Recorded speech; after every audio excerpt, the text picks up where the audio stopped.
Let's get nuts.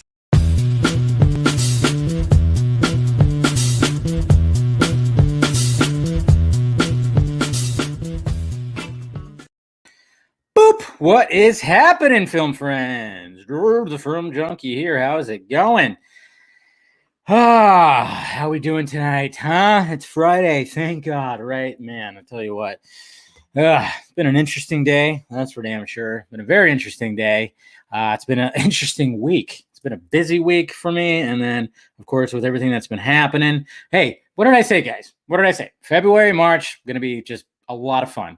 And how much fun have we had? As crazy it's been pretty nutties, man. I tell you what. Been pretty nutties. What is going on? How's it going, everybody? How you doing? Who's out there? I'm doing pretty good, man. You know, regardless. What's going on there, Bradley? How you doing? Drink it up, guys. How you doing, Josh? Joshua, or is it Josh? It was Josh, right? Sorry, I always get that mixed up. The spellings always get me mixed up, but I appreciate you clicking in, Mr. Valle, right? You know how bad I am with names. Let's get nuts, Mr. Barker. Let's do it. Fear Jason's here. What's up, buddy? I'm doing well. Doing pretty well. You got the Grey Goose on the rocks. Good for you. Well, cheers, man. Cheers to all you guys. I mean, I drink my vodka neat, and yes, it is Smirnoff. I wish I had some Grey Goose. Maybe maybe next time I'll get some Grey Goose. I don't know. But you know what? I don't mind the Smirnoff. What can I say? It's cheap and it works for me. What can I say? Favorite time of the week, Jade. There we go. What's going on, Viper? Jose's in the house, of course. We are all female furies tonight, buddy. Once again, asking Granny Goodness to sit on my face, please. Well, she might smother you to death. Yeah, she's not exactly, I don't know. She's a bit of a badass, a bit of a, got some evil inside her. That's for sure. But hey, like I said, we all are female furies tonight. So let's do that. Here we go. Eric, thank you for joining. What's going on there, Mr. Wolf? Granny kind of cute. Yeah. Yeah, I'd say so. Why not? Got that. She got that silver fox hair, man, or that white hair. I guess it's not really silver, but it's white. You could call her a silver fox. Why not? What's going on, Royal? We got Nick right here. Let's get nuts, Mr. Men in Tights. All right, who else is out there? One more day closer to Sunday. I know. The Church of Snyder. Alakzu, how you doing, buddy? Hey, what's going on? Yendor 24. What is up? JC, what's up? Snowing here in Seattle. Hey, I mean, my special guest tonight is from your area, and he was kind of worried that maybe that tonight, like, he might end up getting a power outage, but I think he's good. So, yeah, that's what he was telling me. That's what he was telling me last night. That it's snowing up there. So fun times. What's going on, Jason? How you doing? Long live the pirate ship. Appreciate it. Yes, what's going on, Carlos? Tosh, what's up, Itashi? All right, Holly, how you doing? Good. Yo, Nick, what is up? Evening, Evan. Good day. Halloran. Nerdy, what's up, buddy? Appreciate you becoming a member. You love the shirt, right? I figured it was fitting. It's fitting for this week. I was like, you know what? I better make sure I got this shirt ready to go. And I haven't worn it in a bit, so I was like, today's the perfect day to do it. Perfect for the vodka stream. What's going on? Yep. Party on, Dave. Did you guys see the Wayne's World Super Bowl commercials? Pretty good. Not bad. It's good seeing those two again. After all these years, back in the get-up. Granny Goose. Yeah, that's what I should have did. There you go. I could have called it Granny Goose. But then again, that's a name brand. Probably would have got in trouble. What's going on, Jimmy? How you doing? Cheers, Andrew. Yes, just woke up. Thank you, Indy.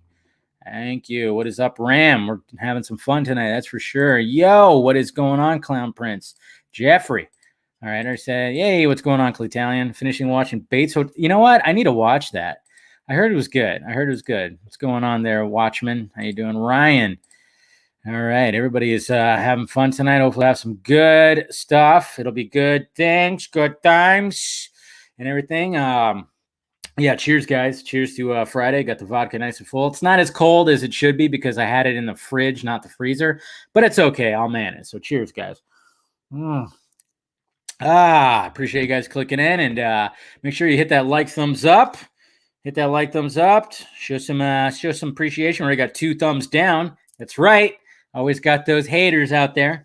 You know, I always notice though when it's an instant like some dislikes, I'm like, all right, it's some people that that know who I am and they don't like what I have to say. Whatever. But yeah, but if you want to become a Film Junkie member and get some behind the scenes stuff and some access to some emojis and badges and stuff like that, hit that join button. And then of course, if you want to become a patron, you could do that too. The link is provided down below. Got the Patreon right here, and you get some goodies, some exclusive stuff, and some behind the scenes. Or if you just want to donate $1, just throw $1 at me. I'm your personal stripper right there. That's what's going on. So there you go, guys. Do that, and then of course merchandise. I still don't have I still don't have a Film Junkie flamethrower in there, but I'm working on it. I'm talking to Elon Musk. Maybe you can hook me up with something. But yeah, if you want to get some shirts, hoodies, mugs, masks, stickers, got all the stuff in here. Exclusive Oh God Ham, the Metalhead shirt, the Vodka Stream shirt, and then of course the Film Junkie Signal, the Keaton shirt. May the source be with you. I should have wore that. I should have wore the May the source be with you shirt. I mean, obviously, the shirt's representing that the source of people have a source, but I mean. The new gods, right? That they, they derive some of their power from the source, right? So, I mean, I could have wore that tonight just to represent, but I thought, wearing the Dark Side shirt was perfect for tonight. And then, of course, the Keaton shirt with that lovely 89 Batman logo, as well as the Take Me Back to 2015 Back to the Future shirt. That's right. The new shirt that's in there that, just decided, hey, why not? Take me back to 2015 when we used to ride hoverboards, wear power laces, rainbow colored hats, and then size adjusting fitted jackets. That's right. Remember those days, guys? It was only 6 years ago, but man, I just want to go back and wear those outfits again. Anyway, so there you go. Do all that and everything. The Church of Snyder. Yeah, it's going to happen on Sunday. That's for damn sure. Bop, bop. Remember when PewDiePie called Marvel fans cult? Well, I mean, you could almost say that about like every fan, but yeah, there is. It was pretty funny when he said that. And then didn't he praise Dark Knight? Also, is like he just loves Dark Knight, which of course, Dark Knight stands out. What can I say? Do you sell Zack Snyder Justice League adult diapers? Yeah, no, I should probably do that. Just put Zack Snyder Justice League on some undies, some good old like absorbable undies. So then when people shit and piss themselves watching the movie. Oh man, that's gonna be a great day. Fuck me, man. I'm just thinking right now of everything. Shit. It's gonna be interesting. All I know is it's gonna be very interesting. God damn it. I just thought of something right now. That's all. I'll talk to you. I'll tell you guys later about certain things. We'll see what happens. I'm just stuff in reality world was just kind of like, oh man, that's right. So I gotta think about some stuff. What's going on, Mr. Diesel? Cheers, brother. Sunday's gonna be a great day. It's gonna be good. I'm not gonna burn out my brain, Amanda. I appreciate it. Not to mention, I liked your video that you posted earlier. You have that good little kind of voice. That was pretty magical. So that was cool. Good job. Thank you, Devin Murphy, for the donation, which is surely appreciated. Appreciate anybody that donates tonight. Yes. So what's going on, Geek Blend? How's it going, buddy? You're 5 beers deep. Well, keep on going. Go 5 more. That's right. There you go. You already bought your Pampers? Good. You didn't get some Depends? You didn't do that? I don't know. Happy Friday there, Carrie. What's up, bud? How you guys doing? So, but yeah, it's today was a interesting day. I woke up with a splitting headache, and it wasn't because I was like I got super shit faced or anything that night. But it's just I don't know. I just woke up with a pretty like a splitting headache that took a little bit. Like it was one of those headaches that it took. Anytime that I have a headache, I always resort to taking some Excedrin. And, of course, downing a bunch of caffeine, like coffee or something like that, because caffeine always seems to help out. But, man, this headache was just holding on strong. It was like it was putting up a fight. Man. I was like at my desk, at my computer, it was probably about, 8 o'clock. And I'm like, okay, Yeah, the new tease is gonna drop. It's probably gonna drop. It's gonna drop at 9:14. So I still got over an hour. Come on. And it was to the point where like I couldn't even really look. I couldn't even really look at the at my screens, like either my laptop or my desktop. I couldn't look at the screens, and I had some work I needed to do. And I just was like, it was just one of those headaches that was just like right in the middle, just like a dagger, like right in between my eyebrows. And it took a little bit. It fought the good fight. But then eventually, after like 5 cups of coffee and like 3 Excedrin, it finally just went, all right, you win. And I was like, thank God, just in time for the teas that showed up. And then, of course, what happens? I mean, technology has been kind of a bitch today for me. But, of course, like, I try to do a reaction video like I did yesterday. And StreamYard, because I use StreamYard to record. And for some reason, when I downloaded the recording and played it back, it was like I was running on dial-up. And I was on like 144p, or something like that. It was all grainy and all cutting out and shit like that. And I tried to do it twice, and it just went. That's why I was like, we're doing it live. Fuck it. We're doing it live. What does he say? Bill, what is that guy's name? Bill, not Bill Nye, Bill Maher, Bill something. Bill, goddamn, I can't remember his name. But yeah, I decided to do it live. And you know what? I don't know. What do you guys think? Should I do the teas tomorrow live too? I mean, tomorrow I'll probably be hungover. You see all this vodka? You see it all? O'Reilly, there it is. I'm like, Bill who? Bill Nye, not Bill Nye, not Bill. Yeah, Bill O'Reilly. There you go. What's going on, Danny? How you doing, buddy? Bill O'Reilly. There you go. I couldn't remember. You know me. I can't remember names worth of shit. But yeah. So I decided to do a live. I guess I should I just do a live reaction breakdown again tomorrow? Might as well. But I think when it comes to the actual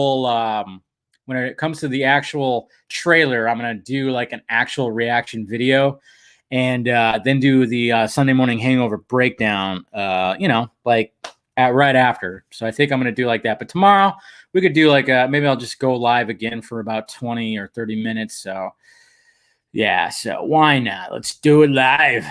Yeah, so should be good. Should be fun. I just wonder what he's going to show tomorrow. I'm you know what? I wouldn't be surprised, guys. I wouldn't be surprised if we got a glimpse of Manhunter tomorrow. I'm just saying. Odds are we might see some Joker, but I don't know. I'm thinking maybe we'll see some Willem Dafoe, Volko. We'll see him. Maybe some Mira. But then I'm like, are we going to see Joker, or are we going to see maybe possibility of a little bit of Manhunter? It just seems like Snyder's like, fuck it. People already know certain people on here, so I don't know. I just have a feeling that we're actually going to see Martian Manhunter in this trailer now. I'm just thinking, I'm like, you know what? It's the cat's out of the bag. Why not just show that just to give more hype? As much as I get that we don't want to see some of this stuff, but I mean, it just hypes up this movie so much more. I mean, the fact that we had Granny Goodness, it trended today. Nobody expected Granny Goodness. I need to look for my tweet when I teased that. I had a cryptic tweet, I think, that showed that I posted of Granny Goodness, because like I said, it was like I caught wind of that, a few months ago, but I didn't want to blow the surprise, but I did a little cryptic tease, but I was like, I should find that tweet again. I think it was back in November, but I don't know. It was just kind of like when I heard, I was like, what? Granny Goodness is what the hell, man? Just with that little shot, he expanded his universe. Just with that little shot, just expanded the universe. So freaking awesome. I love it. So I don't know. So I think I wouldn't be surprised. I just would not be surprised if we get a little tease of Martian Manhunter. The forearm cyborg might get that too. I don't know. The trailer is going to be nutties. That's all. The trailer is going to be absolutely nuts. And we're all going to love it. We'll dissect it. We'll do all that stuff, do all the fun stuff right there. You think forearm cyborg, Joker, Manhunter, Supes versus the League? Yeah, you might see some of that too. I'm telling you, yeah, that's in the whole trailer. I mean, when it comes to tomorrow, there might just be a little glimpse of like certain things. I don't know, but I don't know. I guess we'll see what happens. It's all been pretty crazy, but I just love the fact that he's like, all right, I'm going to lean into people already know that some of these some of the stuff's in here, and then he just decides to do that. That was just absolutely crazy. But hey, there you go. I mean, the excitement has is just building up. Who's joined the stream? All right. Oh man, got so many tabs open here. All right, copy paste. All right, let's get my guest in here. Hold on. Thank you, Andrew, for the donation. It says, and then Devin said, "What are you most excited seeing the trailer?" I think well, I mean, like I said, I think I'm excited to see maybe some, Joker laugh or some nightmare stuff in the trailer, and then just hearing Junkee XL's score. Really, I mean, I really want to hear that score. So we'll see what happens. All right, let's get my guest in here. He's been part of the panel before. He's showed up one time before, but I've always wanted to have like a little one-on-one and bring him in as a special guest.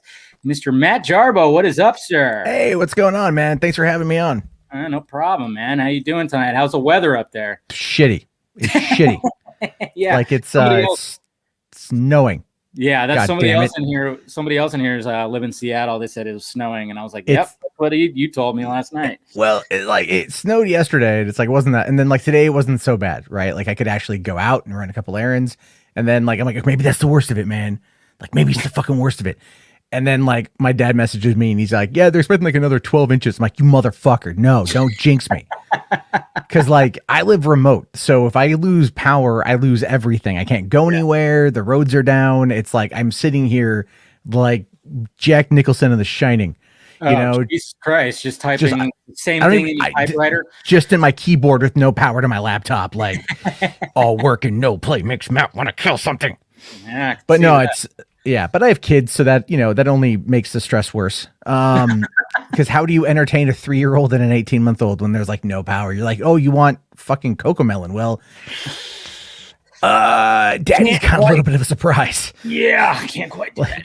Yeah. You want me to sing The Wheels on the Bus? My daughter's like, no. I don't know what that is. What is that, Dad? No, she knows what that is. She knows what that is. She just doesn't want me to sing it. Oh, okay. So I end up having to like try to recite books I've read like 18,000 times and, in order.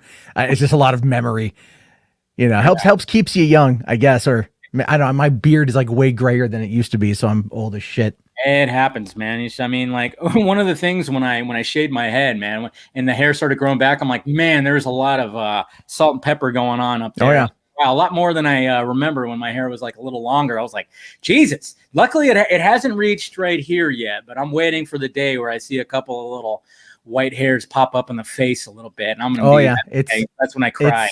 It creeps up on you. I saw a photo of me from like 2018, and like this was not here.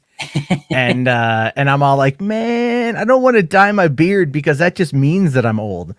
Someone's gonna go like, you dyed your beard. Like, no, I just look young. It's all good living off the internet. The only people vitamins. The only people that can pull off is maybe Steven Seagal and Nick Cage. They pull out. When you see that, you just kind of accept it. And like that they dyed their stuff, but you accept it because you're like, all right, Yeah, totally. I mean, when I was watching the history of swear words, I'm like, yeah, he must have got plugs. I don't know. And his hair is just like total, just everything is perfectly like one color. And I'm like, man, he colored the shit out of his hair. He learned from Joe Biden. From who? Joe Buck? Biden. Because he got the hair plugs. Nick Cage has been able to maintain that look though, but that look works for him really well. It does. So I like it quite a bit. We accept it. Seagal, on the other hand, is just. It's just weird. He just looks more and more like an angry, pissed off Buddha. Like every time I see him in something, it's so funny when you start to look at Steven Seagal and you're like, he could kill me, but I could also tickle his belly and get like 18 wishes. That's the thing. Yeah, that's the thing. He probably, I can only imagine that, man. You just gave me that visual. Thank you, Matt. No, but like, isn't he like living in Russia right now or something like that, Steven Seagal? Or I don't know. He's been there for a while. After he helped kill a guy in Arizona, he like left. I'm not even kidding you either on that one. Like he was in with the who was the former Joe Arpaio, right? Like Joe Arpaio, and A&E had like given Seagal. Like Seagal but that was in like Tennessee or somewhere in the South. Yeah. But he did this thing where he went on a ride along with Arpaio on some like immigration raid thing, and they like drove through a house. and What? like killed a guy. I think like I Wow. heard about. I know Seagal was there. I don't know if he was in the truck, but I know he was there. And then like that's the last I heard of it. Wow. I So never yeah. even heard anything about that. Well, he paid a lot of money in dead hookers in order to make sure that. Oh, okay. Well, I'm that kidding. makes sense. Yeah. No, I mean, that sounds. That's how it works. That's how it Yeah. works. That's how he works right there. Anyways, man, it's been a pretty crazy week, which we'll get to and stuff like that. I mean, It's been a nuts week, dude. Even right Yeah. now, I'm not kidding you right now. I did this whole spiel the other night about Joseph Mengele. I said his last name wrong, but he was the angel of death at Auschwitz. And I did this whole spiel about the whole Carano thing and like why it's important to not like let this shit just kind of stay where it is. And so right now, literal Holocaust deniers are watching that on a stream, and my comment section is filling up with Holocaust deniers. Are you serious? So I'm serious. It's like they're all hidden. They're all held for review. But I'm like, where the hell is all of this coming from? Like, when did all of a sudden like all of these Holocaust deniers make it over to my video? Because I'm not for genocide of the Jews. Well, let's hope not. I mean, it was. It's in my bloodline to not be because I'm part one. So there it's you go. it's Yeah, I like could see that. I'm not. You're looking at my French Canadianness, sir. That's what it is. That's what it is. Okay. Well, like, I wanted to actually ask you, like, when did you officially start YouTube? Like, when did you like jump onto the thing and really start kicking into gear? So when I first heard of it, I was actually in film school in San Diego, and we didn't know what to make of it at the time because it wasn't like what it is now. Yeah, I remember hearing on the radio. I was a cable guy, and of course, so you're driving around, so you got the radio on. I remember I was listening to K-Rock, and they kept talking about YouTube, but I thought they were talking about the band U2, and I'm like, why do they keep talking about U2 the band? Yeah, it's just in process. I get that. Yeah. Well, I was in a documentary filmmaking class, and my teacher comes in and he just goes like, "Have any of you guys ever heard of this YouTube?" And we're all like, "No." And he's like, "It's a video sharing site." And I'm like, "Wait, what?" Because like at the time, like there wasn't really, you had like Google Video and I think Vimeo was a thing, but like nothing that really felt like it was user friendly. Yeah. And so I went home and I'm like, youtube.com. And I'm like, well, what the fuck can I look on here for? And I'm like, The People versus George Lucas. First thing that popped into my head. Surprisingly, it was on there.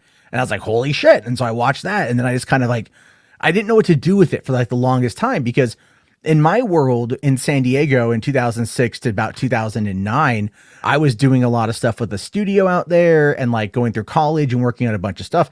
So everything we were doing was like corporate stuff, or like stuff looking to like do short films or web series that could get us noticed in order to get more funding, And back then it was like, we didn't give a shit about YouTube because we couldn't post anything there. If you were to do a short film, you would have to, you were kind of blocked from premiering it on YouTube. So like you had to like find shady ways of getting around it. So one of the things I did is have you ever heard of the 48-hour film festival? No. Okay. So it happens all over the country and all over the world. And it's basically filmmaking teams get together one weekend and everyone has 48 hours to write, shoot, and edit a movie. Like a short film. Yeah. And so, but you've got to like, there's like a character, a line of dialogue, and a prop you have to use. So it, you can't just make it beforehand and whatever. So I did it in 2007 and we were trying to figure it out. Like, what are we going to do? And I wrote this short film about a group of construction workers or road crew workers called Crew that were trying to be as lazy as humanly possible because they just had to like get rid of one plant, And so we shot it and we actually had, are you familiar with the show Naruto? Naruto. It sounds familiar. The anime. One of the voice actors from that show, the guy who does Guy Sensei, his name is Skip Skelrecht, actually happened to be part of our team. And he was like our lead actor in that. And we shot it at my place in San Diego. And anyway, I wrote it and I had it won a couple awards. But what I did is when we screened it, because we had shot it on a Panasonic HVX 200, which is the same camera that Cloverfield was shot on, just so you guys know. And so we were premiering it and like, they had up-res it to 4K. This is a whole thing in San Diego. It was like the first 48-hour festival to up-res and to broadcast in 4K. Right. And so it was a big deal. And so I took my little mini DV camera and I bootlegged my own movie. Right. I bootlegged my own movie. And then I came home and I uploaded that to YouTube because I didn't premiere it there. and it was, it was done of this own thing because, like found a loophole kind of thing. I found a loophole, and it's still up too, and you can hear like and I love it because like I hear the laugh track, and I hear like where my jokes, like the jokes I wrote hit, and I thought it was really good. And then after that, we just like kind of failed to like get into it. But it wasn't until I moved to LA, and I met a guy who had made a viral video. It was called Mario. It was a parody of Justin Bieber's Baby-O, right? Or Baby. Yeah, but with Mario Mario and Yoshi at Universal City Walk. I think I remember that. Yeah. And it's a good parody, and he ended up winning. It went viral, and he was like paying his rent with the money. And this was in 2010. Yeah, that was then. That was way back in the day. And I'm like, I can totally fucking do that, And I'm like, let's do video games, man. And we had this whole thing we were gonna do. He was gonna do Nintendo, I was gonna do PlayStation and Xbox. We were gonna dive in on the whole, let's do video game stuff. And then it fell apart, unfortunately. And so I'm sitting there, and I ended up becoming unemployed. And I ended up being on like food stamps. And so I was like, really, because, if you're not working, who can afford to live in North Hollywood? Yeah. And so I thought about it one day, and I'm like, you know what, man, like I can be antagonistic, right? Like I can be a dick. So I'm going to do that. I'm going to be an antagonistic asshole. And I'm going to like be, I'm going to talk about everything and everyone. And I'm just going to be a dick. and that will fucking work. I'm going to get 4chan on board, and like I'm going to piss them off, but they're going to fucking love me. It was so stupid. So insanely dumb. And so I just kind of like, started talking about the Coney 2012 that had just happened. Oh my God, I remember that. Yeah. And those guys are from San Diego. Yeah. And we rolled in similar circles. Like, everyone in San Diego knows everybody. That's kind of what you should know about that city. Uh-huh. And but the thing is, no one likes the Invisible Children guys because they're assholes. The father of Jason Russell came to a San Diego filmmaker meeting in like the summer of 2009 and was like telling everyone, you should not have worldly possessions. You should sell all of your worldly possessions, and you should give the money to us so we can then give the money to the Ugandan children, right? Went in there and like, I'm like, I get it. Fine. But come on. Because these guys paid themselves like $88,000 a fucking year. And you want like me to like not have an Xbox? Fuck you. So I kind of talked about it, and like, because it was the most viral video of all time at that time, 100 million views in 48 hours. That's how big that video was. There was a tidal wave of the algorithm, right? And so when I was like, Coney 2012, beware the scam, fucking all of this traffic came in, and I was like, that's what I'm going to do. And I did that for a while. But as always, you end up kind of chasing the dragon. Yeah. Because eventually it starts to die down. And so I was making like, some more money than I'd made in a while, and I could pay some bills. And then that requires you to keep doubling down on stuff in order to push these agendas. And eventually, by the end of the year, I left LA. I went back down to San Diego and moved back in with my family, and just had to start over again. But I had YouTube, and I just kept building off of that. And then fucking Gamergate happened. That's right, Gamergate. But back to the Coney 2012. Yeah. Didn't that guy he lost his mind a little bit? Jacking it in San Diego. Yes. So he was walking around naked, and he was like slamming his fist on a corner of an intersection. Whatever happened to that guy? So that was in Mission Bay, and that was a nice part of town. And so he had a breakdown. He just had a breakdown. It was all the pressure. And I get it, dude. I get it. Yeah. At the time, I didn't get it. Now I absolutely get it. And he was on some meds. He wasn't sleeping. I mean, like, he had gone from like moderately big in some circles to like the most viral video of all time. And everyone wants this guy's attention and all this stuff. And it just was too much for him. So he just took a bunch of pills, and he just kind of went loopy and went naked. And I don't know if he was jacking it. Like, I know he was like smacking the ground, and, I remember but like, because he was slamming his fist onto the concrete. It was like, he was fucked up. He was really fucked up. And I think they ended up, like, he just, went away for a while. He's kind of come back around. I know, like Invisible Children, like they kind of dropped off the map. They had gotten like millions of dollars in donations. Yeah. And they were in La Jolla. That's where they're, you can always fucking tell, right? You can always fucking tell when they're in La Jolla, which is like the richest part of San Diego. Like when it's like, oh yeah, well, no, we have our office in La Jolla. It's like, fuck you. You've got, you went from El Cajon, which is East County, which is where I was from, which is, down, like that type of area, to La Jolla. Fuck you. You've got money. Yeah. But they ended up closing up shop to an extent, and I think they're still just doing outreach stuff these days. But I mean, no one gives a shit. Yeah, I remember like the Coney 2012 thing was like huge. I remember I watched it and I'm like, fuck this guy. And then all of a sudden it was just like you start seeing like a bunch of other stuff. You start seeing people going, well, wait a minute with these guys. And then he loses his mind. And then all of a sudden it just disappeared. It just like disappeared almost like that. And it was like, whatever happened to all that? There was like this whole thing about this like African dictator dude or this leader, what the hell. And he was doing all this stuff. And well, they did, they did that big like April, I think it was April 12th.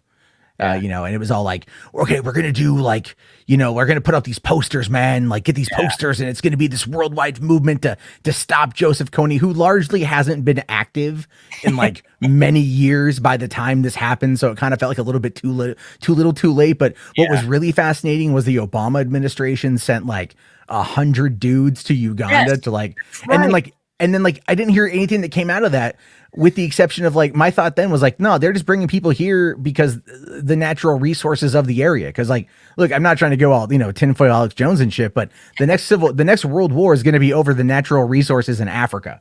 So, you know, and you can look up how much is there. There's a lot, but I'm just saying there's governmental interests in Africa for a number of reasons. And that's why they sent those guys there. But Kony, as far as I know, he's still kicking it. Yeah. He's still kicking it, you know, living in the jungle, kidnapping kids, unfortunately. I don't know. God. You know, but he's just going to die. He's just going to end up living in the jungle and keeling over. And then one day we're going to hear about it and go, oh, that guy, he's going to end up on a Trivial Pursuit card. That's his fucking legacy. That's right. That's his whole legacy is going to be on a card. It's going to be a fucking trivia night at a fucking bar, man. It's all like, okay, so for the win, who was the Ugandan dictator who kidnapped children? I fucking know this one, man. I remember that. Fuck. Coming to me. Fucking Boney, Jabroni. What the fuck was his name? That guy jacked it in San Diego. He's a jacket in San Diego guy. Walking around naked. Damn it. So all that happened, and then you said Gamergate happened. Yeah. You got really, I know we're going back to that now, to Gamergate, because you got really involved. It never dies. It never dies. Yeah. I've seen some people still mention that about yourself, you know. Oh, all the time. I don't know. People say a lot of stuff about me all the time, especially this week. I have made some. I have not been the most quiet person this week, I should say. And I don't care. What are you gonna fucking do? You know, like you want me to like say what's on my mind or sit there and just follow the trends? You know, I don't know. I've been at this game now since 2012. Okay, like doing this for this month is 9 years. Who cares? Yeah. Got to the point. I mean, it seems like, you know, going through your career in YouTube. I mean, like you said, you're trying to follow some of the things that are happening, and then, you know, controversy can happen, and then all of a sudden you have to like regroup, rebuild, and everything. I mean, that's one of the things when people ask me like, hey, I want to start a YouTube channel, what should I do? And I'm like, well, just point the camera at your face, turn on the microphone, see what happens. You know, you got to figure it out. There's things that are not going to work. There's things that are going to work. I mean, you know, I've done that too. I've done the sleazy stuff too, where it's like, oh, something leaked out. I'm going to go ahead and download it. I'm going to put it into a mega file, and I'm going to put it on my website. And I'm going to do a video telling people to go to the website so I get double clicks. I mean, I did sleazy stuff like that, and I was like, that's fucked up. I shouldn't do that. That's because there was a lot of that's why I missed the video reply feature that they got rid of back in 2013. That's back when they had that. And Pete, the thing is, that is still one of the most request features to come back. Yeah. I think honestly, I'm for it to come back too. Yeah. You know, if there is a viral video for whatever reason, and just have like a ton of the responses back in there, and people can just watch, and that'd be a way to find a lot of new shit. I feel like YouTube does a lot these days to limit meeting new people. Like I look through my subscription feed, and I'm like, fuck, I got to subscribe to more people because either they're not uploading, or I'm just not interested. You know, my interests have now changed. Although I did see a thing there asking if I'm the guy that cried over my silver play button. Yes, I am. I don't regret that. But let me tell you why I cried though, because this is what people don't realize. So a couple months before I got it, I was swatted. And so I was living in Portland, and I had the SWAT team come to my house and, you know, get me outside, and they put a fucking gun in my face. Holy shit. And so and that scared the shit out of me.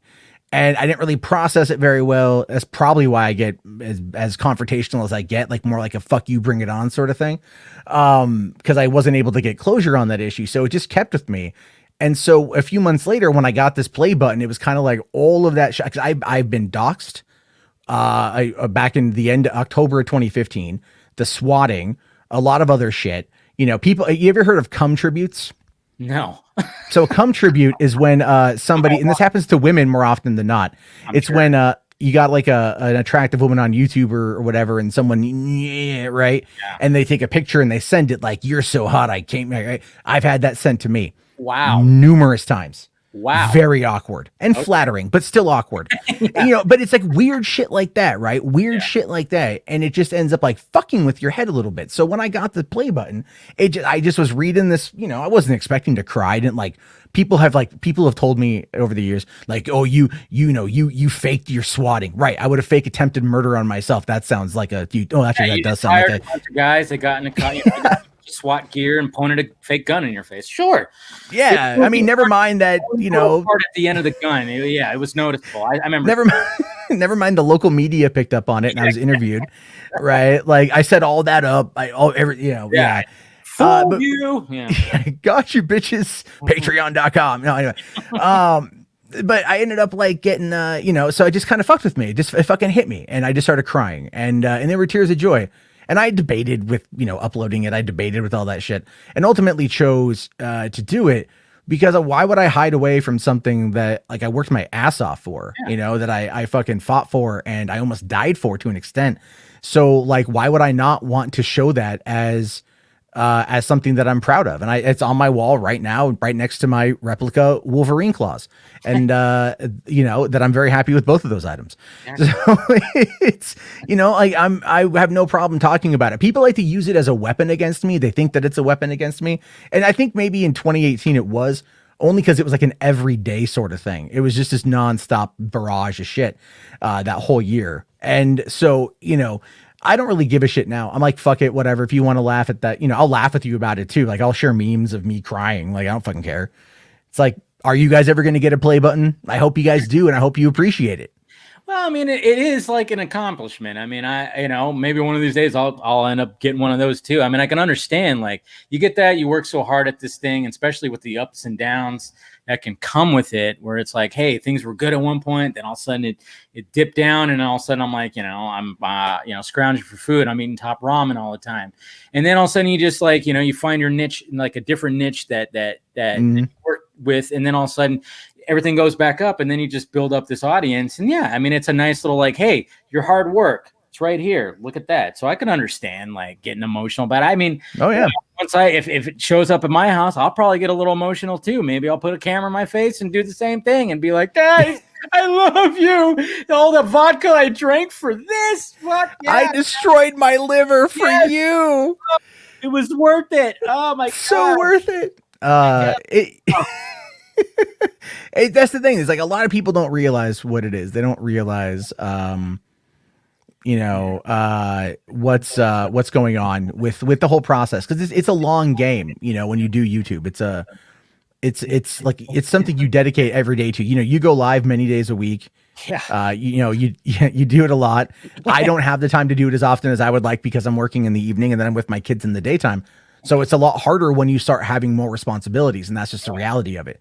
There are people I know that like have older kids that have more time, and I'm like fucking jealous because I'm like, oh gosh, fuck, because there's like shit I want to do. Only you had WandaVision's like power where they could. I know. Well, but at the same time, no, I don't want that. Like I enjoy that. Yes. Yeah. Like today, my 18-month-old, she fell asleep standing up next to me. Right, like I was sitting on the couch watching TV. She comes over and she just like leans her head back on the couch and she's standing up and she blacks out. Wow. And I'm like, that is the cutest thing I've ever seen. So of course I snapped a bunch of photos and I posted it on my Facebook for my family to see. I'm all like, she just sleeps in weird places, but it's like I don't want to miss that for the world. So there's always gonna have to be that. Oh yeah, that juggle, and it gets difficult when you are trying to, I guess you could say, rebuild, because I mean, let's be fair. We all know what happened a couple of years ago. Mm-hmm. There's no point talking around it.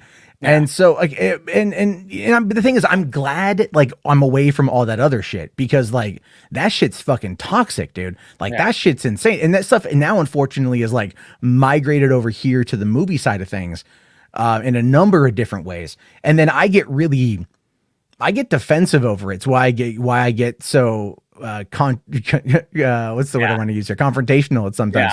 Because I don't like, this is my fucking escape. And like, you know, how fucking dare you come in? Because then I got to deal with these channels.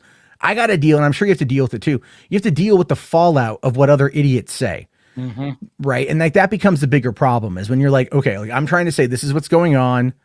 And like, and then they go, no, but like, this is what I'm hearing from this person. It's like, that's not even remotely real. Like, do you not pay attention to anything else? Like, and then you have to keep trying to like decide how much of your own mental capacity you want to dedicate to dealing with these people. Cause you don't want to just be a dick. No, but it's like, it's just when you know, and I'm not trying to draw any negative attention to your channel. So I'm going to say shit, but it's fine. You know who I'm talking about. And it's just, you end up going like, my God, like, why don't more people say anything about this? But then people don't want to drag themselves into it as well. And then it's like, I just get stubborn. And so then it's like, some days I just can't fucking help myself. Oh like, yeah, I feel you. I mean, there's some, I mean, when it comes to, I mean, obviously when it comes to the Snyder fandom, I've been there since the beginning. You know, I've always been like a fan of Snyder ever since Batman vs Superman was announced. Yeah. I covered that thing, like, you know, anything that came out about it, information, rumors, set videos, set pics, I was like all about it. And then of course when it all came into Justice League and the Snyder Cut and everything like that, and then all of a sudden this crazy fan base just came about, and it was all cool at first. Then all of a sudden it just like there was like a, you know, and it's still there, that loud minority group of like just just a group of fans that are just like, that just, you know, they don't like what you have to say. You know, you're killing hype, you're doing all that. And I fought with fans, fought with those guys and everything. And then now I'm just like, all right, just leave that. Don't even like mention it. But then there's some times where like, I just see an opportunity and I'm like, I've been holding back for so long.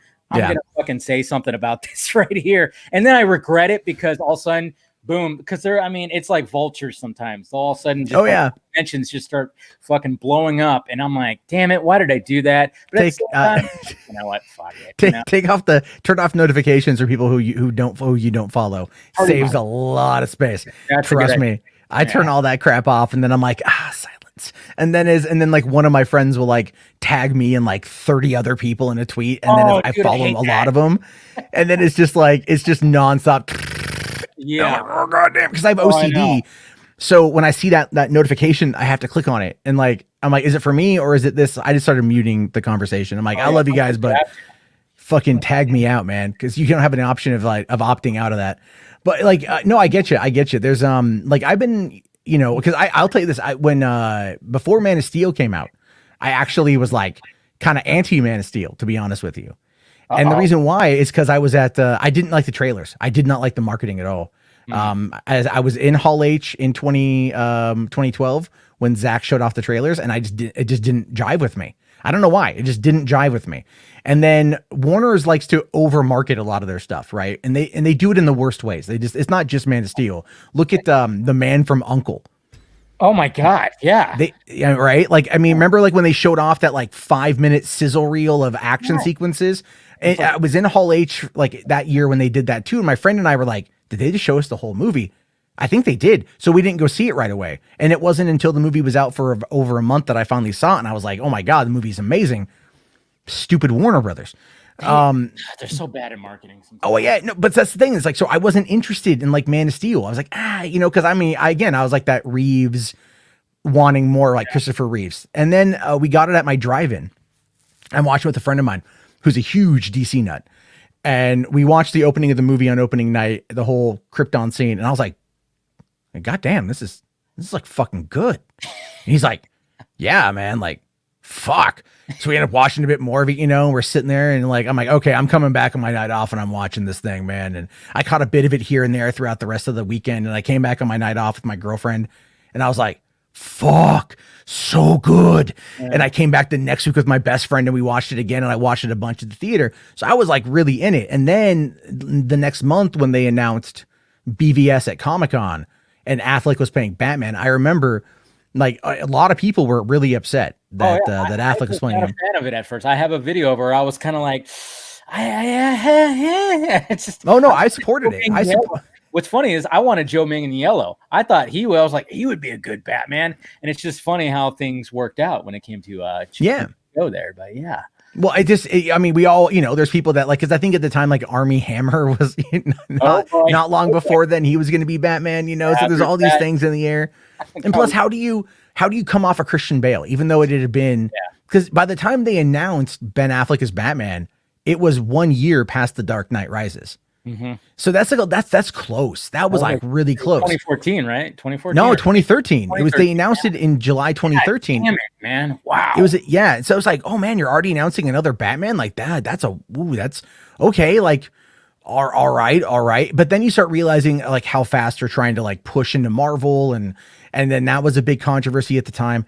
And only now do we have the beauty of hindsight to realize what went on.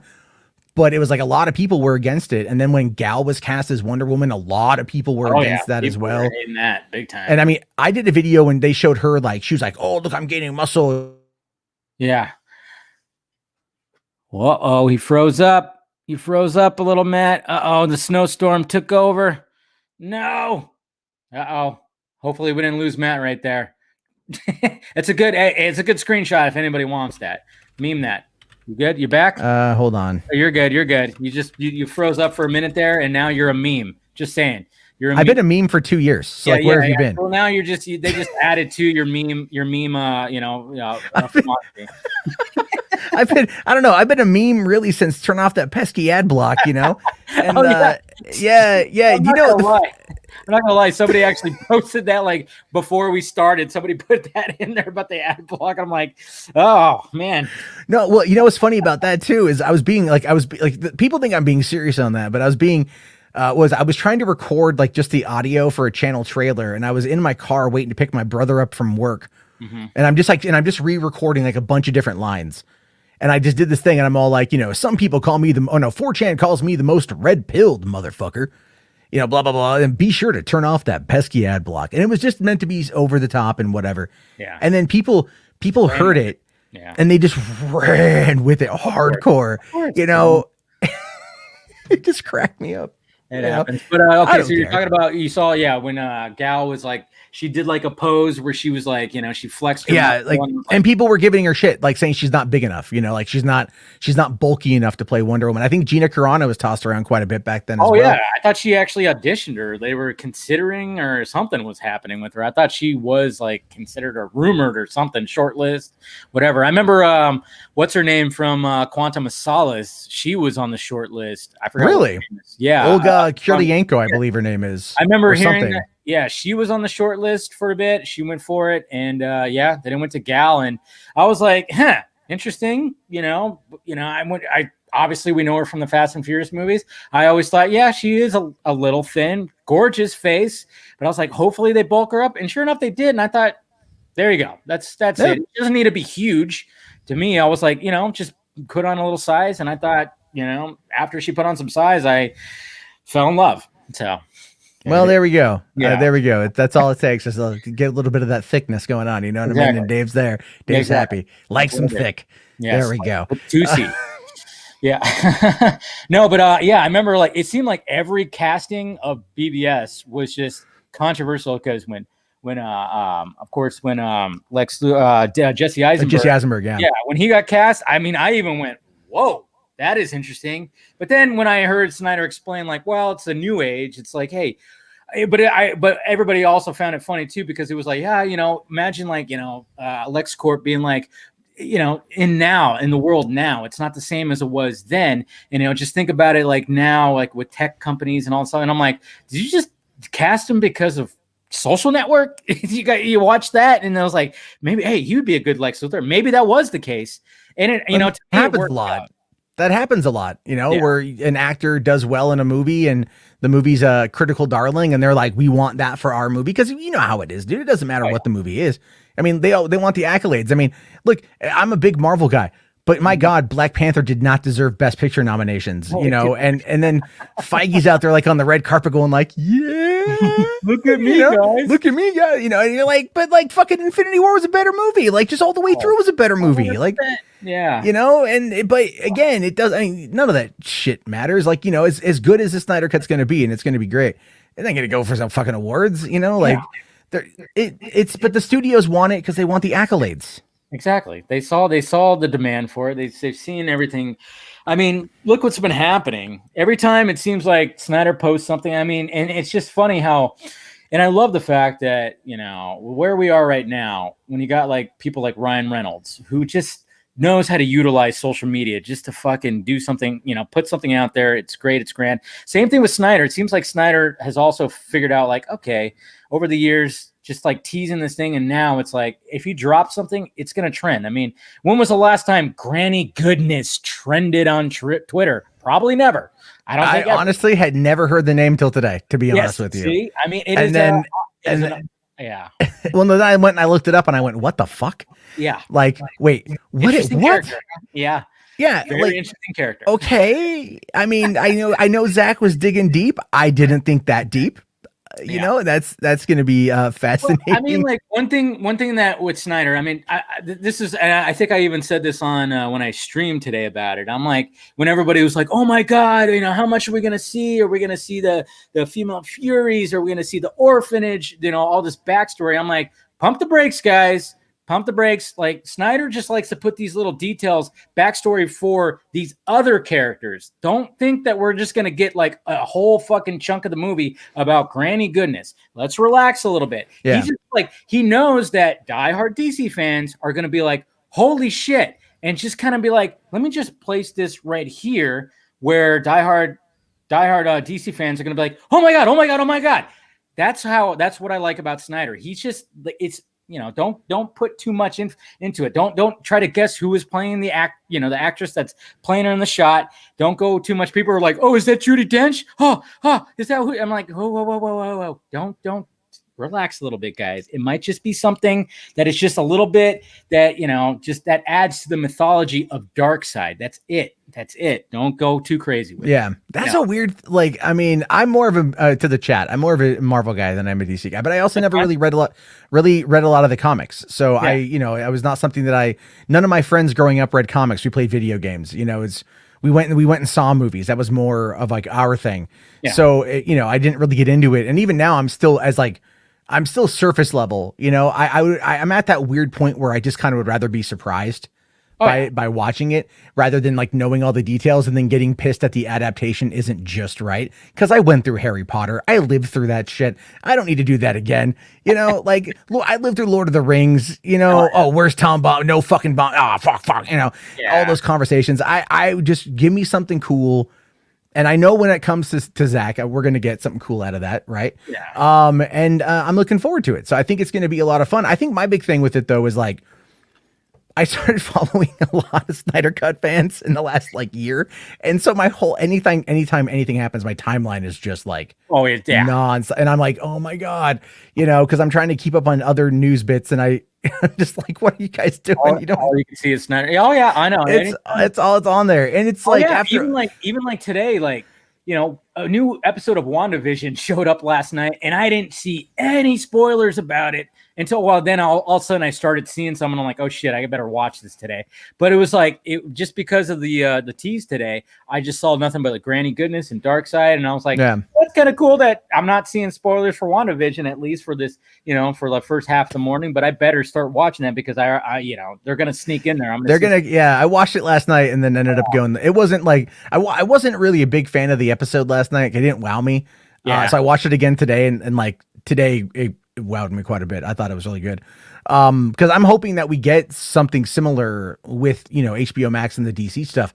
I know Peacemaker's coming out January of next year. I'm really hoping that's going to be like an R-rated, like Mandalorian, you know, with James Gunn, I think so. Yeah, I hope so, because I mean, if when they announced it and a lot of people were like, "We didn't ask for this," I'm like, well, obviously they're seeing something in the Suicide Squad, they've seen what's going on with that, and maybe like, the Peacemaker character probably just stands out. And they were like, and when Gunn pitched like, hey, well, we can probably do like a spinoff series, they were like, let's do it. So I'm really hoping it's going to be something unique, just violent and fucking explicit, and just something that's going to stand out for HBO Max and just kind of shock everybody. That's what I'm really hoping. Well, I think we'll know more once we see the movie, but I also can't help but ask myself if they wanted to do a spinoff and John Cena was just the cheapest person. Maybe. It's like, because during the Super Bowl, he was selling like pink Mountain Dew or some shit. Yeah, it's not hard to get John Cena to promote your product. You feed him an empanada or two, he's pretty happy. Oh my God. Yeah. No, but I'm looking forward to it. Whatever they got coming down the pipeline, I'm looking forward to. I mean, I think we're gonna get some good stuff, and I just want them to compete, but also to put the fans first. Yeah. And I, with everything going on right now, with like with all the turmoil with Hamada and Emmerich and Whedon and and all, it's like, man, it's hard sometimes to like stay super fucking positive. It really is. Is. Yeah. Well, it's because you also got people on this side that are like, again, I'm not going to say fucking who, but they're like, contracts have been signed. Yeah. And you're like, no, I don't know, man. Like, I want to believe, I want to put that fucking X-Files poster on my wall with like Snyder's face instead of a UFO. And just like, I want to believe. Which I have that poster right over there. With Snyder's face on it? Maybe. Just kidding. No, not yet. No, but now you gave me an idea. I'm just saying, it's one of those things where it's like, you have, like, with all the news that has been this last year has been nothing but scoops. Oh yeah. Nothing but scoops. And everything is like, it's either like, if you listen to certain people, they're like, the sequel trilogy for Star Wars is going to get retconned. Everything goes back to that. And that's a load of shit. Never going to happen. Other people are just making up stuff as it goes along. People are hiding stuff behind their Patreon paywall that gets picked up by like websites that then repeat it. And that gets into Google News. So then I get calls from my friends that are like, did you fucking hear that they're getting rid of the sequel trilogy? And like normies who've got no, and it's like, no, now they're getting bad info. And how do we as purveyors of commentators, pundits, whatever, how do we fight back against that? Yeah. Because these are the people that aren't going to go looking for the other information. And that becomes the frustrating part of it. And it's kind of you're going to see a notification from Google on their phone and be like, oh, well, look at that. And then they're just going to automatically, and I've seen stuff like that because, I get the same notifications, and sometimes I see that I'm like, oh shit, that's no, God damn it. Well, what is it? Like I saw one like Amber Heard is going to be a Disney princess, and they're like talking to her about fucking Rapunzel. Like, I don't look, I mean, okay. I mean, fuck it. Like, I don't know. If that's going to be the thing, cool. If that's what you guys want to do, like, social media trends are going to be fucking terrible. Yeah. And like, yeah, it's all been crazy. And like I said, this week's been crazy. I mean, obviously we have Snyder Cut hype that was happening, which is fantastic.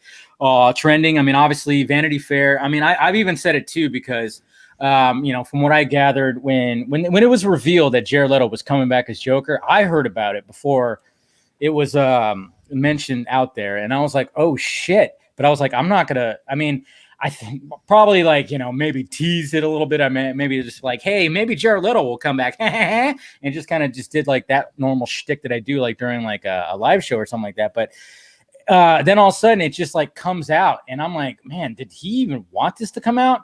And I don't think, from what I gathered, he didn't. But now Snyder's like, okay, now it's out, I'm going to lean into it. Fuck it. Let's go full force. And that's super smart because, the power of the Joker, first off, and the power of Jared Leto. You put those together.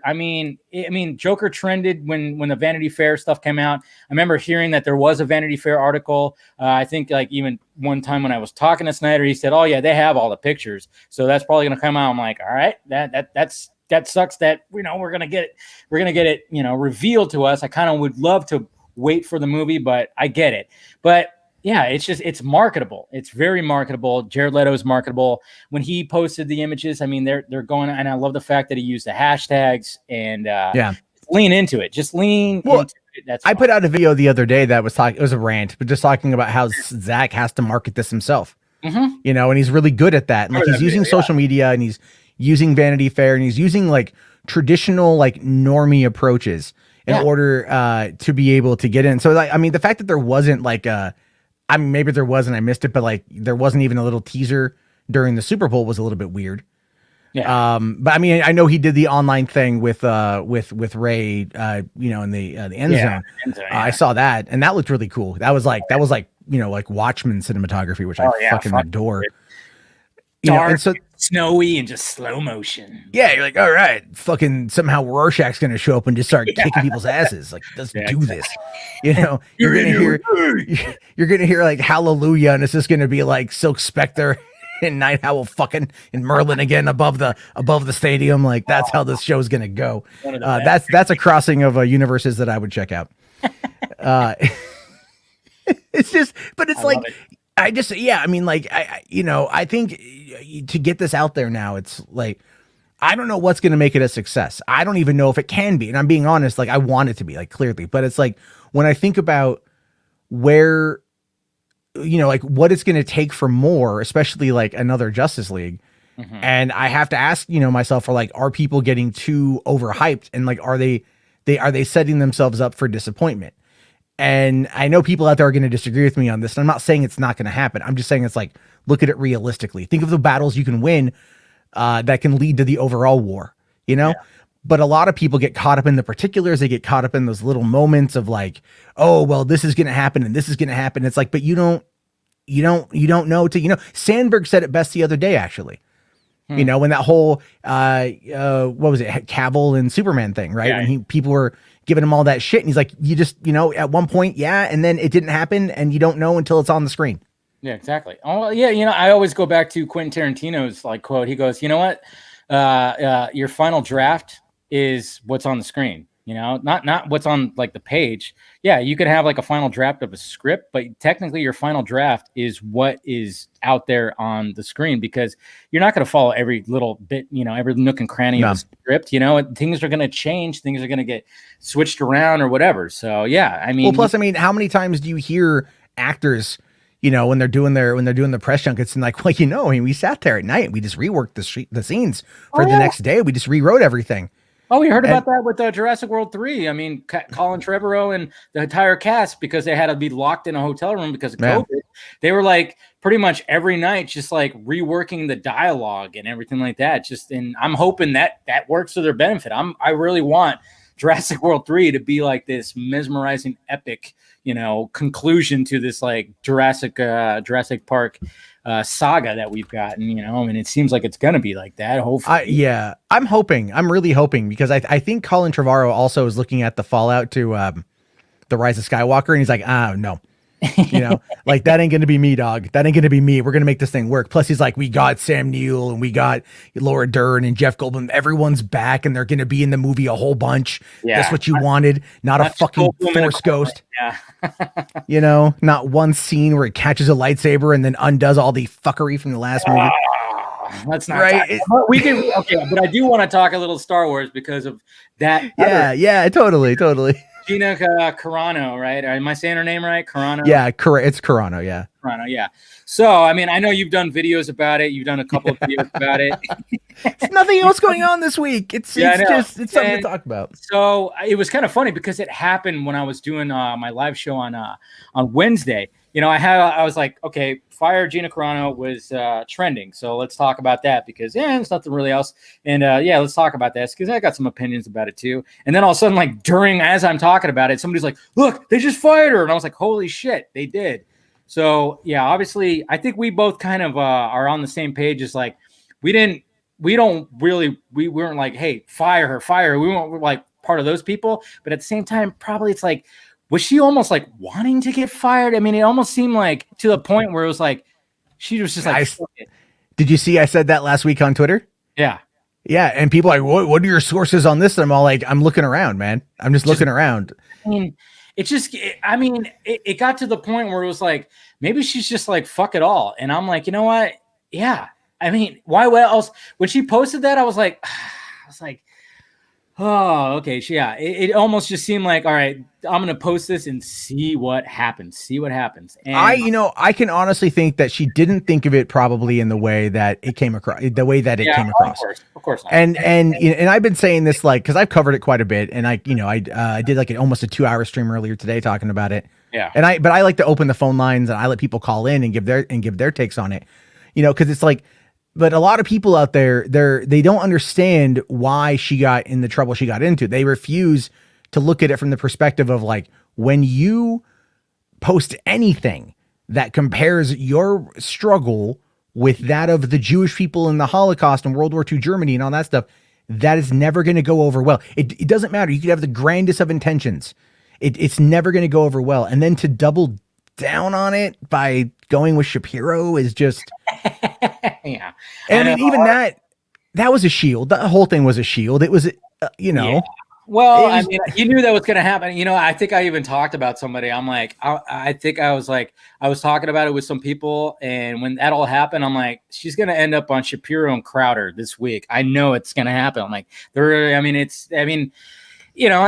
I'm not one of those, one of those guys that like, absolutely hates those guys. I'll agree with some of the things they have to say. And then other things I'm like, all right, you guys are just going a little too far with certain stuff. And then of course I do have a Shapiro drop when he, says he's excited for these Snyder Cut and says Joss Whedon sucks, just because I always think it's funny. But yeah, I was like, I know I immediately was like, okay, this happened. She's going to get let go. Of course, now it's like she's going to be totally shifted over here, and everybody on right wing that is a commentator that she's going to be on every one of their shows. And I'm like, that's just the way it is. That's always the way it is. I've seen it with like other things that have happened. It's like, yeah, it's just it's the cycle of everything. It's like she probably knew like, okay, this is going to happen. Now I'm just going to go full on.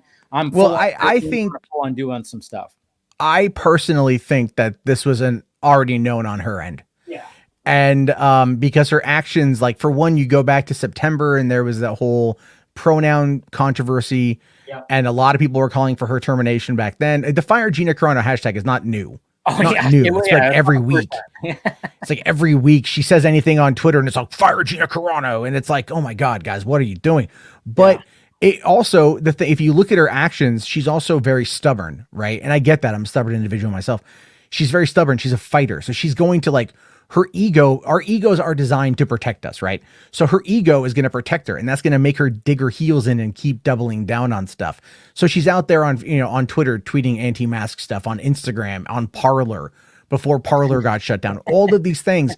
And it's like, you can see that probably this is not going to go over well. During the season 2 of Mando, she calmed down quite a bit.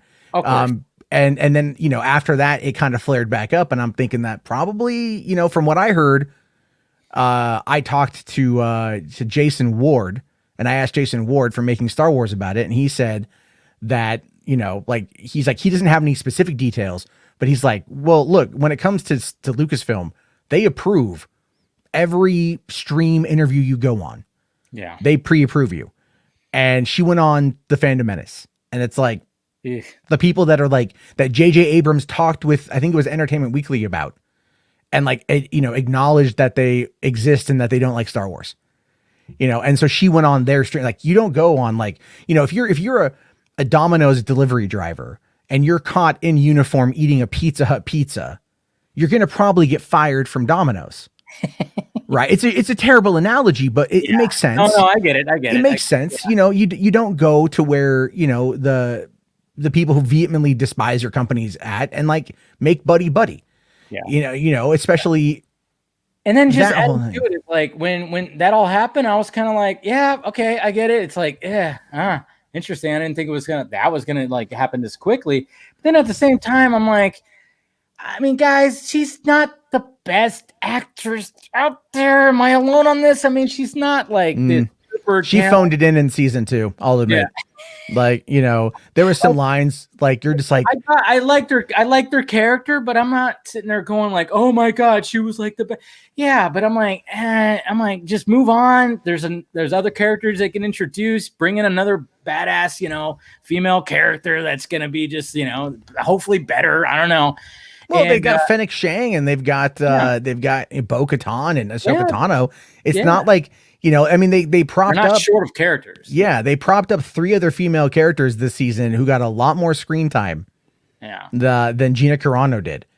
And so I mean, like, Grace was saying like there was a trouble brewing, and maybe she was referring, I don't know, but she was, I'm like, she could have meant, Gina over Pedro.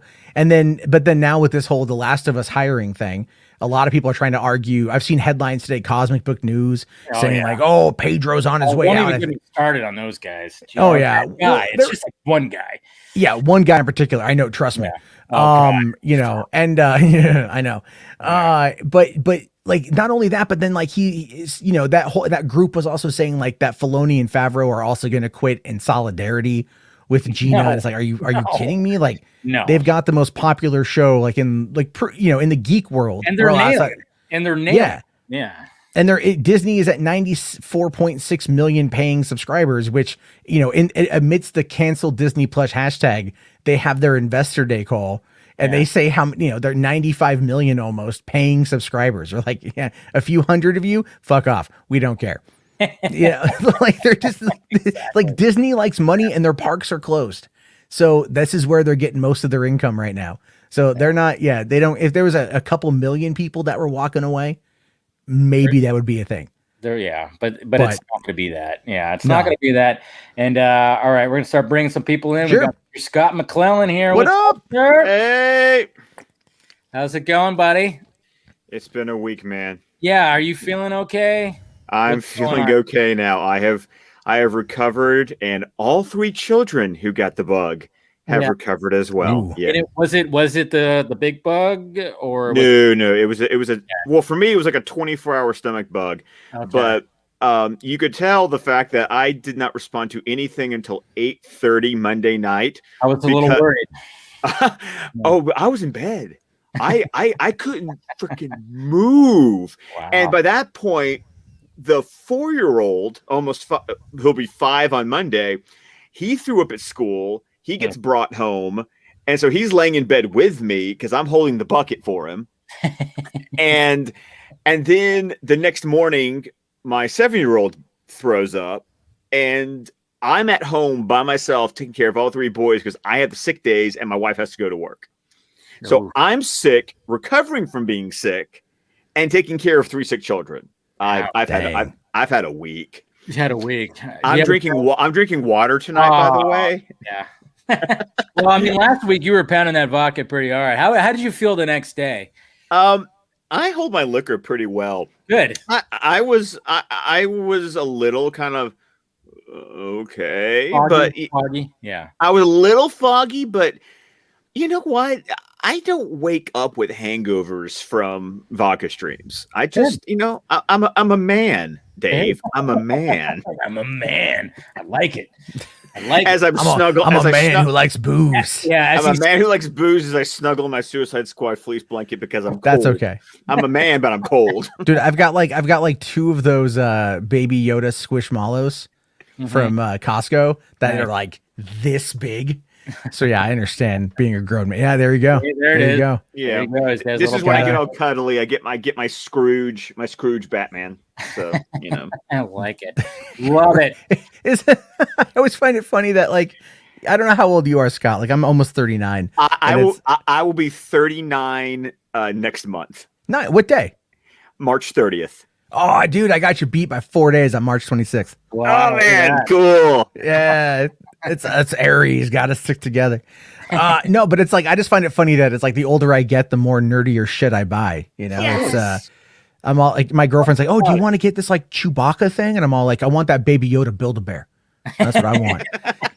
Well, it's because we've reached that age where we don't give a shit anymore. It's like, I want, like, one, I'm an adult with disposable income, and I don't have to say. It's like we have the income now. We have the income. I don't have to ask my parents if it's okay. Exactly. Mom. No, I have the fucking money. I will buy the thing that I want. Kickstarter was a horrible idea for me. I'm just saying. I have a problem with discount Blu-rays. If I find a good movie that's on sale, I'm like, you know what, I gotta do it every time.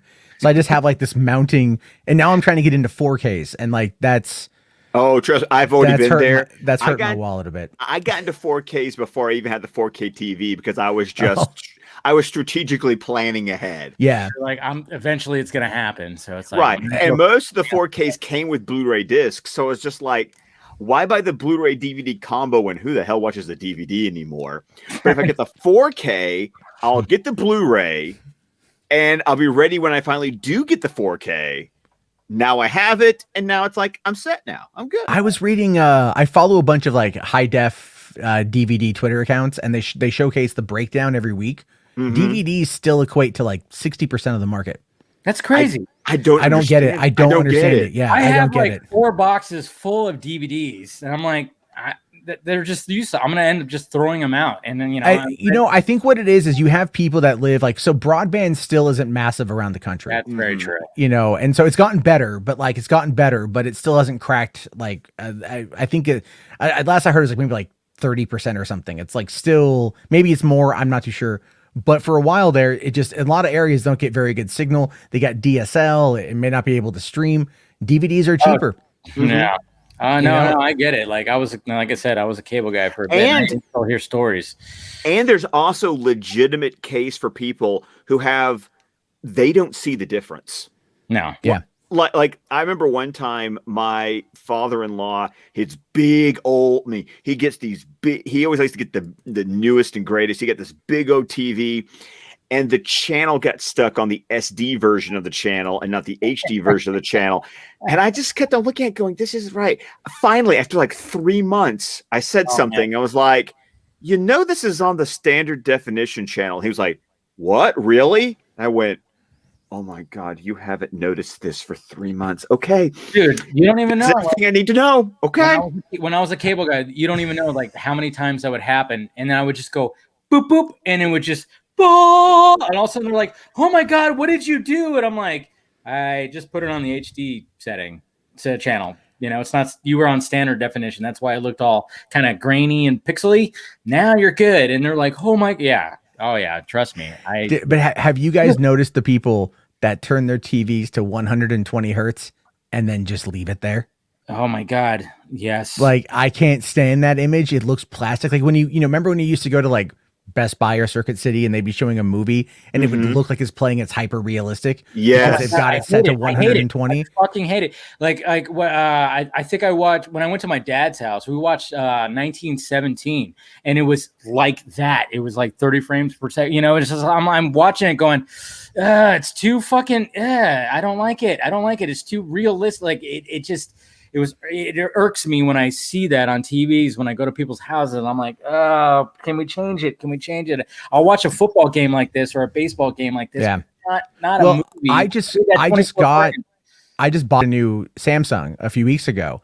And when I got it hooked up, because I wanted like the 4K UHD, big setup in the room. Yep.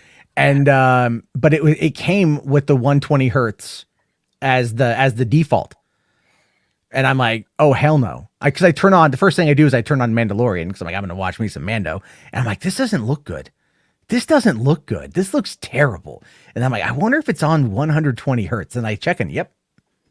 So as soon as I got rid of that, it looked fantastic. Well, I just got a new Vizio 4K TV, and I thankfully I have friends who know a lot more than I do, and they gave me recommendations. So I went to some boards, and it was just like, here's the settings we'd recommend you put it on. And I also realized that I had to go to my Apple TV 4K, and I needed to do the setting that made it basically default to the lowest, but tell it to adjust to whatever the programming is, so that so I'm not running that all the time. It's like, no, just change to that when the program is that, and it's worked out really well for me. And so I've been pleased with my television and my viewing experience so far. I'm ready for Zack Snyder's Justice League, so I can watch that puppy in Dolby Vision 4K. I told my girlfriend, I'm like, so that Snyder Cut movie is coming out soon, and I'm going to be up all night, just so you know.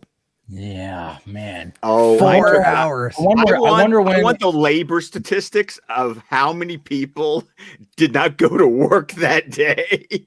Oof, man, that's going to be interesting to see. Like, Well, is it going to be a midnight release or is it going to be like a 9 a.m. release? No, and that's the frustrating part. I can't plan my vacation from life until I know when it's dropping. I know I got the day off from work. That's happening, but I need to know: am I taking a power nap before 2 a.m. because I'm Central Time?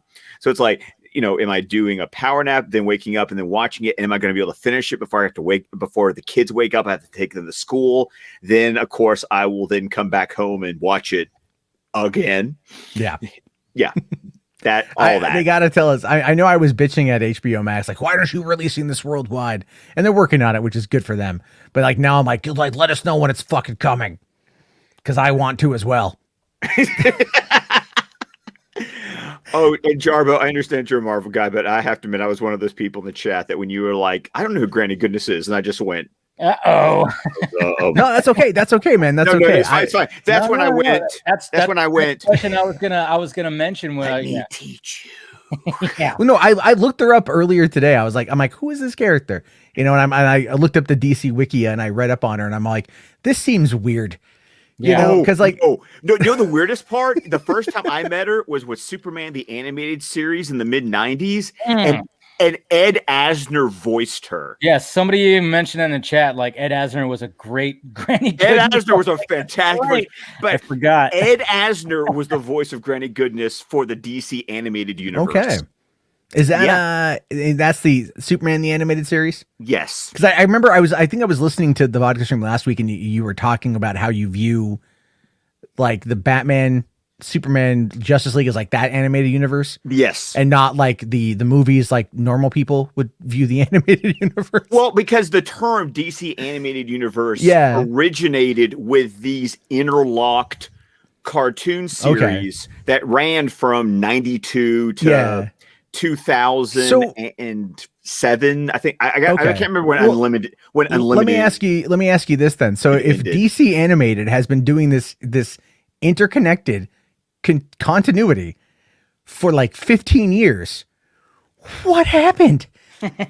What happened? If they were nailing it, like, because I remember how there was crossovers, but.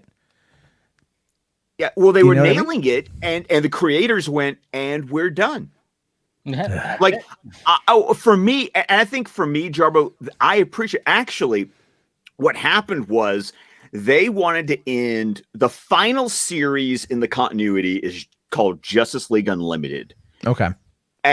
You get people who it technically aired for 3 seasons, but when they put out the DVDs, they took season 1, season 2, and combined them.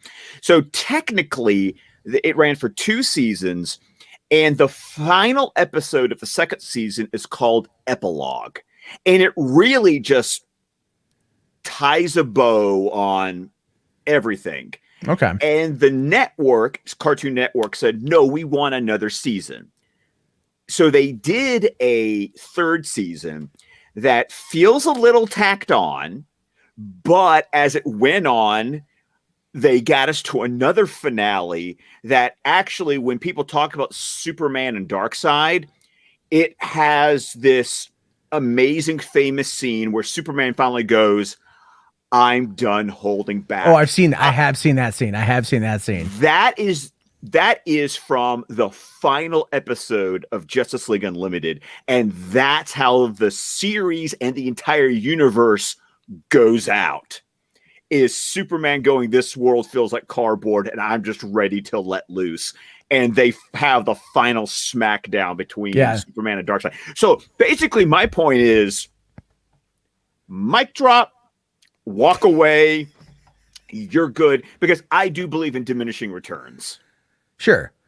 Well, I know the Batman animated series is now on HBO Max, and I know. Did they put Superman on there yet? No, because Superman now, I think, except for like Static Shock, Superman's the only one that does not have an HD transfer yet, and that is trust me, Superman fans are pissed. Yeah, because they've done Batman, They've done Batman Beyond, Justice League, and Justice League Unlimited. When it was made, was already done in HD because Cartoon Network was HD at the time.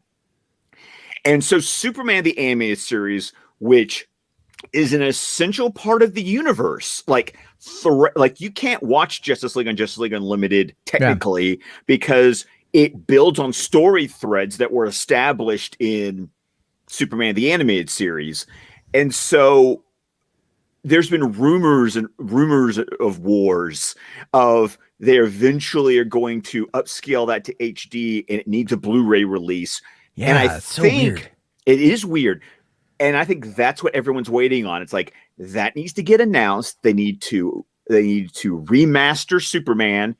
And then that's when, because it's the only one of the universe, except for maybe like the Zeta Project, which was a spinoff from Batman Beyond, that is not on HBO Max now. Like you could watch the entire animated universe start to finish if it wasn't for this giant hole that is Superman. So what you're saying is yo ho, a pirate's life for me.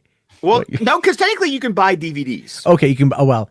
See, I remember when they announced DC Universe, and they were like, "We're going to be up-resing, like, giving the HD remaster to the entire Batman animated series." And I was one of the early.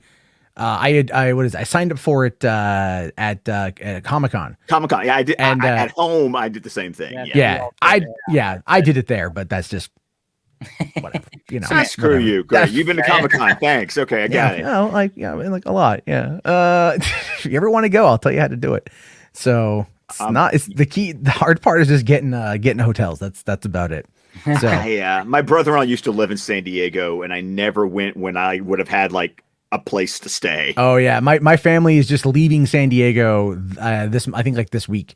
So it's like my free board is gone. I have to couch surf next time I go down there, which is going to be fine. But no, I remember like I watched the animated series when I got DC Universe, and it looked amazing. Oh, the HD remaster for that was gorgeous. But I didn't know they did it for Batman Beyond. I know it's on HBO Max now. I just haven't watched it yet. And it's the HD remaster. Oh, I gotta watch that. Yeah, I love Batman Beyond. That is. I have to ask you, and I'm not going to judge. And Return of the Joker doesn't count because it's a movie. Okay, all right. I'm taking that one out of play. Top 3 episodes personally for you. It's been so long. Like I haven't watched it since it was on the air. Okay. I just remember watching it when I was like 17, 18, around that time. Because I didn't have, so when I lived in Portland, before I moved to San Diego, the CW or WB. The WB, it was Kids WB. Yeah, we didn't have cable. We just had the bunny ears, and I couldn't get that channel. Oh. So like I never watched any of that stuff. So when I moved to San Diego and we got cable finally, I could finally watch Batman Beyond. I could finally watch Pokemon and like the Starship Troopers animated show that like I missed because that was on there in the morning. And so I missed all of these things because I just couldn't watch it when I was a kid. So I remember probably for me, the one I remember the most is the very first episode, like the very first scene in the first episode, like, because that caught me off guard. Like when Batman grabs the gun, cause I remember going, whoa, like, whoa, yeah. Whoa, and then like, oh, this is fucking dark. Right. And then like, I remember like loving, Terry McGinnis, Will Friedle did such a great job. So there's elements that I remember of it. I just haven't sat down to rewatch the whole thing because it's going to be like watching a lot of it's going to be like, kind of like new almost because it's been that long. Same with even the Batman animated series growing up. Like there's a lot of shows I watched as a kid. I can't tell you specifics because I just, but I watched a bunch of them. You're talking to Scott, who's like an encyclopedia with my knowledge is movies. Yeah. My knowledge is movies. Talk about an episode, like he'll just know exactly, like, and he'll just say the name, and that's great because honestly, that's not in my repertoire. Like, but if you want to talk about like, what movie was released June 15th, 2001 in theaters, I'm be like fucking Tomb Raider, bitch, and like because I worked for movie theaters, like so that was my life. So I know, like, I would live my life around when a movie would come out. So I got, that's how I lived. But TV shows and that kind of stuff, like, unless it's The Simpsons, that's my big thing as a kid. I watched it kind of, with Batman and Superman, all CW stuff or WB. I never had access to it.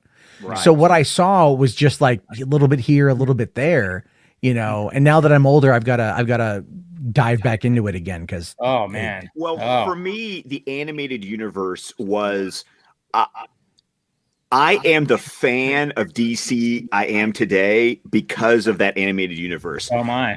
Almost every introduction to any of these B and lower level characters, like when we're talking about the deep dive characters, my first introduction, Dollars to Donuts, was probably on one of these Bruce Timm, Paul Dini, Alan Burnett cartoon series.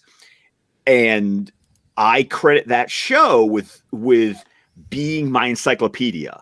Like, you told me who the character was, you gave me the blueprint, and then that led me to go, okay, and then being the nerd I was, now I want to go find the books I need to go read to learn more.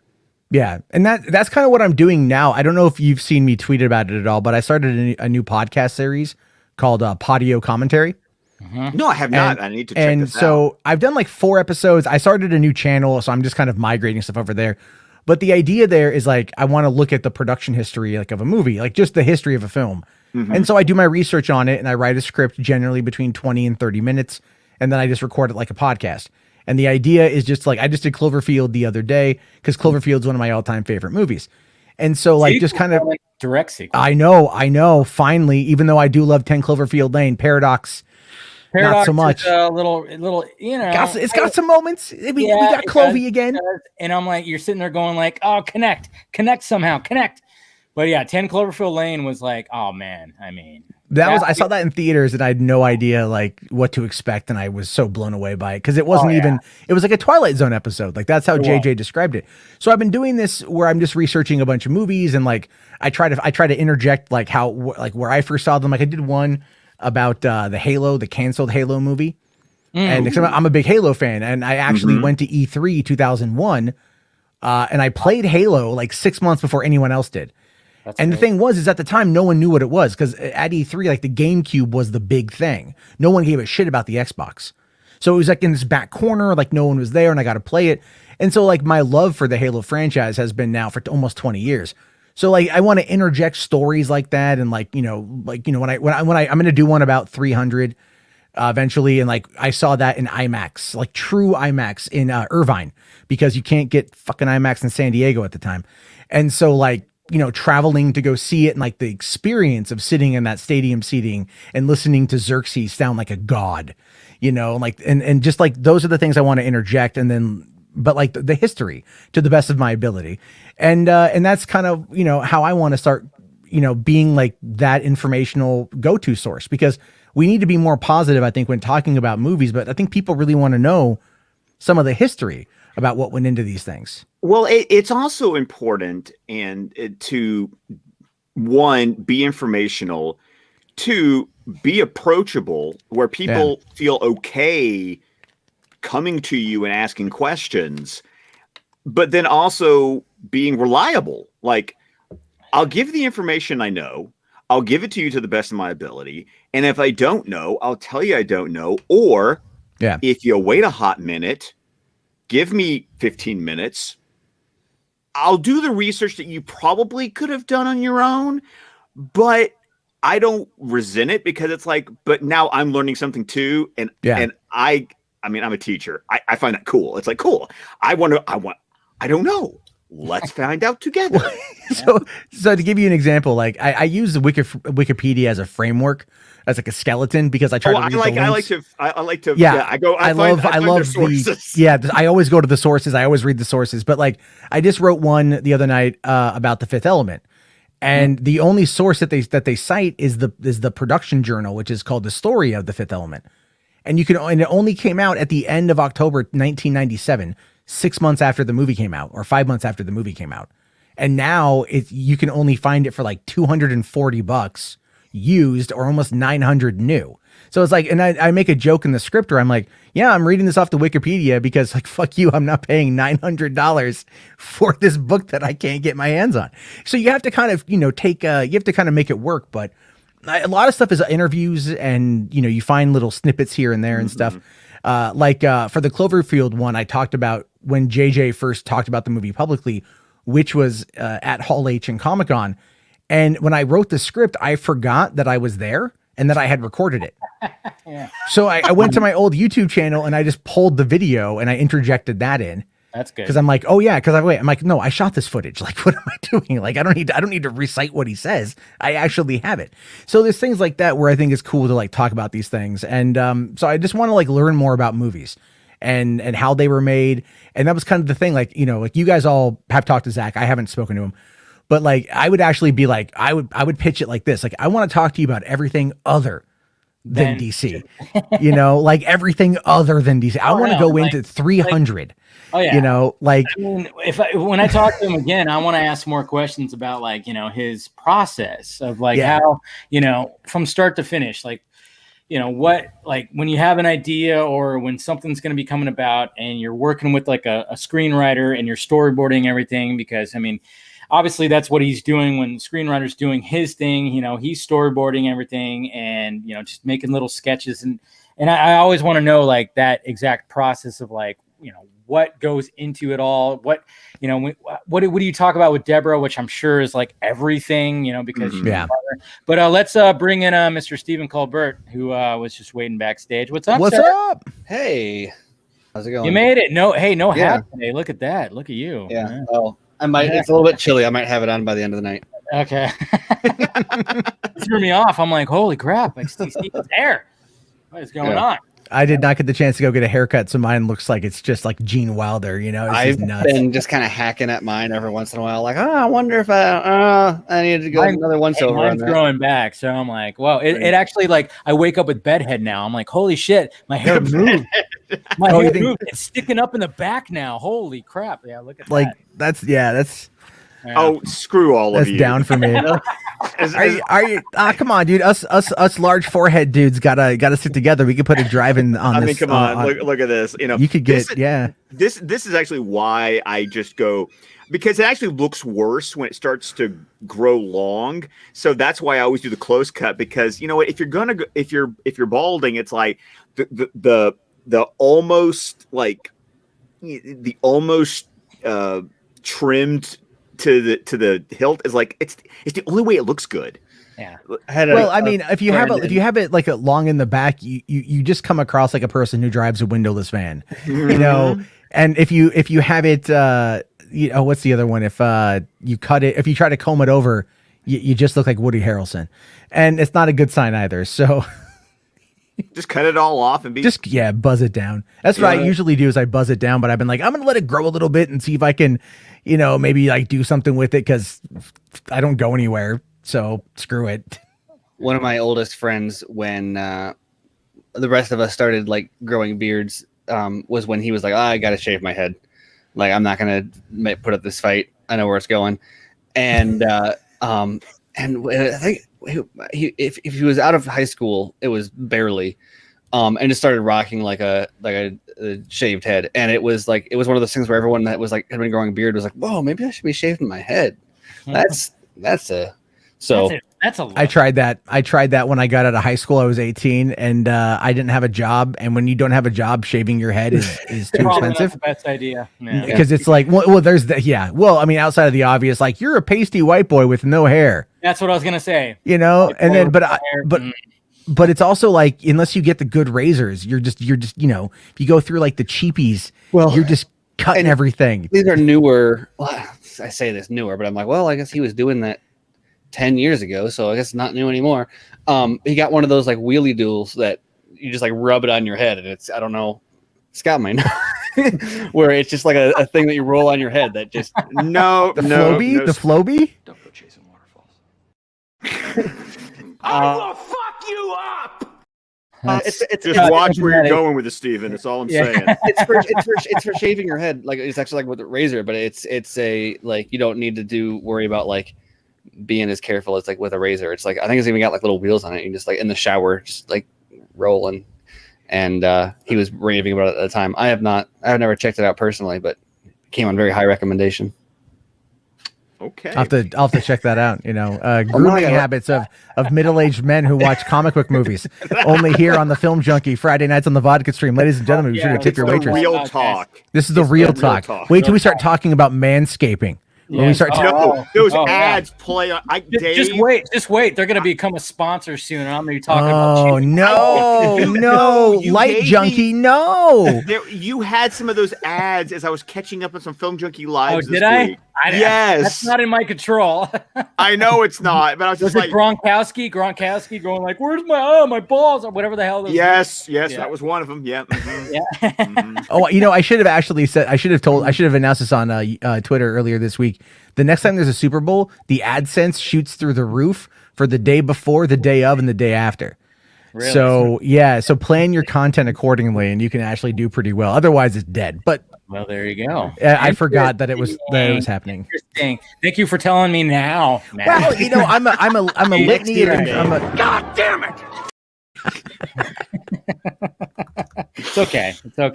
I forgive you. But we got somebody else that's joining right now, Mr.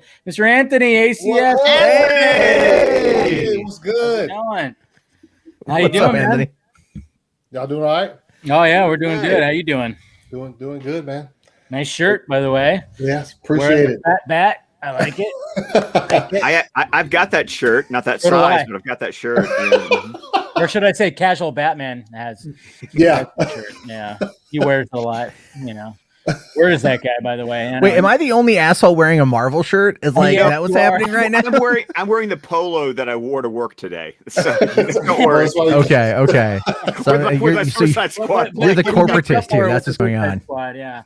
But anyways, thank you for joining, Anthony. Yeah, my pleasure. Yeah, no problem. So let's. I actually want to ask. I mean, obviously we'll get Scott. Like, first, I want to know Scott's reaction when you saw Granny Goodness. Did you know it was Granny Goodness at first? Yes. Yeah. Okay. Yeah. I'm sure. She's even holding the mega rod. See? I mean, I'm just like, is it a mega rod or an electro staff? It's Mega Rod because I just read that issue in that Fourth World Omnibus I'm reading, and they call it the Mega Rod. I'm just saying. I was looking for, because I don't know her as well, so I'm not contesting. I was doing research on it, and the Mega Rod was always looked shorter, and then the only thing I found that was like longer like that was an electro staff or something, I think. And so the Mega Rod is also it's what all the female Furies warriors have, because that's what Barda has. Right. And sorry, Jarbo, I'm speaking Greek, and I apologize for that. No, I just heard Mega Rod, and I'm like, what the? No. Hey, don't type that in Google. You're gonna get something. No. Nah. You gotta understand. I am currently working my way through the 1,574-page omnibus of all the original 70s comics where Jack Kirby created this entire mythology and all these characters. So I'm reading all the first appearances. I'm reading all the introductions to all of this stuff. So I'm learning things myself going, seriously, that's what it's called? Okay. Rod? It was funny when that first went up, and people, because I think people are so intent on the what's her name as Grail? Sophia Botella. Yeah, there's a picture of her. There's one picture of her like in a bar with the cast in London. And people are like, oh, she must be Grail, and that's just stuck around ever since then. And maybe she is, I don't know. But so when people saw that, they were like, Grail, and I was like, look at that hair. Like, that is nobody. It was either Grail or Kara that everybody was like saying. And I was just going, it's Granny Goodness, for goodness sake. Yeah. I mean, she's a Snyderized. Every time he's called something, yeah, it's a very Snyderized Granny Goodness, but to me, it was like very clearly like Granny Goodness. I know, and that's when the teacher in me, it's just like I see the perpetuating ignorance, and I just go, "Let me teach you."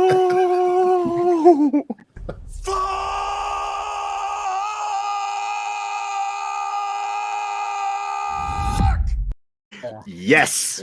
I still need to watch that. It's pretty good. It's pretty good. We also got Mr. Comic Movie Marks, Mr. Matt. What's up? Hey, Matt. Hey. Oh, sucking down some delicious. What is that? A shake from In-N-Out? Yes, it is, sir. Oh God. God, so good, so You good. Californians. Yeah. You're in and out. Yeah, right there. It's so good. Oh, How you doing? How you doing, man? It's been a bit. It's been a oh bit. yeah, man, it's been a bit. I thought that some things happened today, so I was like, you know what, it would be good. What By things the happened? What are way, you talking about? your road to Zack Snyder's Justice League series, I just Yes. watched part 2 earlier this week. You guys are killing it You guys with that have upped your series. game. I was gonna say Big they're time. killing it, and then you said they're Yeah. killing it. Now I have to think of a follow up. You guys are crushing like- it. Yeah, crushing it. Touching. Or you guys have upped your game. I'm Yeah. quickly losing adverbs. Okay, is that it? Is that all the praise? Okay. Yeah, you great. can go It was now. really You can good. go I was now. waiting for more. I was waiting for more I adverbs. mean, you guys are always good, so we're like, yeah, just good. Yeah, I haven't seen part 2 yet, but part 1 was pretty goddamn phenomenal. Yeah, you guys. So yeah, I haven't had the chance to watch part 2 I, yet. I still look up your what is Zack Snyder's Justice League? It's just like your general explainer, or not, I think it was the Snyder Cut at the time. Yeah. And send that to people when they've got it's the one that my mom sent me, and she was like, "Hey, do you know these guys? They reference your articles in here, and this is pretty informative." And I was like, if she found that on her own and is That's going to awesome. volunteer the information that was informative, I wish they wouldn't swear as much though. Yeah, I was about to say. Our Sounds like fucking, my mom. Yeah. our fucking dirty mouth is just. But We yeah, actually I was like, for the series, we actually were trying to dial that back a little bit, like and by part 2, it fell apart. Like we we were trying to dial it back, like not doing that as much to try to make it a little bit. it's so hard to even talk about like as we've seen with the trailers the past few days. There's so many people who I don't know if I've ever seen comment on the nature of the Snyder Cut at all are just like, what the fuck did they do taking this out of there? Like, Oh, why is it not? What? Who made this decision? Yeah, no, it's Morons. Morons did. Yes. yeah, Straight up morons. Okay, I'm sorry, but when for instance, right here, I mean, the first little teaser that came out was just like, I mean, you see Superman like this, and you're like, that is not what we saw in that last Justice League movie at all, pretty much. I think there's two angles to it. There's one that is like, who made the decision for it to not be that way? And I think the other side also is like, I don't think they could have made that if they wanted to. Was part of and there were certain scenes that maybe weren't this far along, where it was like, even if they wanted to be like, hey, Joss, we actually do want you to mimic Zack Snyder, that's what we got. In some context, right? Like, I think that there's a skill and decision-making disparity, both of which compounded. And I'm also just sitting here, and of course, everyone's like, black suit, heat vision. And I'm sitting here going, is no one going to talk about the boom tube behind him? There's a boom tube behind him. Behind his ass. And it's weird because for me, obviously, there's a lot going on here, but that exact same footage is used in the theatrical cut. Yeah, there's the part where he does do that. Yeah, and exactly. It's a different kind of angle. Well, kind and of. it's shot differently because his cape is like sitting down. Right. Well, because the cape isn't even on him, and so they just CGI'd that in. But in the theatrical, the cape is down. The laser eyes. Actually, they started from a different angle where he started, and then cut him with the laser eyes already going. Yes, and obviously not the black suit. The craziest thing for me though is I think this is one of the best examples of how much they mutilated the cinematography with the crop. Yeah. Look at the 4:3. I'm pointing at my screen here just so you can see where my finger is. In the theatrical, it cuts him off like right above the eyebrows and then comes up like to the bottom of the Superman symbol, and it's so tight of a crop, not a good kind of tight. And somebody get that drop. Yeah. I didn't even mean it that way, but thanks. It's just it looks poorly framed, and it's because they took something that was framed in 1.33 and put it into 1.85, I think. And I don't know. It's just looking at this. You look at like just the hair, like everything about this has the framing of it is, and the boom tube like behind the head has like the halo effect. It's just the aspect ratio alone makes that an infinitely better shot. Anthony, what'd you think when you saw that shot of Superman just like unleashed? Yeah. First of all, fire. Thank you. Yeah, we go. Yeah. First of all, fire. That's because I remember I was at work and because I had I was working this week for both of these teasers that he dropped. Today I was more prepared for it than I was yesterday. But no, when I saw it, I was like, whoa, like Zach went there. And obviously I noticed the boom tube behind them right from the get go. But that's what we've been wanting. That's what we've been waiting for 3.5 years. Yeah, 3.5 years. So yeah. So I was much impressed by that and very, very happy to see, especially the scowl on his face when he's about to fucking oh my god go hard. Yeah, dude. I was like, yo, this is that's what it's no yes, ma'am. By any stretch of the fucking imagination. It's no, I'm a big fan of justice. It's none of that. Okay, it's not that. Seriously. Get the fuck out!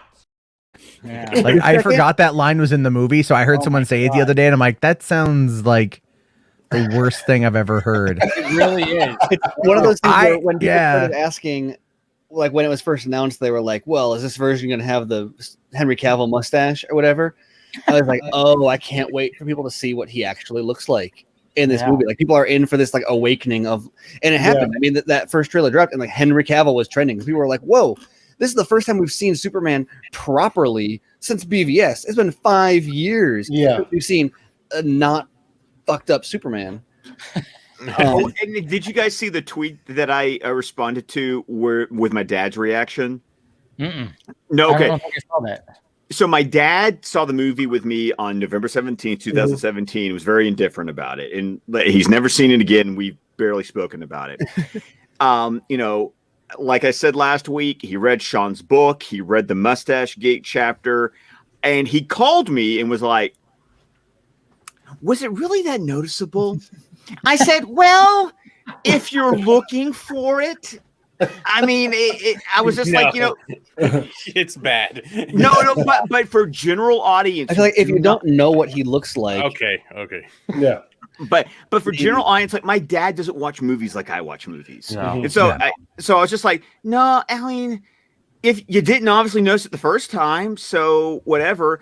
And so then I showed him that teaser. I had my MacBook with me, and I just pulled up my iTunes account and I said, let me show you that first scene. As soon as he popped up, my dad was like, what's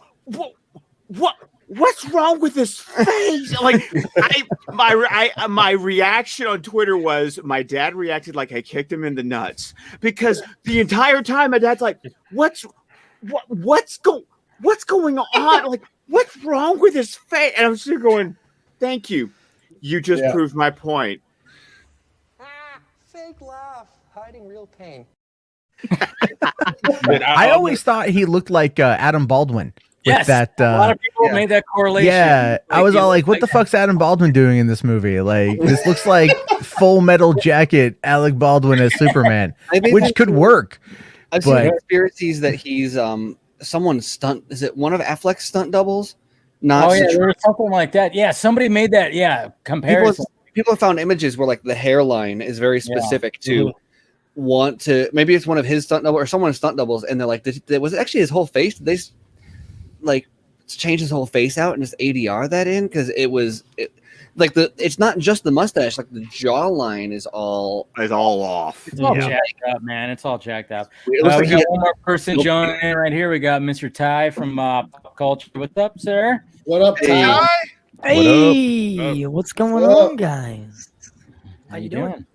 Now we're just talking some mustache gate. That's all. What's up? How you doing? Ooh, something I can't grow, but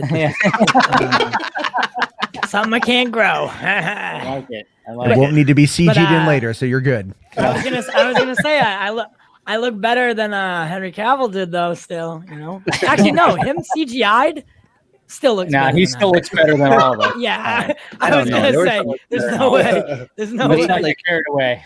Maybe you could make that argument, but there were moments that were like nightmare inducing, though, and I don't think that like yes, ma'am. It dips into It's when he smiles and there's just black holes. Like you're like, there's nothing in there.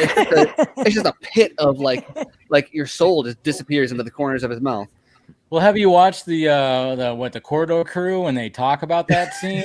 Oh my God. I mean, they talk about it. They're like, there's no texture. Like literally, like they talk about, they go into detail and like, what the fuck were they thinking when they were My trying favorite to do all that? thing I learned there was how they talked about there's no muscles above Yes. like, between your nose. Yes. And Nothing. they animated it so that his lip was like being pulled up as if there was a muscle there. And like your lips don't move that way. Like there's no muscle. Definitely.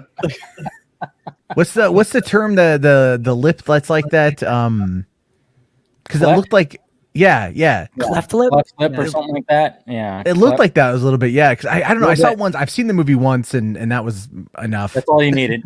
Yeah, I'm just waiting. I was like, do I want to watch Justice League again just to prepare for the Snyder Cut? And I'm like, no. I no, talked myself no, into trying once where I was like, you know what? There's some moments in that. Like I hated it, but like, and you start it and you're like, no, I'm not.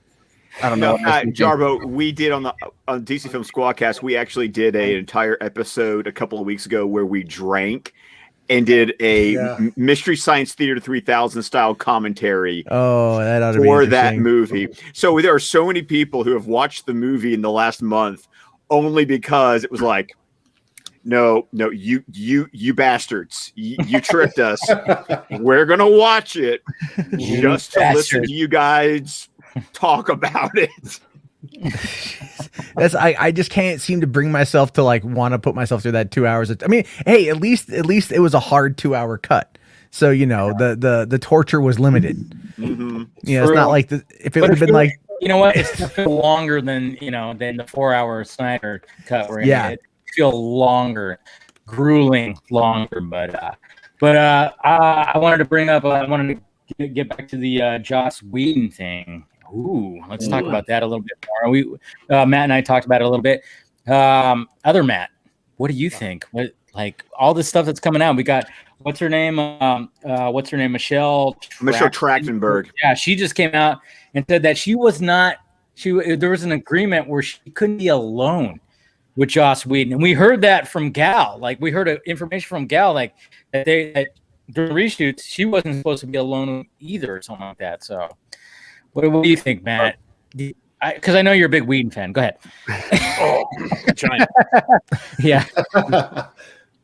Yeah, sounds about right. That's I guess I don't know. I mean, how different? You know, I guess we'll just ever. I don't know if we'll ever find out, but just how many of these stories are the same just across the board, and we're just only hearing it about Whedon, though. That's just kind of like I'm like. I mean, it's just to me, it's just you hear the Brett Ratners and those others and stuff like that. It's just.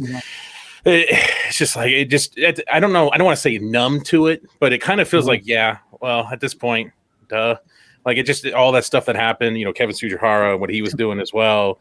And it just seems like did anybody ever parade Brett Ratner around as the prototypical male feminist? No. Although, did you see he popped up in the news again this week? No. Yeah. He bought the rights to the guy who did the Wall Street Bets Reddit. The founder of Wall Street's Bets, he bought his life story. Like they're making a movie out. I'm like, this is your way back. That's Game stonks. Like, okay. Yeah, like, okay. What the fuck? The way back, man. Part 2. It's gonna start Ben Affleck just de-aged. Well, and then there was that story where the Firefly writer came out like right when the vodka stream started, and it broke about how apparently he would find glee in making female writers cry during note sessions. Okay. I read that. You know what? I work for an asshole like this too. It's like I had a boss like when I like the industry that I'm in right now. The first not like the first job I had, but this one company I worked for. It almost like he made it that like it satisfied him to make the female workers cry. Like every female worker that worked for him like ended up crying at one point, and it was like you were just like there are just guys out there like that just get satisfaction from that, and it's like and there was nothing to it. He was a big fucking dork, I'm like how is this person making it was very frustrating, but there are just like those kind of guys out there that you wouldn't think that would be like that, but they just get this gratification from just making girls cry, and I'm like it's a weird thing. And then here we got Whedon, who's supposed to be this feminist. Bullshit. No, I don't think so. I actually do have a story. Okay. So back in December Everybody does. 2016. Well, no, my story is it's a third. It's you know it's secondhand, but it's Yeah. from a very good source. Still, yeah. Because I was out at a bar in San Diego getting drunk with Adam Baldwin. Because I'm not kidding you. This is in Gamergate. He hit me up and he's like, I'm gonna be in San Diego filming. You want to go get drunk? And I'm all like, yeah, I do. So we hung out and he told me, I won't say who, but he told me who Joss had cheated on his wife with. Oh. And because that was the thing, is like, because at the time in Gamergate, like, 'cause we were, you know, like there was that whole Anita Sarkeesian thing, and Joss had come out as this male feminist, and like he was hanging out with Anita at that time, and they were doing these little like hangout photo sessions, and she was using that as a way to get money. And so, you know, and then you find out like who, you know, that he slept with this woman while making a movie. And then in the 2017 rap op-ed that his ex-wife, Kai Colwright, where she accuses him of infidelity, she more or less alludes to it being during filming of a movie. And so I'm like, that kind of like clicked in my brain about it. But yeah, you know, you hear things about Joss, and the thing is, like, he's a nerd creator who has a lot of pull. A lot of people love him. They're never going to look past the surface. And so people just keep giving him what he wants.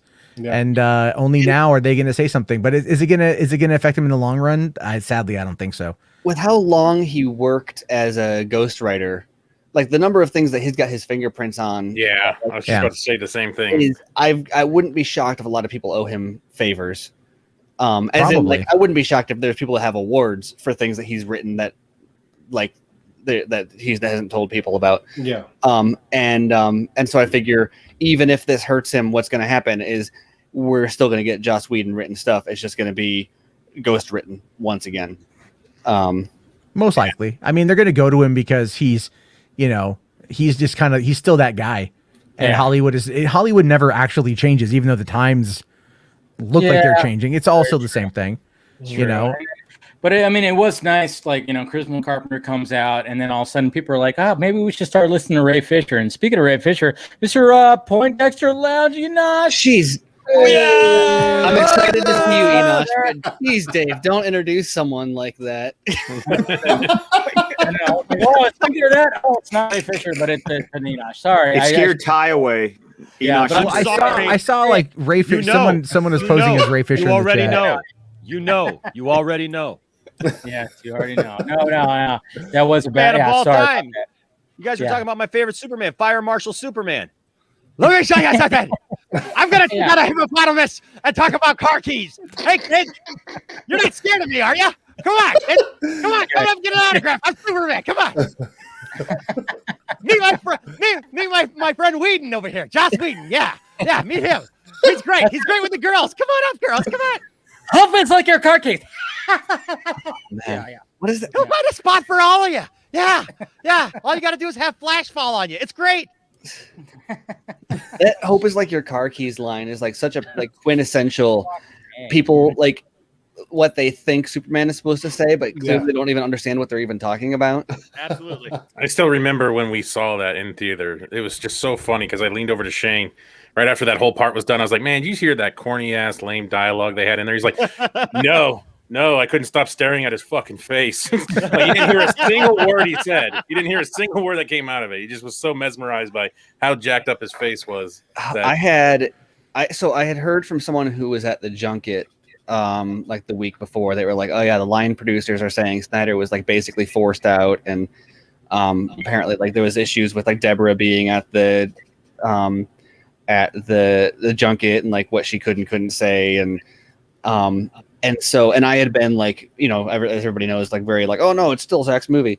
And so it was like, that was like the night before I saw it. And so I had that like sinking feeling. And then I remember sitting in the theater and it opens with that.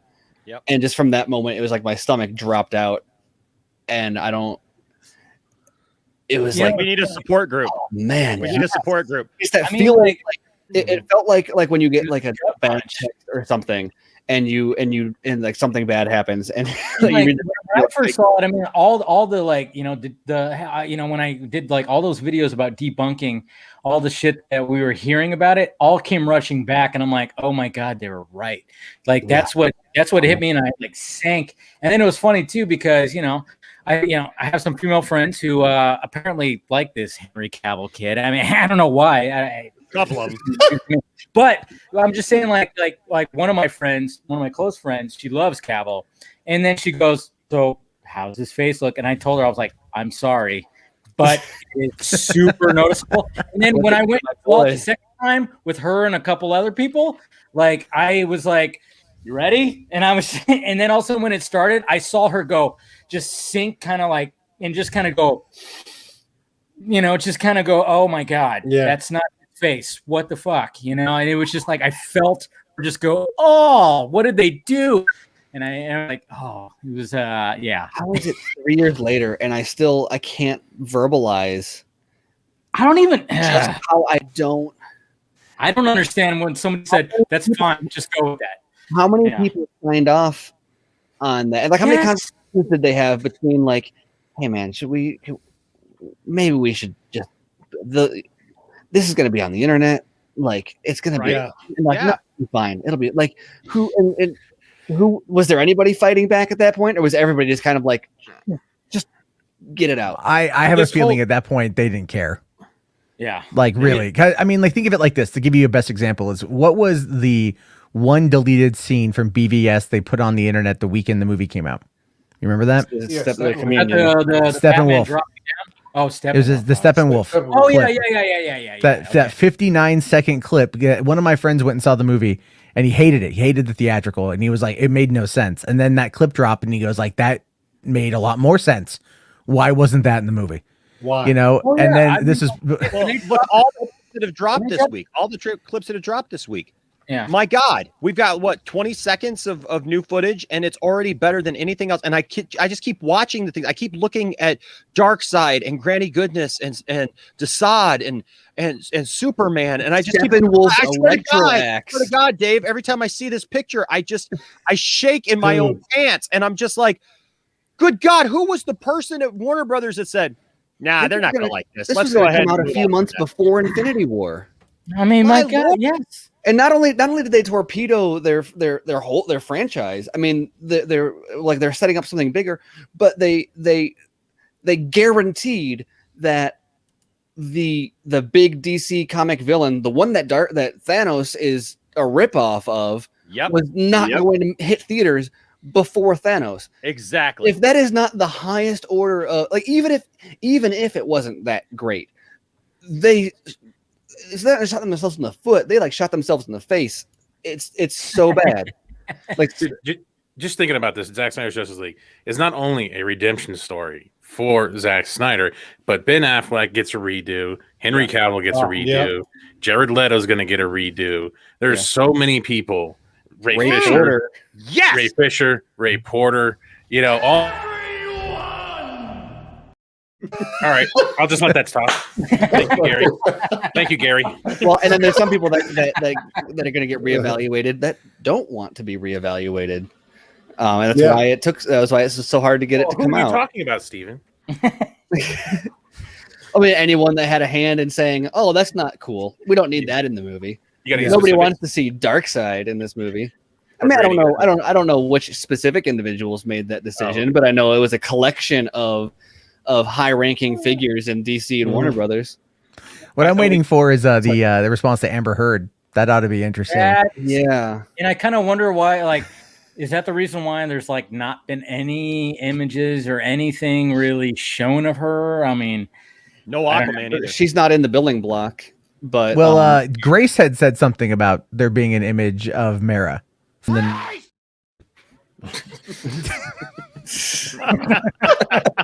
How many of those do you have queued up, man? Jesus. Yeah, dude, what are you talking about? I got them ready. Drops on point.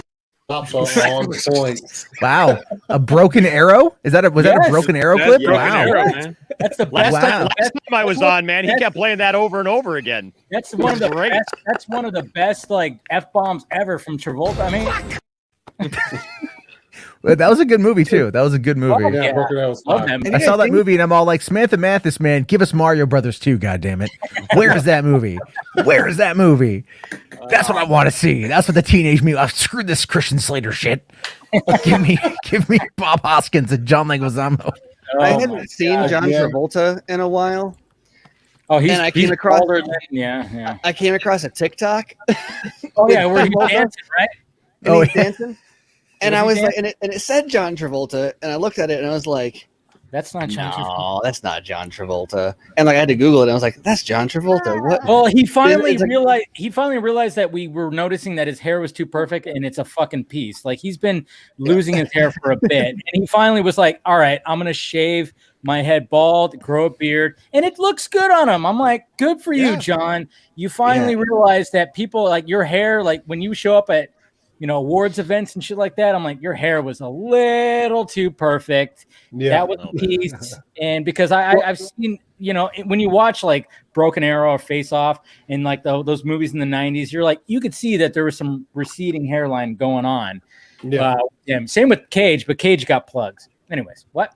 Yeah. Well, and his beard is great too, because I think he was always clean shaven, as far as I remember. And then obviously his hair is like what he's known for in a lot of ways. And so yeah, I don't know. He needs to like. I feel like he needs to be like a Bush Light spokesman now, though. Also, like I just want to see from Russia or from Paris with Love too. Yes, That's what I want to that's see. where Give he me a first had sequel. bald head. That's where he Yeah, had a that bald- was a fun movie too. That was a very fun movie. It's on Netflix now. Apparently, someone told me that the other day. Who was the young Jonathan? dude? Is it Jonathan Rhys-Meyers? Rhys Meyer. Rhys There you go. Davies. There you go. Rhys Myers. Yeah, because there's Jonathan Rhys-Davies, Jonathan Rhys. I get them mixed up all the time. It's all like one of them is cool and the other one is not. It's the guy who played King Henry in The Tudors. That's what I always Yeah, and then Henry Cavill was in that as I just well. remember Yes, him he was. in Mission Impossible 3. He like flew the helicopter and he was, he was in Mission Impossible 3. Anybody remember that? Okay. I do. I love that movie. that's I one love of the that better movie. ones. That's the JJ. That's a JJ. Yeah. Mission Yeah. Impossible, Yeah, with Philip That's Seymour Hoffman as Oh the man, villain. Philip Seymour Yeah. Hoffman, that interrogation scene, and especially the cold open. Oh man. oh my God, where he That was a died. well done. That for his No. first feature film, that was very well done. You- Very well done. Yeah, do you have a wife, Yeah. girlfriend? Well, I'm gonna find her. I want to fire. I'm gonna hurt her. I'm gonna hurt her. I'm gonna yell her. Yeah. And then, I just love that Aaron Paul was her brother. Yeah. yeah. Or that scene right. where he's got him hanging out of the airplane, and he's like, "Where's the rabbit's foot?" And he's just like chilling in the chair. Like, Yeah. oh man, he was cold. Yeah. Philip Oh, Seymour Hoffman was man. cold in that movie. I like They're when he got talking hit by the about- car and you just see his shoes. Oh But man. hey, they're talking about remaking Face Off. Sequelizing. No, It's a sequel. no. Is it a It's sequel? supposed to be Yeah, a sequel. God, no. That's what Not they a just clarified. saw They were that. like, "Oh, we would never remake it. It's a sequel." Oh, because it's too much of a classic. I mean, it's too much of a classic a idea. classic. How dare you Yes. not? That's I'm just where they go sorry. too far. Damn it, too far. Sorry, I'm I sorry. could put up with a lot of No. shit. But I a apologize. fucking face-off It's remake. a classic blunder of like the trade. Like I don't know why this is the thing they get hung up on the most, but the trades have no idea what the difference between sequel, reboot, reimagining, No, soft no. reboot, spin-off, relaunch. Like, they don't. All of those words are the same thing. To every single one of those is a remake to them. Okay, there's that drop. Okay, The there's a remake drop bundle. you need, Dave. I need you to have Inigo Montoya saying, "You keep using that word. I don't think it means what you think it means." Yes, I need some Princess Bride drops. I do. Yes, absolutely. The crazy Thank you. thing, Yeah. though, the crazy thing about Face Off, though, is you can actually imagine how they could actually do it today, like in Yeah. a proper way where it doesn't seem so ridiculous. It's like, let's just trade faces, forget bone structure, forget body type, forget they the way explain that we sound and all that stuff. Forget all of that. You don't. I will be John Travolta. You will be Nicolas Cage. It will be okay, and we'll make money. But here's the thing: is I think with the original, Travolta and Cage were like the perfect. Oh, yes. Like so. Oh, yes. So who is the? So if you're They're going at the to height of their powers, right? if you're going to create a Yeah. similar like over the top but make it work, but it doesn't work, but it does. Absolutely. Two actors. Who do you choose in 2021? I know that's the point right there. Because I mean, like, Jason Statham. it's kind of funny when you talk when they do that exposition of how like it could work, and then they talk about like, oh yeah, you got this and this. Oh yeah, we'll get rid of that fat that you got, John Travolta, because Nicolas Cage is skinnier than you. And then they're like, oh, the height's negligible. Oh, your eye color is fine. It's there's a lot of things that are convenient, but then they kind of get with the science. Sorry, what were you gonna say, Enosh? I was going to say Jason Statham. is one. Okay. Jason and Statham. who's But who the do you other? find to balance out against Jason Statham? I don't know. Yeah. Kevin Hart. I don't know. I mean, Adam, the thing is though, but the director is Adam Wingard. Yeah, that's I'm true. sorry, you broke me. I'm sorry. I'm imagining before, the movie. Before I started the stream, I was watching Central Intelligence on like TBS. So for some reason, it was in my head. What about You know what? You could probably put The Rock in that.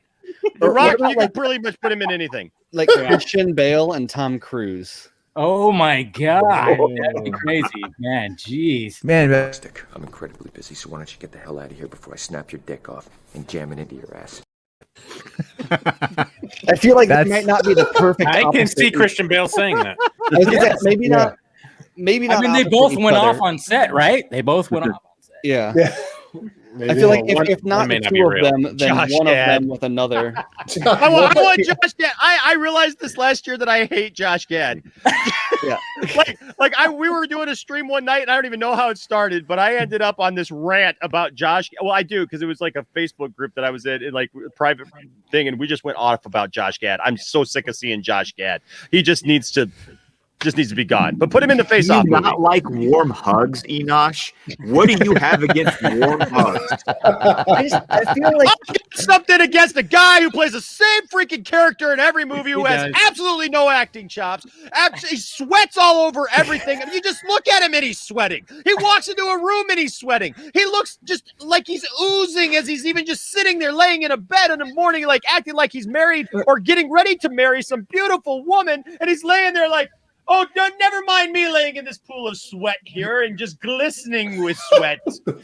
I extended myself. I woke up and opened my eyelids. Therefore, I am drenched. I think the big thing for me with him is he strikes me as the kind of person who like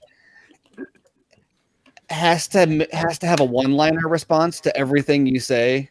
If you're like telling a story and you're like, yeah, that's funny, Josh. So anyway, yeah, that was funny too. Anyway, like, just I don't know. It's not. well, he comes across like the best friend who became like the leading actor, you know? Yeah. And you're like, how did this happen? But yeah, here's the thing. My kids love Olaf. And so I was watching these Olaf short films today, and they're cute. And I will say that he did, he retold the Star Wars movies and as Olaf a few months ago, and that was actually pretty funny. So he's a pretty talented guy, but he's stuck in this typecasting because it just pays him money. Disney's like, show up, here's money. I feel like he could be good in the right. I've never seen him in a role that is the right role for him. 21, I liked him in 21, but again, he was a sidekick character. It's like Jonah Hill is a good sidekick character. You know what? He was in Murder on the Orient Express, right? Yes, he was. I thought he was okay in that, I guess. Yeah. Josh Gad just seems like the guy who makes women feel uncomfortable. Right? Like they don't tell him to his face, but they tell you later, like when you're like with your other buddies and they're like, hey, could you just not bring Josh around? Like it makes there's going to be a Twitter thread about him at some point in time. Yeah, just he makes Cassandra feel weird, and it makes all of us feel weird. There's a weird energy in the room, and he's sweating all over He's always everything. asking me for Star Wars spoilers. Oh my god. Making her uncomfortable. Like seriously, This vodka stream has taken an interesting turn. it really has. That's I'm what just- How you doing down there, Ty? Ty, you okay? You Ty? Is he- Yeah, I'm having a couple of issues here. Okay. You okay? What's happening? Good time. No, it's my internet. It's not personal. I was gonna say, do we need to Okay, have do we need to have a talk, Ty? I mean, we can explain some things. It's okay.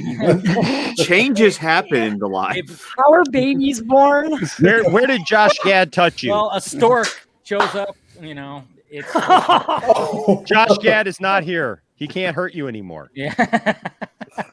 But I sent him a link, so when he pops in, make sure you bring him in, Dave. Speaking of Josh Gad, No, but So when a man and a woman love each other and they get murdered in an alleyway, Batman is born. Ah, Now you want to get nuts?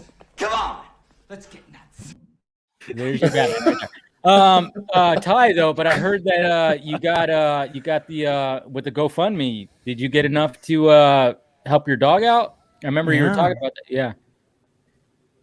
No. Oh, it's internet. Huh?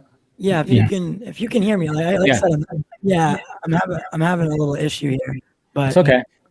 If you can you hear me? Yeah, we can hear you. All right, yeah, we raised 7.4 thousand. So Nice. yeah, we were able to. There you go. That's good, man. Congratulations. That's awesome. That's awesome, man. Yeah, because I remember you were talking about that last week and putting that out there. Yeah. Yeah. 4 days. 4 days, 7,000 Not bad. over 7,000 4 days. Awesome. I love that.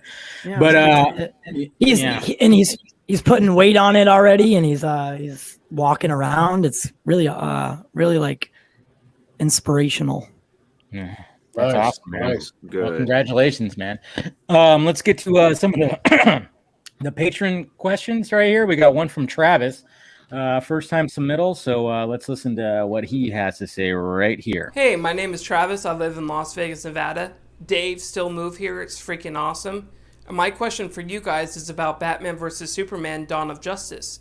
Do you think Zack will be adding any additional footage to the film on top of changing the aspect ratio and then calling it the ultimate director's cut?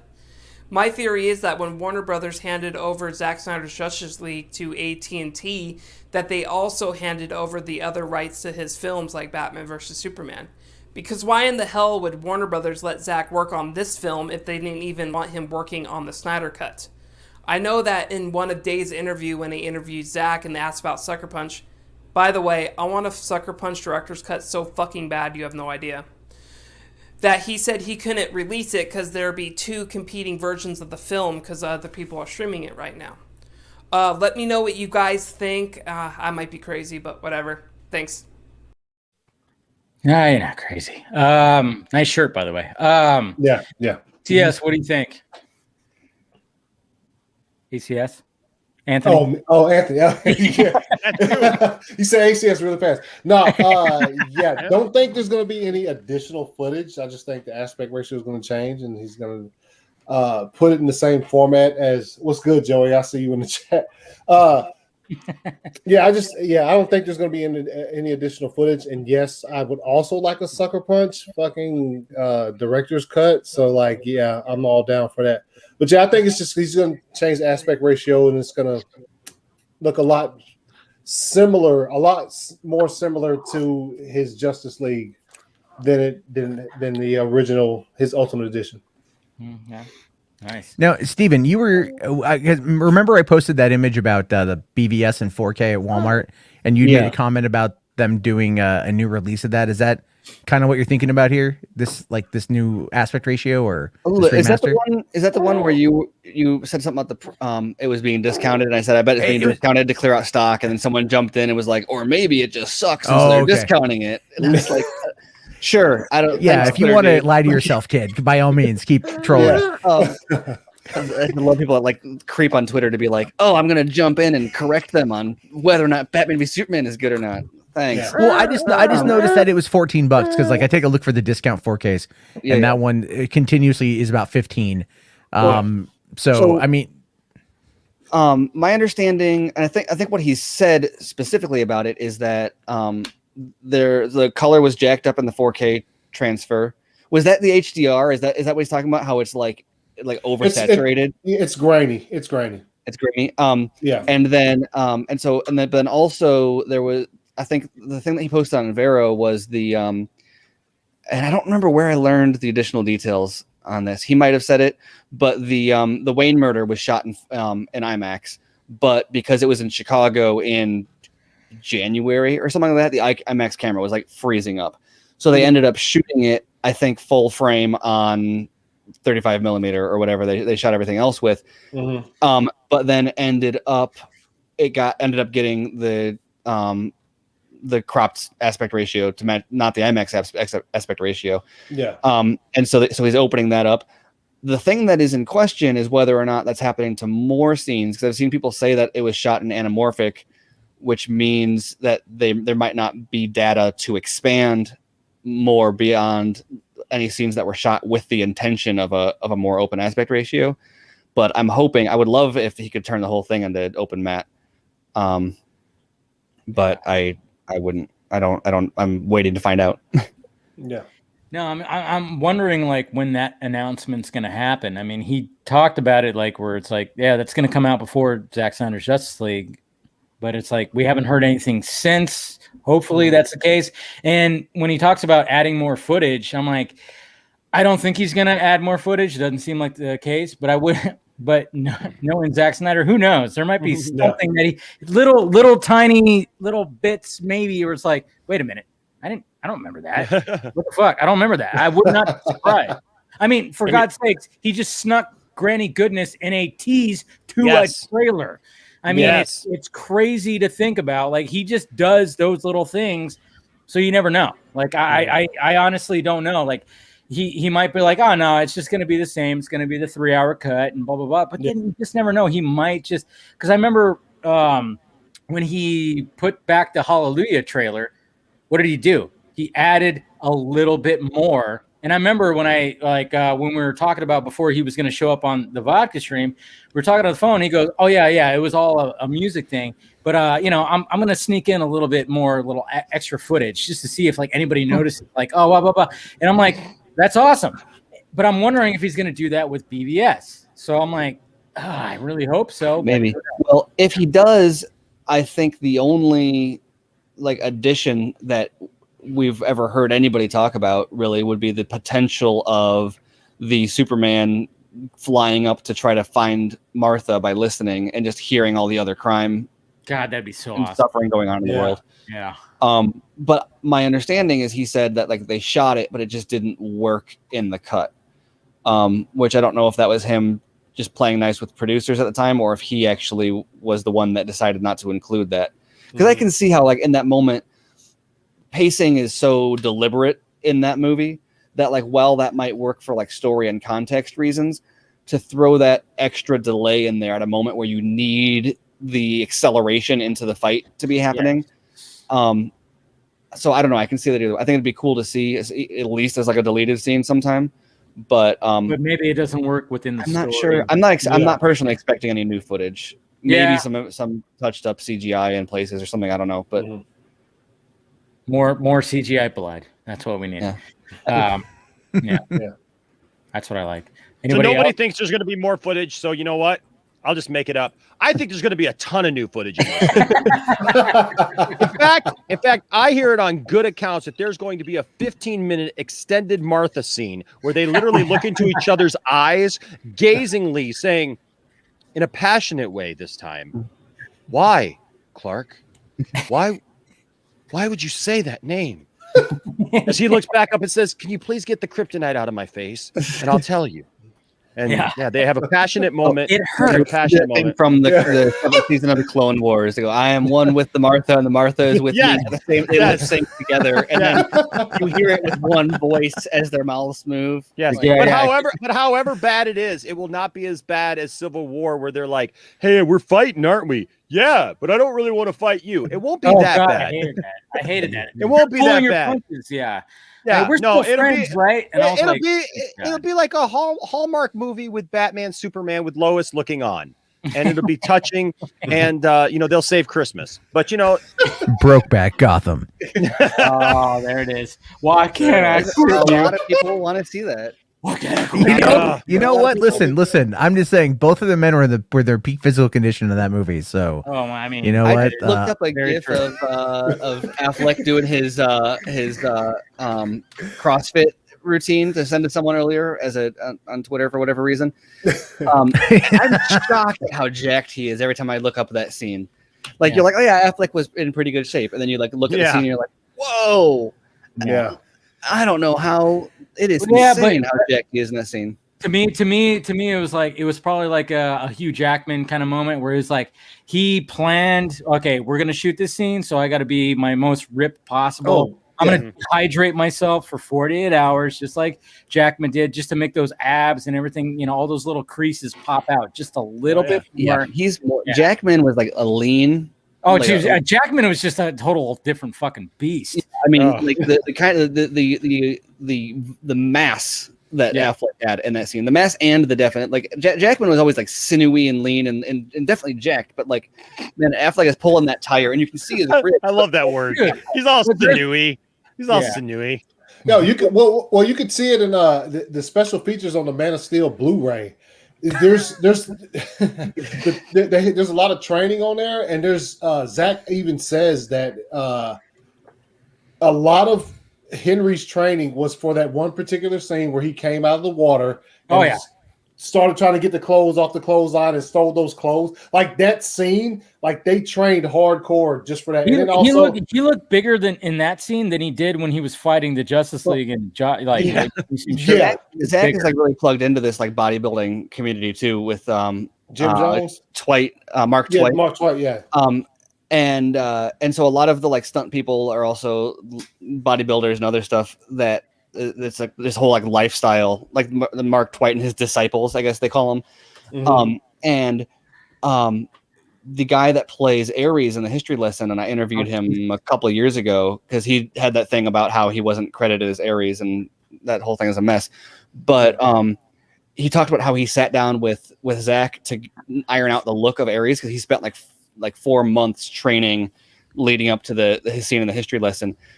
And it's like burned into my brain that he said the way Zach described the physical condition he wanted me to be in was skin like paper, veins like worms. Like that's like he's like, okay, what do you want me to look like here? I can look. He had like different bodybuilding photos and whatever. He's like, okay, so I can look like here's what. And Zach's like, I want you to have skin like paper and veins like worms. He's like, all right. So like for 4 months, he like ate chicken and. But it can be better. And you look at the image of him, and he did it. He did a whole photo shoot because he was so proud of what he did.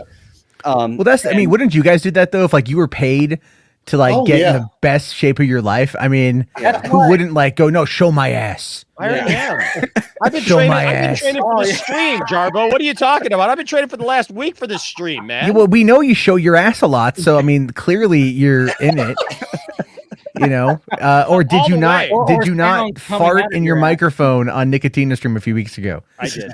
I'm just saying, like, totally sounds coming out of your ass, maybe. I talk out my ass all the time, but that's a whole different story. Man. You know how much weight I had to lift and beans I had to eat for that? I was on a strictly bean and protein diet, man. I swear, you fart once as a joke. And it becomes your personality all of a sudden. Hey, listen. Hey, you cry unboxing a silver play button, okay? Steven's and that becomes a meme. All right. I know. So. Steven's wife over there tweeting me all the time. Hey, what about that Enosh fart, huh?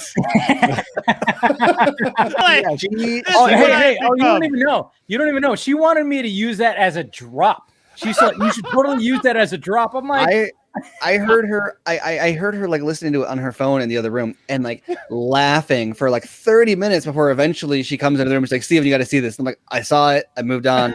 I know that it's a big deal right now. I don't need to see Enosh fart again. I appreciate that you like it though. I know. Well, you know, I kept watching it. It's funny because watching Anthony's response to it live is worth the price of admission. He's just like, no. He was dying. He was dying. Well, because you feel like you need to like clean your ears out or anything. Like, how do you? Like, what am I?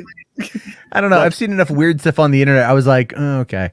Let's just... Everybody farts. Everybody farts.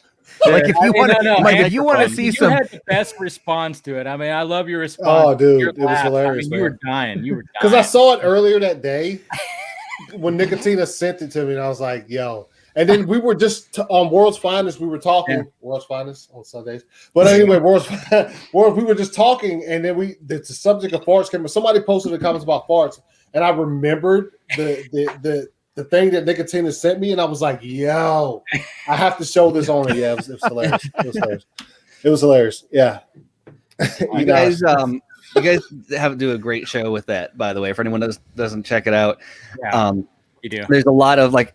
I gotta be careful how I say this because I'm not trying to throw shade at anybody with this statement, but there's a lot of people that do movie talking shows. And it's just movie talking, and we're doing one right now, and it's great. but so like whenever someone comes up, my first thought is like, how is this going to be a different movie talking show than all the other movie talking shows that we've got? I bring babies. Yeah, I'm just saying. And no one else gets a cutie like this. That, exactly. On their movie talking show. Callum is, a featured panelist. Yeah. You guys have like almost like I don't know, this is probably a hit and a miss reference, but like almost like a Tosh.0 vibe or something with the like. Yeah, it's we've discussed it. Like it's there's a lot of, we talk about a lot of the same stuff that other people do, but our show is a lot edgier, a lot more edgier than other shows. So like, yeah. Well, yeah. I mean, like, how edgy do you want to get? Meg has like a better drop. You want to get edgy? Any of my drops where she talks about the pussy throbbing thing. Oh, dude, Jesus Christ! When that drops, like, I mean, everybody dies when that drops. That'll make pussy throb. I'm like, holy shit! Okay, she out dropped me with that shit. Yeah, dude, that is the. And people are worried about my farts. Exactly. Because you run a PG show. Enosh. All right. Because you're a man PG. of God. It's been very PG-13 lately. Farts are been very PG-13 lately. Okay, so we're getting edgy with the farts. Okay. If you're gonna make an edgy joke in a PG-13 or in a PG movie, it's got to be farts. Like you can't, if you break outside of that, you lose the PG. Exactly. I don't know. I do call-in shows where I go on this whole rant about like why you shouldn't deny the Holocaust, at the beginning of my movie talk. Like that's the kind of weird shit I bring to the fucking table. Yep. Yes, it is. I always love having you on, Matt, because like every once in a while you remind me. I had this friend named Mike Beer, and we did a radio show for 5 years, and I swear to God, you and Mike are exactly the same person. Because you guys would bring up the same crazy, insane stuff just out of the blue and just leave me there like live going. All right. Funny. Well, I spend a lot of my time exactly like Jarbo. Also, really? Well, yeah, I have that. Looks like Jarbo too. I get that a lot. It's so weird. Like every time I go to something like Comic-Con or E3 or whatever, I always call it like a cloning facility where you have a bunch of fat bearded white dudes, like small, medium, large, and like I'm a medium, because I can still see my penis, so I'm a medium. And so, like, but you always looked. But I'm just saying, it's like Matt gets it. He gets what I'm talking about. But no, you go to these places and like all these nerds, they all look alike. Whoa. Whoa! We're not trying to pull a. Hey, no shame in here. Let's not go there. All right. Hard fact. Look, as a guy who used to weigh 420 pounds, I'm glad I can see him again. Okay. See, I got to give it up to Resident Justice, who's talking. Says facts here. Matt's movie talk streams are fun and crazy. So yeah, there you go. That's how I roll. Right, you got it. The thing is. The first time I met Matt, I think I said he said yo, as soon as you enter a Matt Jarbo in one of his streams, the first thing you see is somebody in the comments that says "fuck you, Matt Jarbo." My kids looked you up this week, Matt. Don't. That's a bad idea. That's a bad idea. And then the first time I actually went into one of Matt Jarbo's streams, I looked in the comments and they literally, hey, yo, fuck you, Matt. Dick. Yeah, I swear to God, Matt, my two boys looked you up this week because they're like, "Hey, who's that Matt guy that you're always streaming with?" And I'm like, "Yeah, it's Matt Jarbo." And they're like, "You stream with him?" And I'm like, "Yeah." And they're like, "Really?" Because we've seen. Have you seen some of the stuff that's out there? I'm like, "Yep, yes, I am." I'm not even that bad.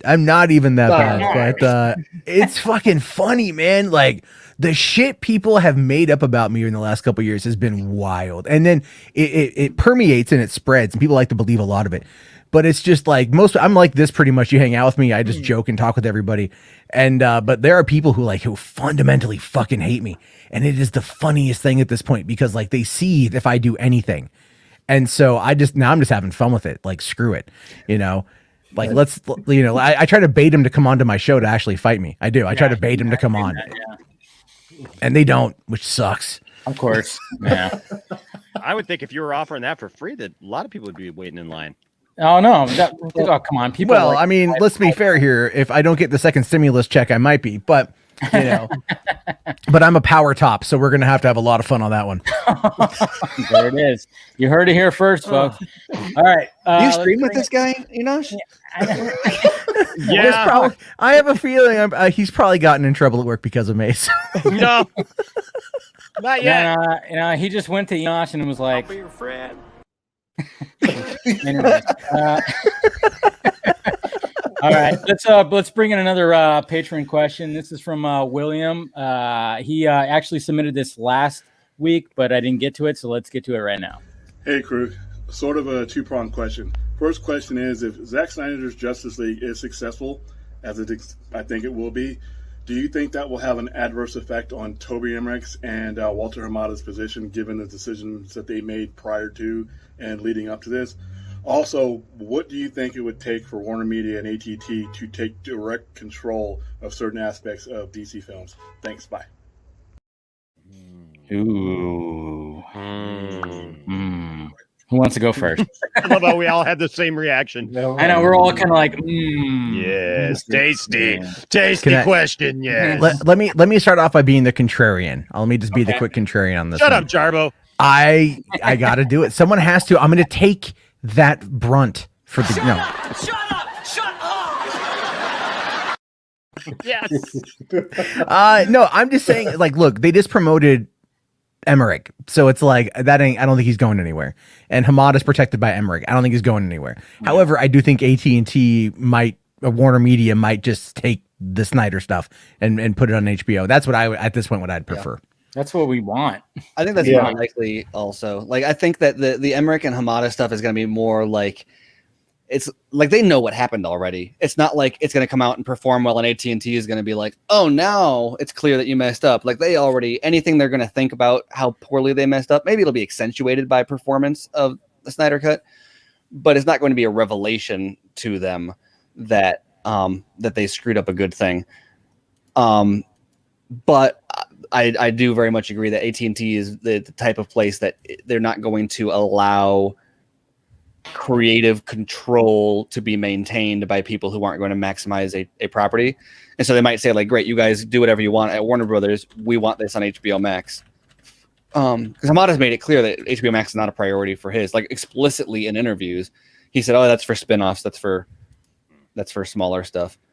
Okay, and more people are going to see his stuff. Scott, you're gonna have to. Callum's being a little fussy. Is that what's going on? Yes. Oh, He's being a pill, and you're watching it live. I'm a pill. All right, so you're gonna have to bounce. All right, go ahead. I'm gonna have to bounce. I mean, you're always the last one to promote yourself with that lovely voice of yours. So go ahead and do it right now. All right. We'll you can find me on Twitter.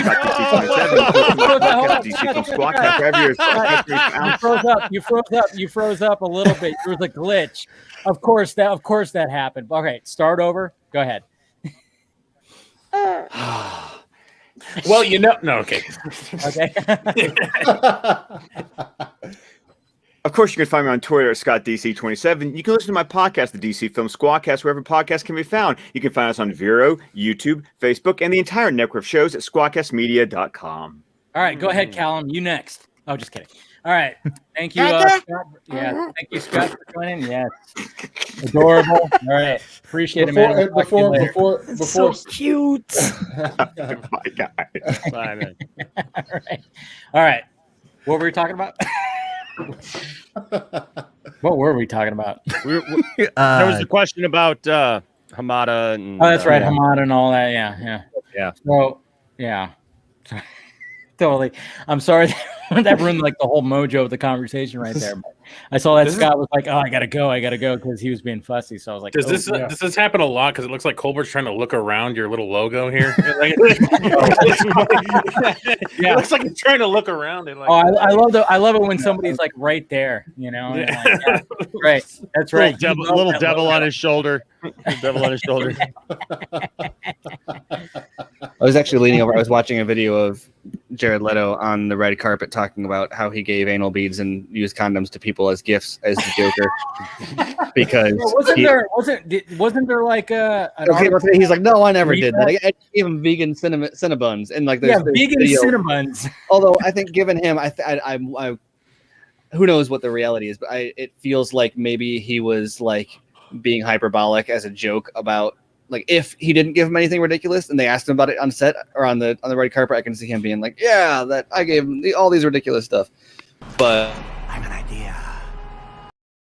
But also maybe he actually did. I don't know. Well, I mean, wasn't that something that was like when they were doing the press tour that was brought up and then they all made jokes about it. So then it's obvious that someone's going to keep it going on the red carpet and they probably are just playing it up for effect. Yeah. You know, well, and then in reality. I was reading a bunch into him recently because there's all the stuff about him like being a cult leader and stuff. Oh, and yeah. Really, I think like, I don't know. Who knows? But the more I look into it, the more it's like, oh no, he's just like a performance artist. Like even when he's not in character, he is a character. Yep. And like the all the cult stuff is like a part of that. Even where he's just like, oh yeah, no, I'm gonna embrace that persona, more so than actually running it. It's good for marketing. I mean, he gives him the whole what I was mystique. saying like before is like, you know, I'm not sure if Snyder wanted that to be known that, Joker's going to be part of the additional photography. He's going to be part of the nightmare. But as soon as it came out, Snyder was like, all right, fuck it. It's out there. Let's lean into it. And that's smart because you got Joker, you got Leto. I mean, that combination is fantastic. Are we gonna get him in the drop tomorrow, or are they gonna save that for the trailer? That's on what Sunday? I'm wondering. You know what? There's either gonna be a Joker drop or a Martian Manhunter drop. I was thinking Martian Manhunter. Yeah. My question is, depending on how much Martian Manhunter is in, if they want to save him. But I mean, the fact that today he dropped Granny Goodson. Yes. Yeah. Goodness, sorry. I said Goodson. Goodness. Sorry. Vodka kicking in. Granny Goodson lives down the street. Yeah, exactly. You know, good, nice little old lady. I bring her. Which I actually wonder if that's given. If you look at that shot, you see apple that I like to eat. Yeah. If you look at that shot, you see that there's a line of like a parademon army behind them, and maybe even like other.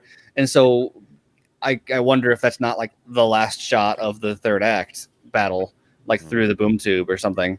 Could be. Which, if that's the case, if they're showing that kind of stuff, then I don't know. Maybe they'll show Martian Manhunter. Like a second of it, just like boom, and just like where everybody goes, oh my god, you know, just because we already know that he's in there. We already know what was that, Matt? Or Harry Lennox's voice, maybe. Ooh, yeah. Just having like that. Maybe show a chest or a cape or something, and just chest. I don't know. Well, he's got the, you know. Yeah. I think the big thing also, and this is what Martian nipples are a huge sell. All right. I think they're clearly There's a kink for everything. There's a kink for everything. Fucking hard fact. Thank you. I think they're saving all the voice stuff for Sunday, right? Like they haven't had any like voiceover for these. Thank you, Jason. I appreciate that. Thank you very much. Mm-hmm. Nipples. He just wants to see your nipples, Matt. That's all. No. What were you saying, Steve? Yeah. Go ahead. Just look. Just get it over with, you filthy whore. I brought you here to make me money. Dance, bitch. Exactly. Dance, fucking film junkie punch. I did that to Max last week. We showed him the Henry Cavill female face swap, and everybody was laughing about it. And so I showed him a female face swap that I did. I showed him two, and I totally reeled him in. I got him in, and then I showed him one of the female face swap of me with my shirt up and touching my nipple. And he's like, "What are you doing? You can't show that on my stream." I'm like, "Yeah, well, you already did.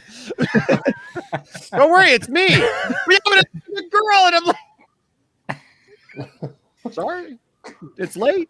That's been rubbing off on me. It's after midnight, man. It's after midnight. Yash is like, gotta keep it spicy in the bedroom. Gotta role play. Hey. Who wants to smack my titties? Oh God! Woo. All right. I think it's time for another patron question. We got this one from Bradley right here. So here we go. Hey, what's up, guys? If you could do a limited run on any comic book character, who would you choose, and who would be your artist? Thank you guys so much. Have a good night. Limited run comic book artist. I mean, I'm a big fan of Lee Is it Bermejo? Is that how you say it? Right? Bermejo. Yeah. I mean, there's something about the way that he draws Batman and his characters. I don't know. There's like a realism effect to it, and there's like a gritty effect to it. I've always loved his artwork. So I don't know when it comes to a limited run of a character. I don't know, but if I had to choose an artist, it'd probably be him. But what do you guys think? I'll go. My favorite artist all time, Jim Lee. Jim Lee is fire. Of course. So Jim Lee, let me get Jim Lee doing a limited run of Martian Manhunter. 5 issues, just bam. Some random story, just 5 issues. Yeah, I can deal with that. I like that. Matt, CMMM Matt. Tim, Matt. CMMM Matt.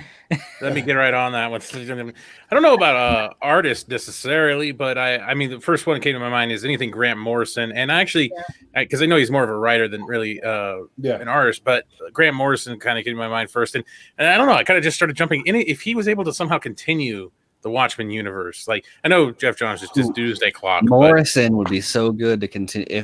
Yeah, exactly. Yeah, that's what Morrison writing for Dr. Manhattan. Oh yeah, that's what just came to mind. That's what just came to mind when that question was asked. Was that so? That's my answer.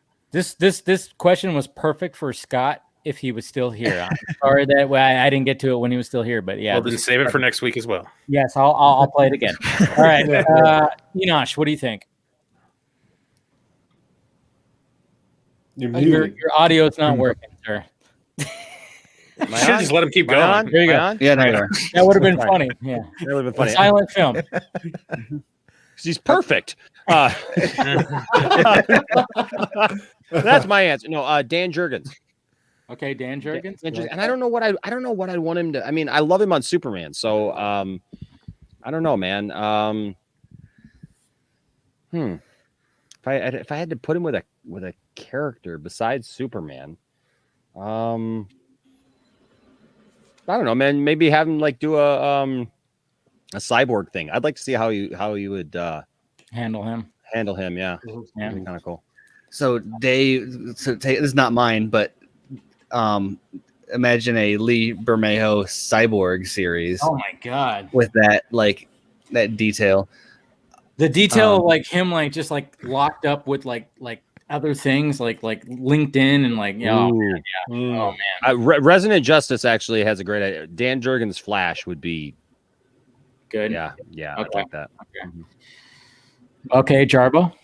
I don't read a lot of comics, so I don't have an artist in mind. But what I'd like to see is maybe like Drew Goddard, who I just happen to really like as a screenwriter, to tackle like a Cloverfield prequel to give us like the lead in to the movie. To give us slush show. Yeah, because I've been a fan for 13 years, so I'm like, that's what I want. That's get the writer to come on in and give us a backstory, or continuation of the whole Freddy versus Jason versus Ash. Line. Those were actually pretty decent, even though that whole story is wild about how that thing came to be. But I know, man. I remember reading about that and like being very excited for that to actually maybe come to being of something. I found out because I actually met the producer who was trying to make it a thing randomly at an event in LA before I left. And he said that Bruce Campbell was the reason why it fell apart, and he had very mean things to say about Bruce Campbell. But then I talked to the screenwriters of Freddy versus Jason just to get their take on it, and they're like, it was only that guy. None of us wanted to do it. It was only that producer, so he fucked the whole thing up. So it's kind of a weird. You get like two sides of the story, but I still read the comics and I liked them. You know. I know. I just remember I remember a long time ago when they were like, oh, they're gonna do a sequel to Freddy versus Jason. They're like, they're gonna put in Ash, and I'm like, yes, perfect. Heck yeah, but it just never went anywhere. So that's interesting that you said that. And the weird thing too, and this is just like how Hollywood is always kind of odd. It's like they like money, right? Well, Freddy versus Jason was relatively low budget to make, but it was #1. Oh yeah, 2 weeks in a row. Yeah. Which the only other movie in 2003 to do that was Finding Nemo. Even Pirates of the Caribbean lost out its second weekend to Terminator: Rise of the Machines. Oh.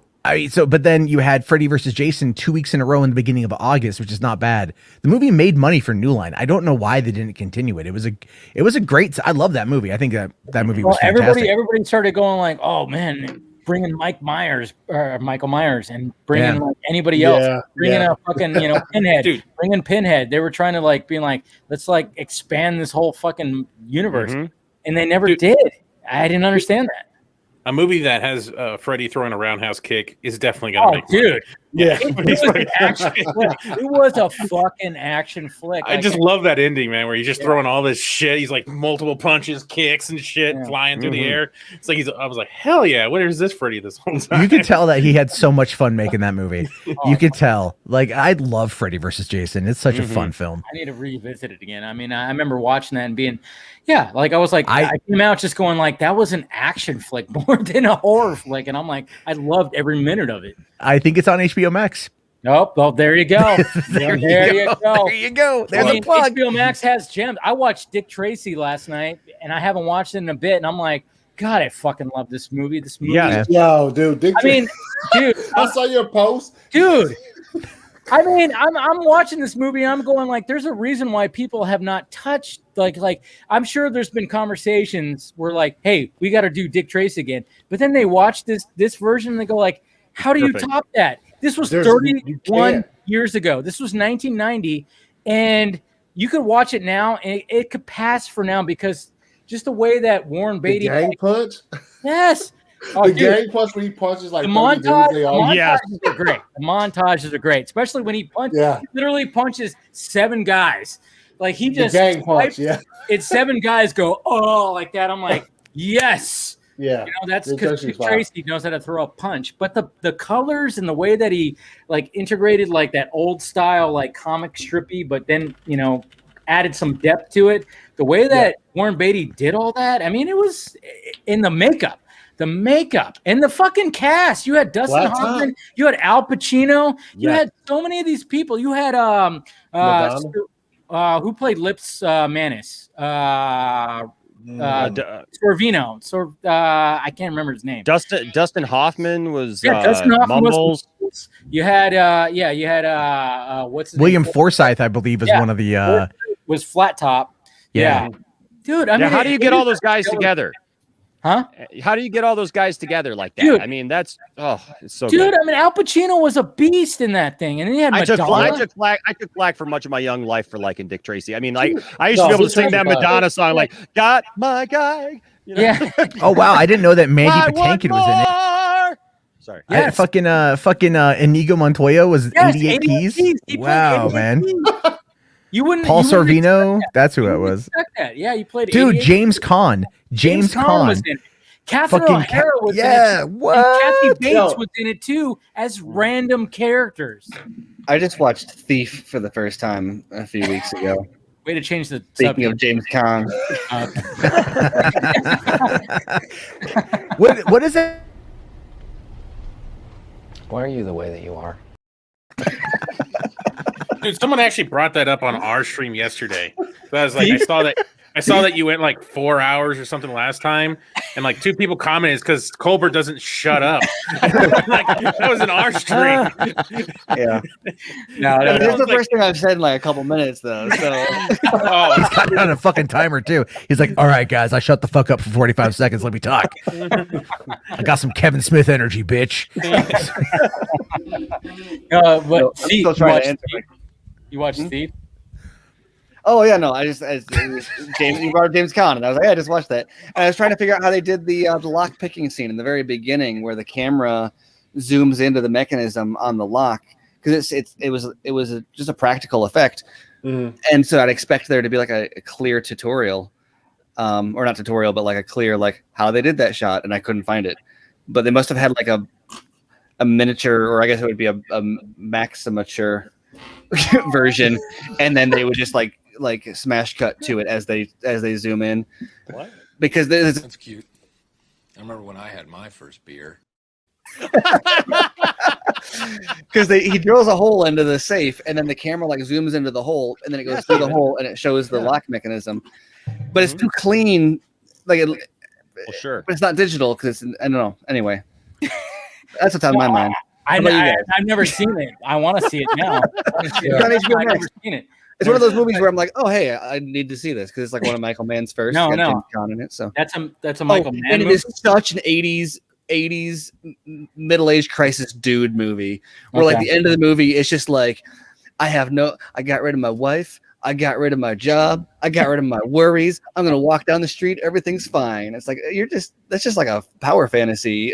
Like Pure 1980s. No, I have to check that out. That sounds interesting. But no, like I was looking through HBO Net. I like hit the when you hit the Turner Classics like section, you just start scrolling through there. You're like, oh my god, look at all that. I watched The Wizard with Fred Savage. Remember that? Oh movie? wow, yeah. I watched that Yeah. like a couple of days ago, and I'm like, I haven't seen this movie in fucking The movie that years. was nothing more than a promotional tool for Mario Brothers That's 3. all it was.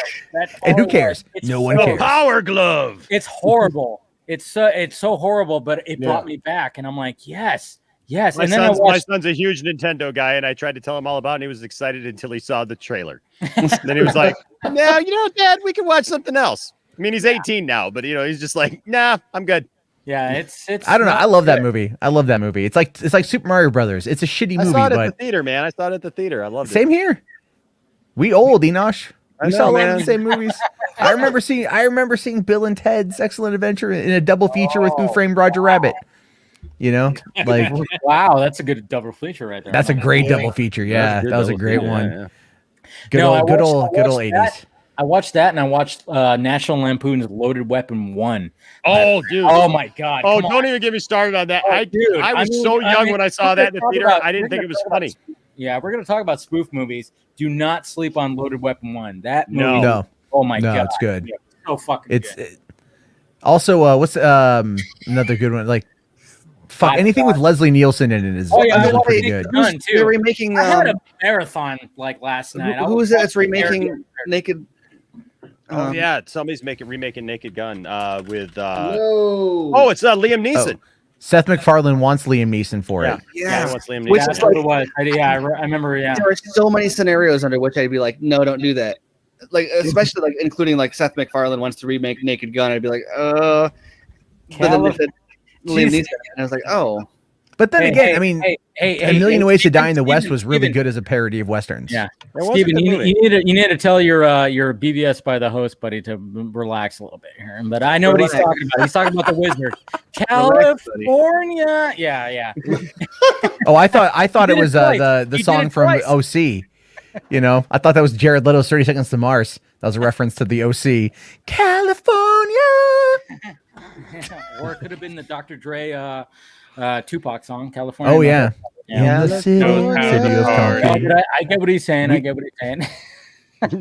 But anyways, a lot of, yeah. us white boys should probably not try to sing that song. We would No, all no, butcher it. Probably not.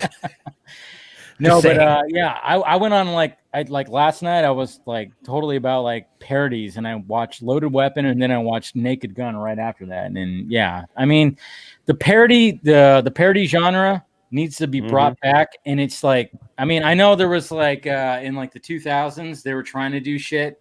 They were like, Meet the Spartans. There was epic movie, and they all sucked. They were dog shit. Like they were trying way too hard. It didn't have what. I mean, when it comes to like Airplane, Hot Shots, Spaceballs, those movies just, I don't know. There was something about those. Blazing Saddles. I think they stopped taking them serious. You're right, TW. Three of those are all Which Brooks movies.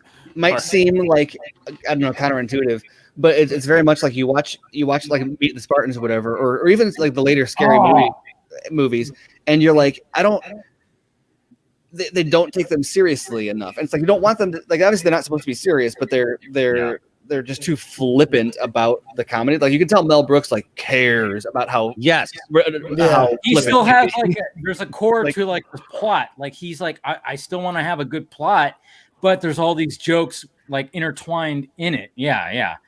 I mean, even Dice brought up Wrongfully Accused with Leslie Nielsen, which was a spoof. Which was a spoof. Yeah, did you hear that? Yeah, the vodka really kicking in.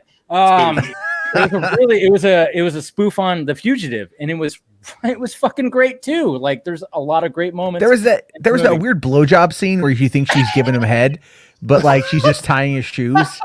Like that one, like caught me so off guard in the theater. I was like, "What the hell?" Like, this is a PG. Oh, she's tied his shoes. Yeah. Or remember the opening to Spy Hard Yes. Weird Al Yankovic did the opening, and they did it like a Yes. Bond movie. It was so cool. Oh my god. Well, yeah. and Leslie That's Nielsen is really- funny because he was like a serious actor, and like he Yeah. thought his career was over because like his movies all sucked, and then he started doing the exact same character, but in spoofs, and it was like the funniest thing ever. Well, if you watch those movies like Airplane, Naked Gun, like a lot of those actors, you know, they were like the heavies. They were the heavies in like other movies, dramatic movies. And it was like, hey, like David Zucker and all those guys were like, hey, do the exact same thing, but we're gonna put you in this scenario. And it all fucking worked because they still played it all straight faced, but it was all a bunch of fucking like great jokes. And it's just like hits, and you just start cracking up. In general, comedic actors, like the best comedic actors are people, really it all boils down to like timing, right? Like understanding of like timing and theme. And so that's why you got guys like Bill Murray or Jim Carrey or whatever, who are like absolutely hilarious, but might be known more for like their comedic roles. Or even I mean, I don't know if this is a polarizing thought or not, but even someone like Will Ferrell, who like he'll take a serious role and you're like, oh, there's something there that I didn't realize that like you could do. And I think that that's something that a lot of comedies now are like, they're conceived of as comedies, and executed as comedies. And the understanding of like the underlying, like why people actually care about them is kind of absent. Yeah. Well, it's kind of like, so I found this one, just as we're talking about like comedians doing whatever. So I found this movie at the Dollar Tree. It's called Warning Shot. It's got David Spade in his first dramatic role. I haven't watched it yet, but yeah, it's called Warning Shot, and it's got, you know, like the fact it's got David Spade in a dramatic role is some reason why I want to see it. But it's going back to Airplane. There's nothing funnier than just all of a sudden Florence Henderson showing up and saying, "Pardon me, I speak jive." Yeah. and just like, you know, like there's all the deadpan delivery, which is one of the reasons why I love the Zucker's work. Then you've got like what was that last one you did, like with Ashton Kutcher, My Boss's Daughter? Did you ever see that one from 2005? Yeah. Tara Yes, Reid, I right? did. Yeah, but Terry, that was actually a pretty funny movie because it did. They played it straight, and he was a straight man, Kushner, Ashton Kutcher. There we go. And they brought in all like, you know, Andy Richter and Michael Madsen and all the crazies that were kind of, you know, making this stuff work out well. It was pretty funny. But hey, if you want me to address that super chat, I'll totally address that super chat. Oh boy.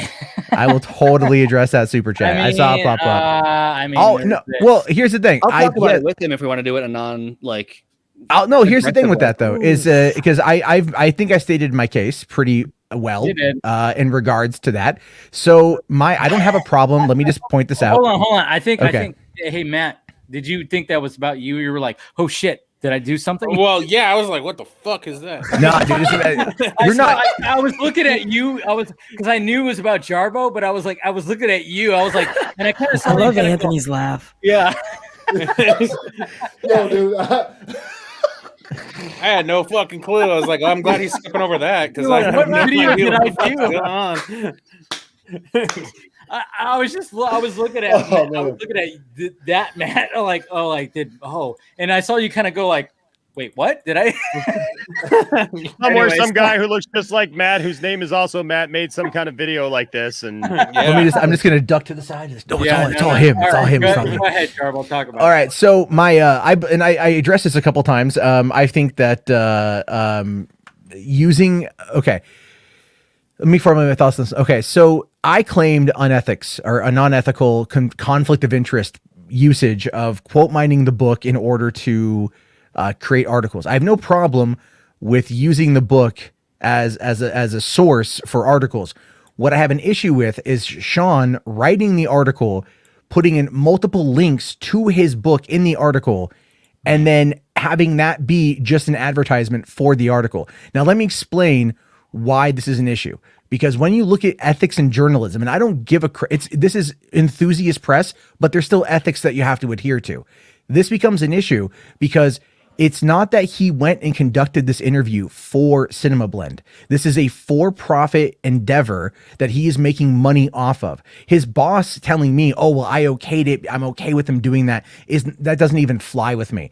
Because when you've got a situation where you are using your stuff that you did off the clock in order to profit off of with your website, you shouldn't be the one writing the article. That same article could be written by Danny Pendejo, and I wouldn't care, because it would be somebody else who would be using it as a source material and maybe interviewing Sean as a result of that, versus Sean going like, hey guys, here's this quote about Zach that's clearly going to make its way around the internet. Oh, by the way, here's a couple links to my book.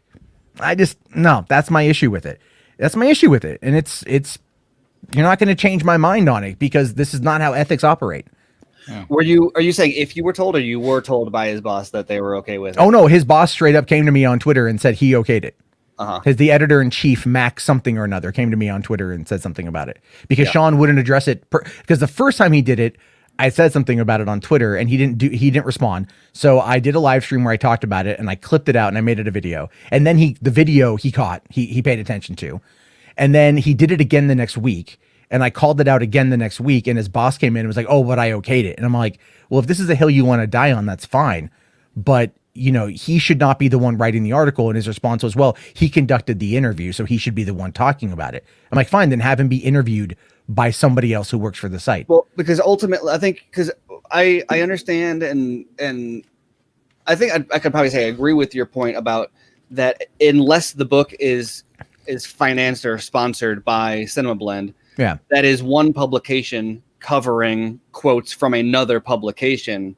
The same writer, just if the book is a publication, right, or let's say that the publisher, I guess, is a publication, that is one writer that works for two different publications, publishing in the same place without differentiating where it comes from.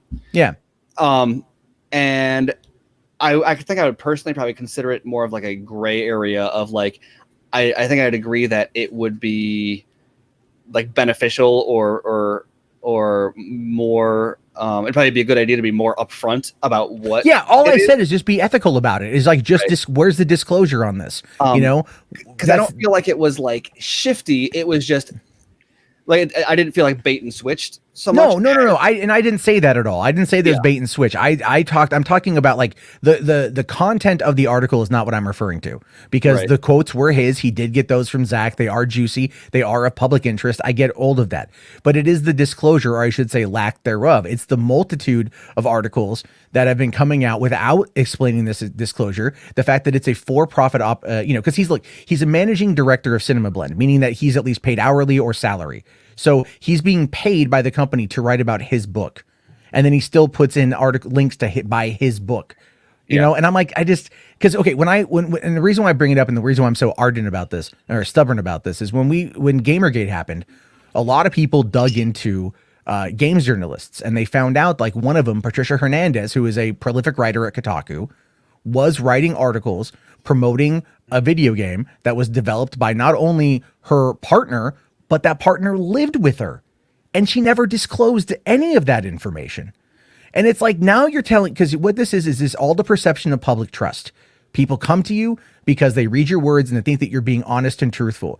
If you are promoting your own internal product, you know, you probably shouldn't promote it through the website. Now, if somebody else wanted to write about that piece, take those quotes and write an article about it, that is not Sean, and they work for Cinema Blend, no issue whatsoever. Because it's not that person who is handling that article. Does that make sense? Yeah. And I watched your video on it, and I appreciate your approach to it. And so I think I agree with your principle of what is ethical journalism on that. And so I don't think I'd challenge that. I think my thoughts on it are not so much as like in disagreement with what you're saying. So I think that's all important. I think one thing I just realized that might be relevant, I'll say before I say that, is that I do think it's a little bit of a gray area. I don't think anything, and I don't think you're saying anything malicious was necessarily done. No, I don't think it was malicious. I think it was I think that that's something to be more clear about up front, so as to not raise questions about, is it, so people like you aren't asking, is this the right way to do it? Even if they're not doing anything wrong, I don't think it'd be Well, okay, it's like it's like this. So without referencing direct people individually, there are people out there who will take any controversy they can get their hands on, and they will pump it up and they will pump it up and they will pump it up in order to discredit the Snyder Cut fandom, right? Mm-hmm. And I believe Joss Whedon. Sure.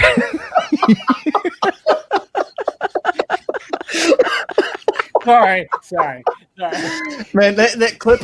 I see you. It's too bad that drop. I see what you do there. That drop could have just been him staring for about 5 more seconds. Sorry. Wait.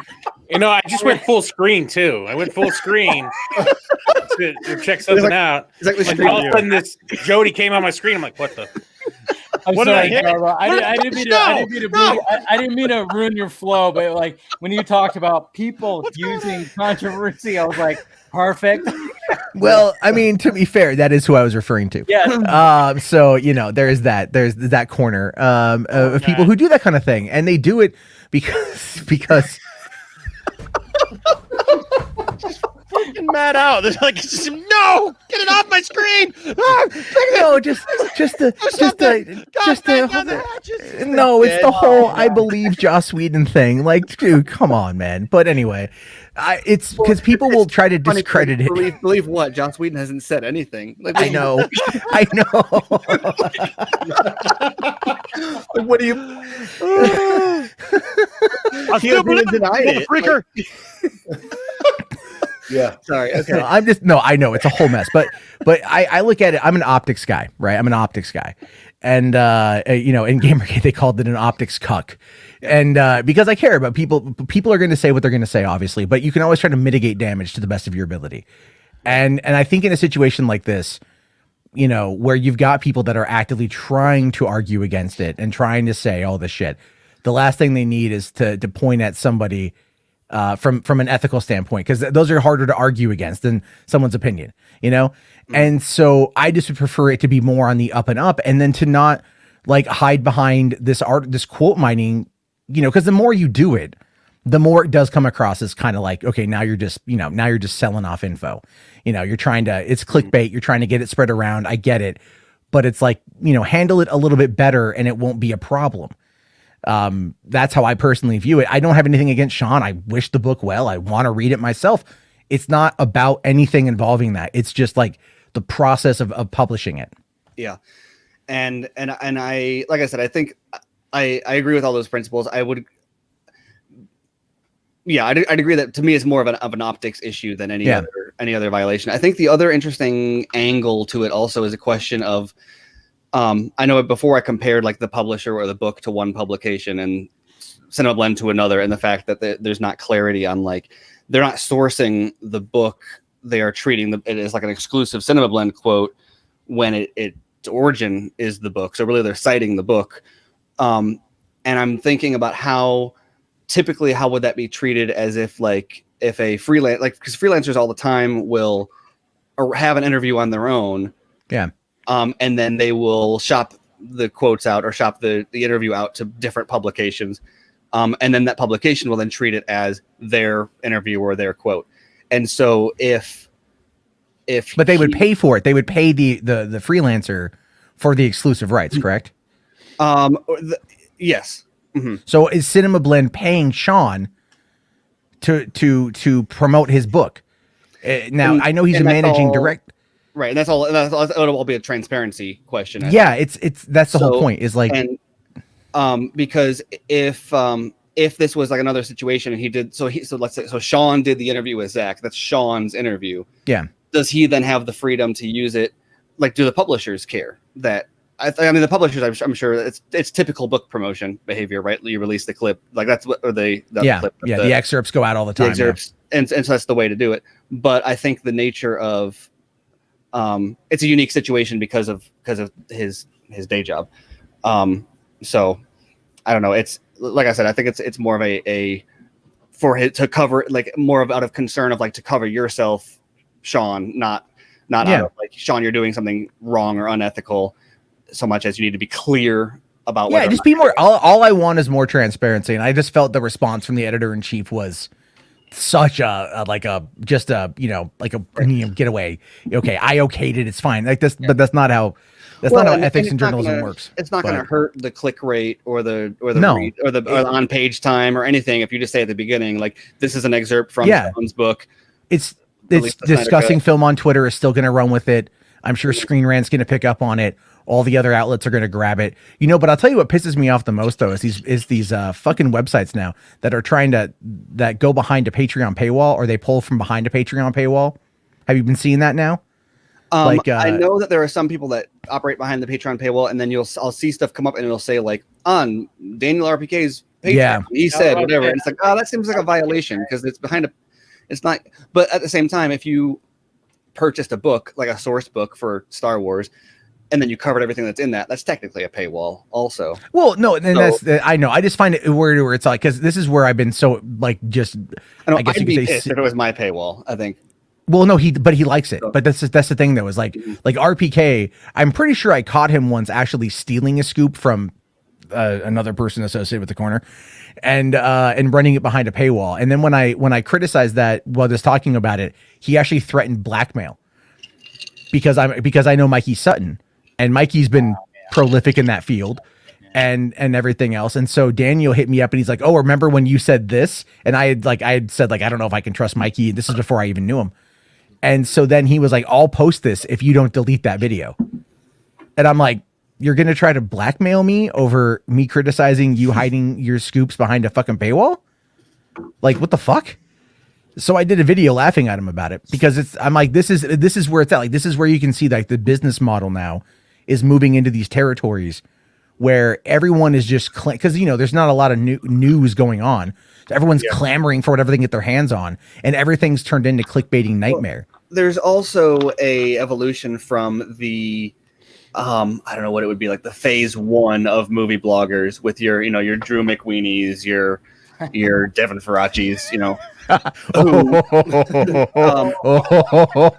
mean, Mr. Stinky Fingers. Yeah, I know about Mr. Stinky Fingers. Same sentence. That's not but I mean, you have that like generation of people who kind of came up, and there was limited competition. Being a movie bro and being able to write in an entertaining way was like enough, and you kind of had a corner on the market, and then it like started getting bigger, and like the MCU came along and all this other stuff, and it blew up in an even bigger way. And YouTube obviously made a big difference.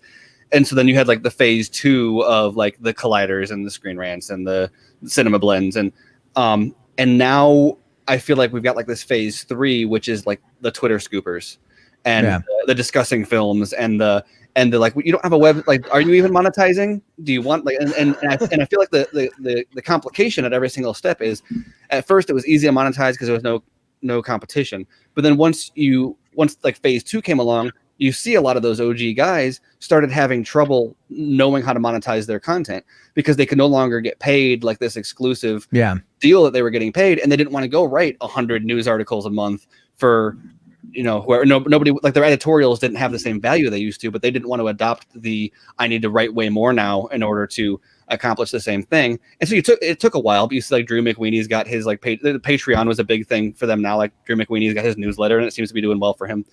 But they didn't adopt like the phase 2. And so, like I said, now you've got like the discussing film, and like, do they want to monetize? Are they going to monetize? Well, they have a website. They have a website that they use. So they do all those Twitter they do blasts on Twitter, which get circulated around by everybody. And then they also will post reviews to their own website. So they have a lot of click through back over to that. And I'm pretty sure, I mean, look at like, We Got This Covered. They run like how many different Facebook pages dedicated to different fan groups that they just pump them in there. Now you got like Giant Freaking Robot, which I'm pretty sure is just an offshoot of We Got This Covered because they use the exact same language. Yeah. That I've been noticing now. And so this came to us from the same source that told us. Yeah, exactly. But then also if like Doomcock says anything, I'll check like Google News in the morning and like you'll see Cosmic Book, bounding into comics and these other sites that are like now running with this as if it's like real freaking news. Yeah. And like all it's reported as a rumor. And like, we don't know, but here's the headline. Click on it. Yeah, I don't know. It just drives me up the damn wall. Yeah. It just makes it like it's like you know a little bit about SEO and you can do that. Like, I don't know. I'm not to give anybody ideas, but like I don't know. I look at it sometimes. I'm like, I hope they're not making any money, because if they are, I'm missing out on just a little bit of SEO. Oh, dude, we could lie our asses off and make a lot of money. Are you kidding me? It'd be so easy to do. It would, but we have consciences. That's the difference. You know, we have like, you look at like comic movie Markster. I want to bring Matt in the conversation because I really respect what these guys do. I love watching their videos. There's a lot of comedy and passion that goes into them. They create content, you know, like Enosh brings a lot of fun with his family for the watch parties. Dave's a drunk. We all have our response to bring into this. You know, everyone brings in some stuff. And he's killing it with the guests. And I will fuck you up.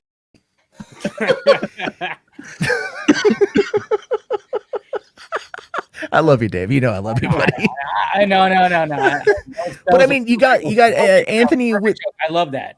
Yeah, you got Anthony with Meg and the Four Nerds, you know, doing their stuff. World's Finest Four Nerds. Everyone's got their thing that they do, and it's creating something. And it's, if anything, creating a community and a conversation, and for places to get people to get together, have a good time. My biggest issue, and it's the thing I'm always the most stubborn on, are people that use it to divide and cause hatred, and that they do that as a way to monetize it because it's better to keep you ill-informed, ignorant, and ill-educated, you know, and it's that kind of nonsense that I fight back against. And so it makes me the asshole. Cause I see the nerdy Dave, his super chat there, you know, saying that he was harsh about my take last week, but he understands me more now, which is fantastic. Thank you. You know, and I don't mean what I say to be ill will. I get stubborn, and I get like, it comes across like I'm a dick. So, you know, there we go. Wow. Maybe I should drink more, but my antidepressants would kill me. You got your $10 worth, my super chat friend there on that answer. Jeez. There you go. Yeah. And I tried. I don't know Ty very well, but I've talked to him a few times. He's a good guy too. So go subscribe to him. Subscribe to everybody, just not me. I suck. There we go. I don't know if you guys noticed, but I accidentally bumped my little shelf right here, and like all my figures just like fell down right now. I'm like, damn it. Anyways, that's besides the point. I hate it when that happens. Yes. No. I'm sure that. I mean, you have to be careful in your little, you know, your bat cave right there. Yo, if that happens, hold up. If that happens in Enosh's room, oh my God, it's like a domino effect. Cascade, dude. Look at that. Look at all that. Look at all that.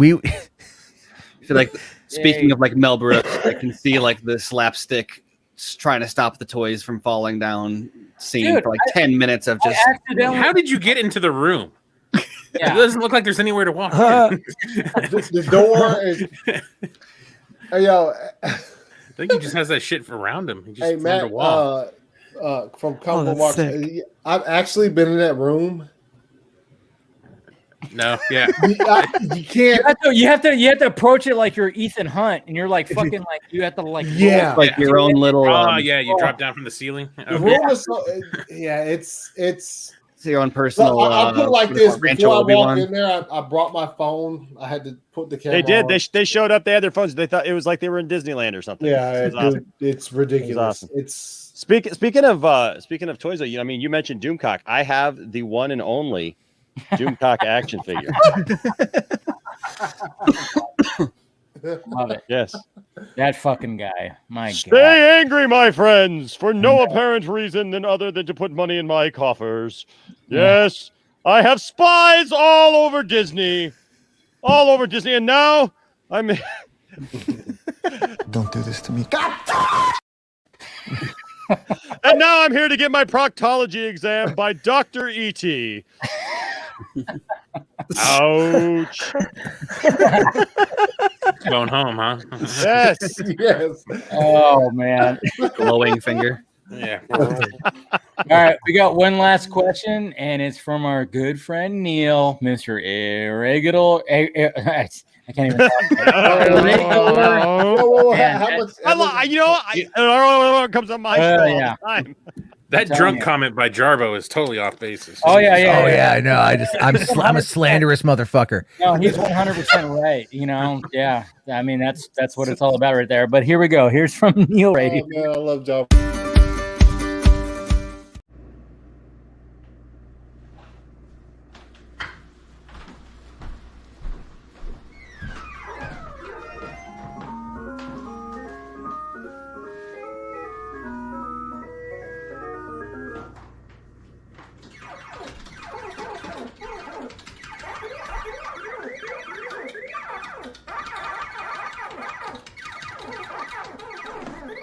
Vodka Stream, Dave.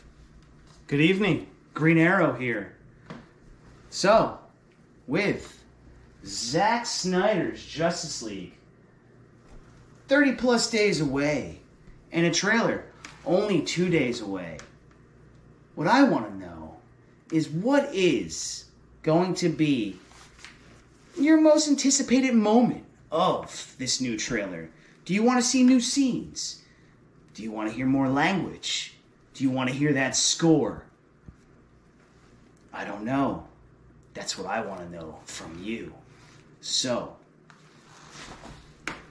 Vodka Stream, do not fail this question. Otherwise, I'll find you.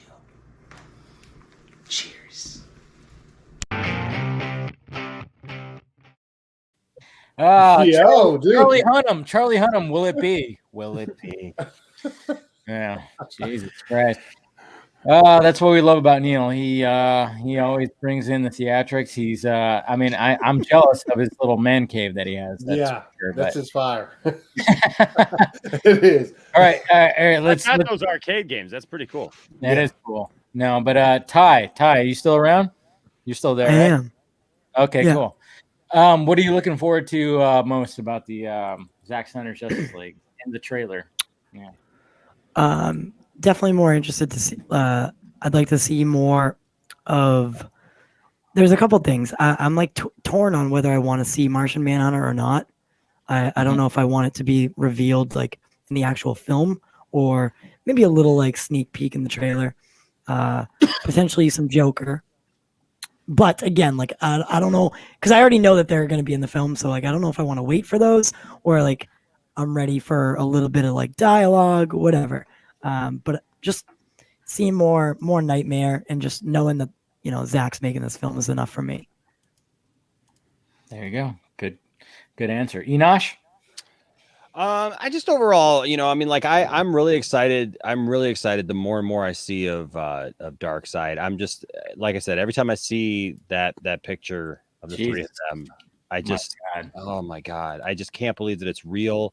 I have to pinch myself. I can't wait to hear the dialogue that is said. How much of the movie is he really in? What are the interactions?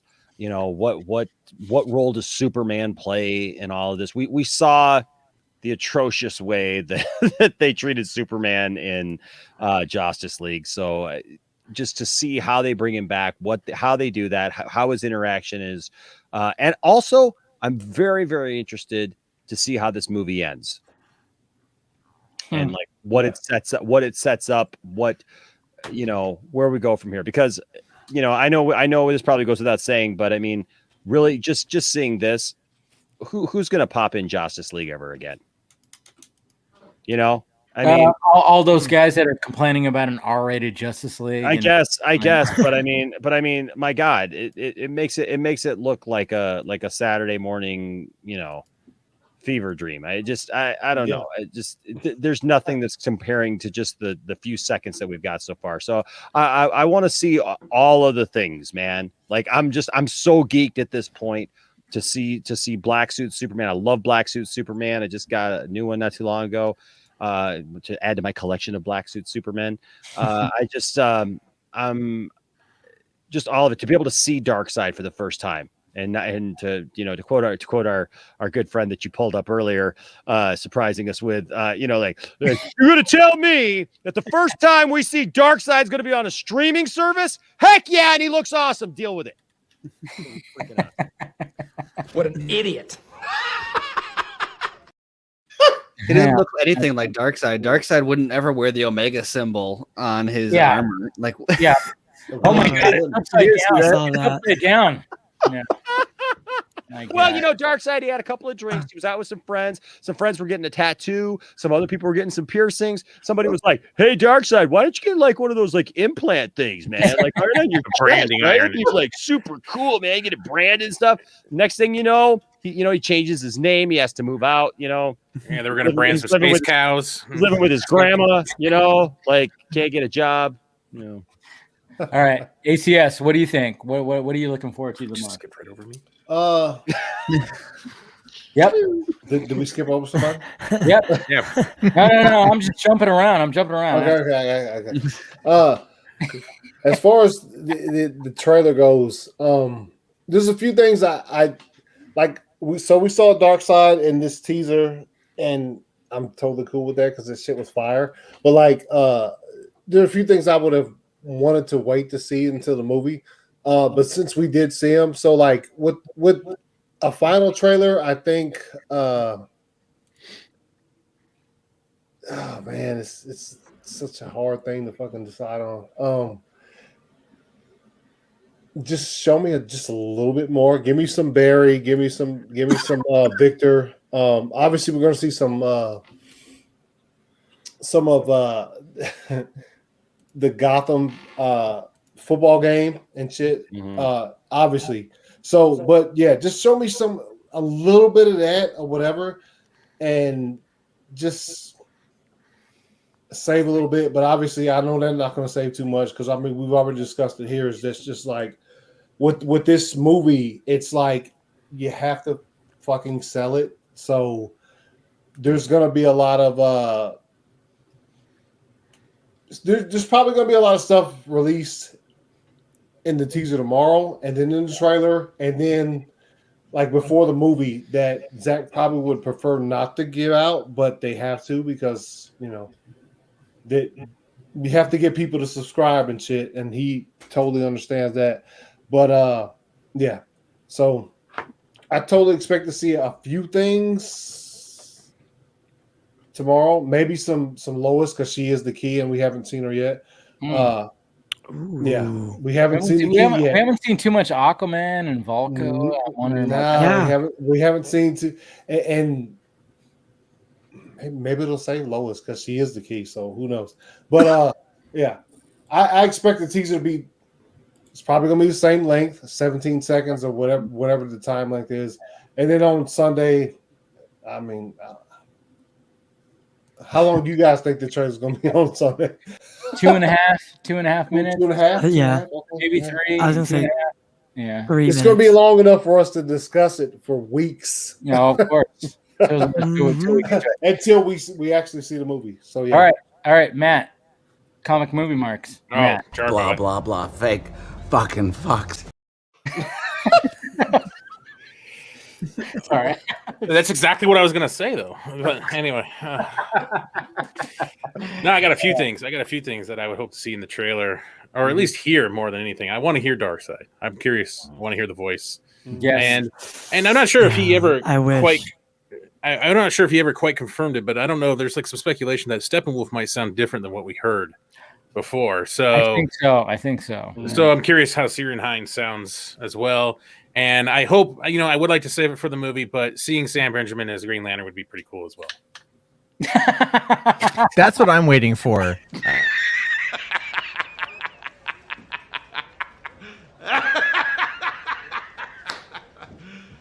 You serious? Yes. The hell? I thought it was confirmed. Did they confirm it? Isn't there a script? I heard there was a script. Yeah. And I heard the people had seen it. And they confirm 30-minute arc. Yeah, 30-minute arc. He's an arc. You didn't hear? Wow. Yeah. It's like a insane amount of time for a character actor. All right. What about you, Jarbo? What about you, Jarbo? I'll take the alternative on this one. I actually don't want to see anything. I just want to see it. I think at this point, I mean, I don't know what he's going to show us. I think it's going to be cool regardless for the teaser tomorrow and definitely the trailer. But we've waited this long. It's like, I know he's got to push it so get the other people to check it out, but I kind of want to avoid it. I'm not going to, but I kind of want to just to be able to sit there and come on, man, I got to run a business. But I don't know. I'm kind of like, trailers bug me now more than anything else because, they put so much in there that because the audiences have been tested and studies have been shown that they want to see what's in the movie. They want to see all the plot points. Yeah, and their enjoyment of the final movie is often actually improved, unfortunately, by spoilers. Mm-hmm. Yeah. And I think that says a lot more about how like maybe dumb they are, that surprises make it difficult for them to enjoy it. I mean, like for real just though. like how Steve just straight up, everybody's retarded. That's why they're trailers. You don't say that. Not exactly. Fucking It's not going to say you're wrong. Yeah. Maybe I just want to get hyped, Steven. Jesus. Well, I think the thing is, I think you can hype without oversharing, right? And we mentioned this earlier tonight that Warner Brothers is terrible when it comes to oversharing. They can be, yeah. But even though Warner's has nothing to do with this, I don't know who's doing the trailer. I don't know if Zach's doing it himself or if he's got a company that's doing it. I don't know. But I mean, if that's what Warner's media is doing, is going through their PR team, I don't know. I mean, seeing the Joker would probably be pretty standard for the trailer because we've already seen the pictures of him. So now people are going to want to see what he looks like in action. And Grace Randolph did say that she had seen some scenes or some images of like showing him in a new getup where he's got like this bulletproof vest on. And a few other people that are in the nightmare sequence. And I think that's what a lot of people want to see is the nightmare. Yeah. When at this point, all we really have seen is a lot of the nightmare stuff. And it's like, that's cool. But like, how much of the movie is it? Like that's the stuff people are looking forward to. That's interesting. Yeah. And by the way, Mr. Will Diesel, I don't hate Matt from Comic Movie Marks. He's like, "What are you doing?" I'm like, "I'm joking around. Yeah. We're joking around." Jeez. Oh no, he fucking hates my guts. Don't let him. Yeah. Don't, Yeah, I know. Don't let him say that No, shit. I really he hate- ruins lines at places and stuff. Everything. He just ruins everything he's part of. I know. He hurts my feelings every time I come on this Every damn time, show. yeah, it's just why, it's why he doesn't show. Yeah, I'm like, yeah, damn it. It's not always doing that. No, but I just saw that. I was like, damn. I'm like, I thought we Did were he? just running around. Yeah, he did. But he Will said you Diesel. lost fans today. Yeah, he said like, "Oh, you just lost fan." I'm like, "Whoa, buddy!" I'm like, "I'm just joking Yeah. around. We're just It's like, having all fun right, here." Yeah, it's okay. But all right, took it a little last- far. Burn the you know how it fucking is. You know screen, how it bro. is. But anyways, Steven, what about you? Well, Jarbo was doing great until he had to throw in that looking forward to the nightmare thing at the end. That's what I was going to say. I said everyone's looking forward to the nightmare thing. Yeah. Like that's not like a unique I think take. it's Steven. hilarious that like say after BVS to be like 5 years from now, everyone is going to be most curious about what the nightmare is. But I feel like people had enough time to kind of process that to be like, yeah, I kind of want to know what that trench coat Batman's going to do next. Yeah. Exactly. Yes. Like to be in that place, like it took way too long, but I'm excited about it.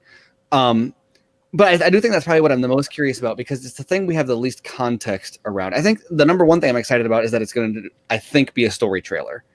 So that means that like Hallelujah had only a little bit of dialogue at the end, very little sound or anything. Just the music exclusively up until the end.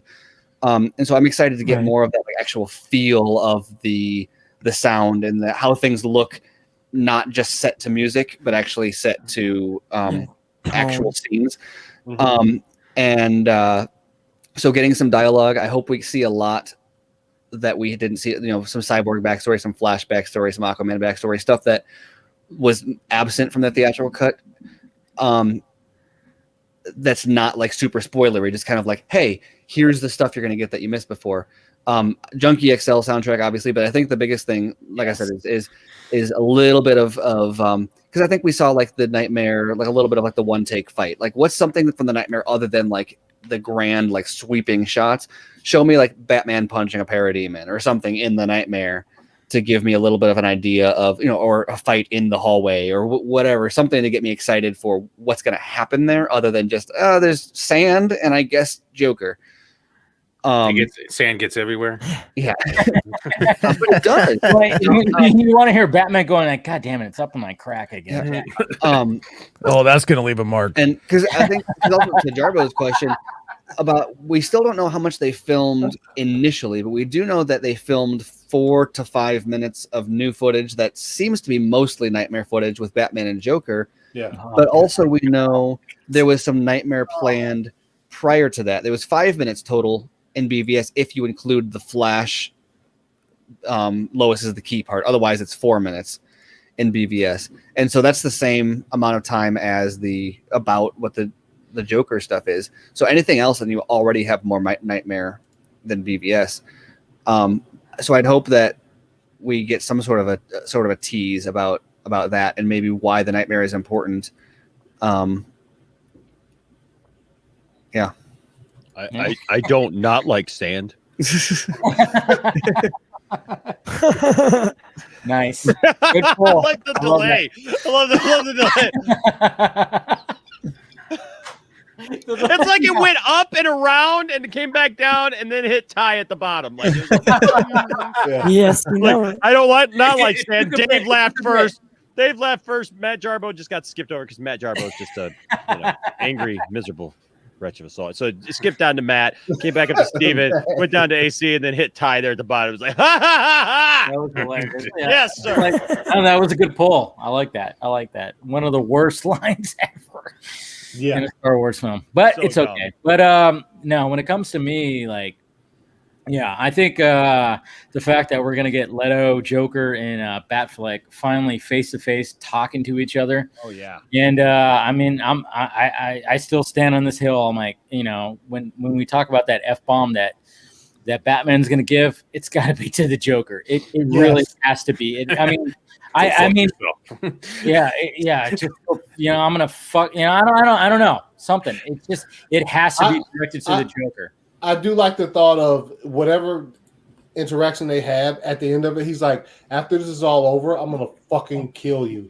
Yes, that's immediately. That's where I went to. Like, yeah, the day of when we heard about that, and I just remember like somebody posted like some kind of Photoshop of them face to face, and I used that image. So I'm like, yeah. I mean, after it was just like, hey. After they're done, like trying to get rid of Darkseid and maybe whatever they're doing, Superman, he's like, Batman's just like, yeah. After this, I'm gonna fucking kill you because we always talk about that. We always talk about like when you look at Batman the animated series or anything in the books, it's like, why doesn't Batman just kill Joker because he's constantly escaping from Arkham? In the Vanity Fair article, Zach said that Joker tells Batman something about himself. Yes. And so I can see that being, my God, I think we're brothers. As I've been posting on Twitter, it Can you see the Joker movie? When you were a kid, I put my fingers in your mouth like this. It reminds me a lot of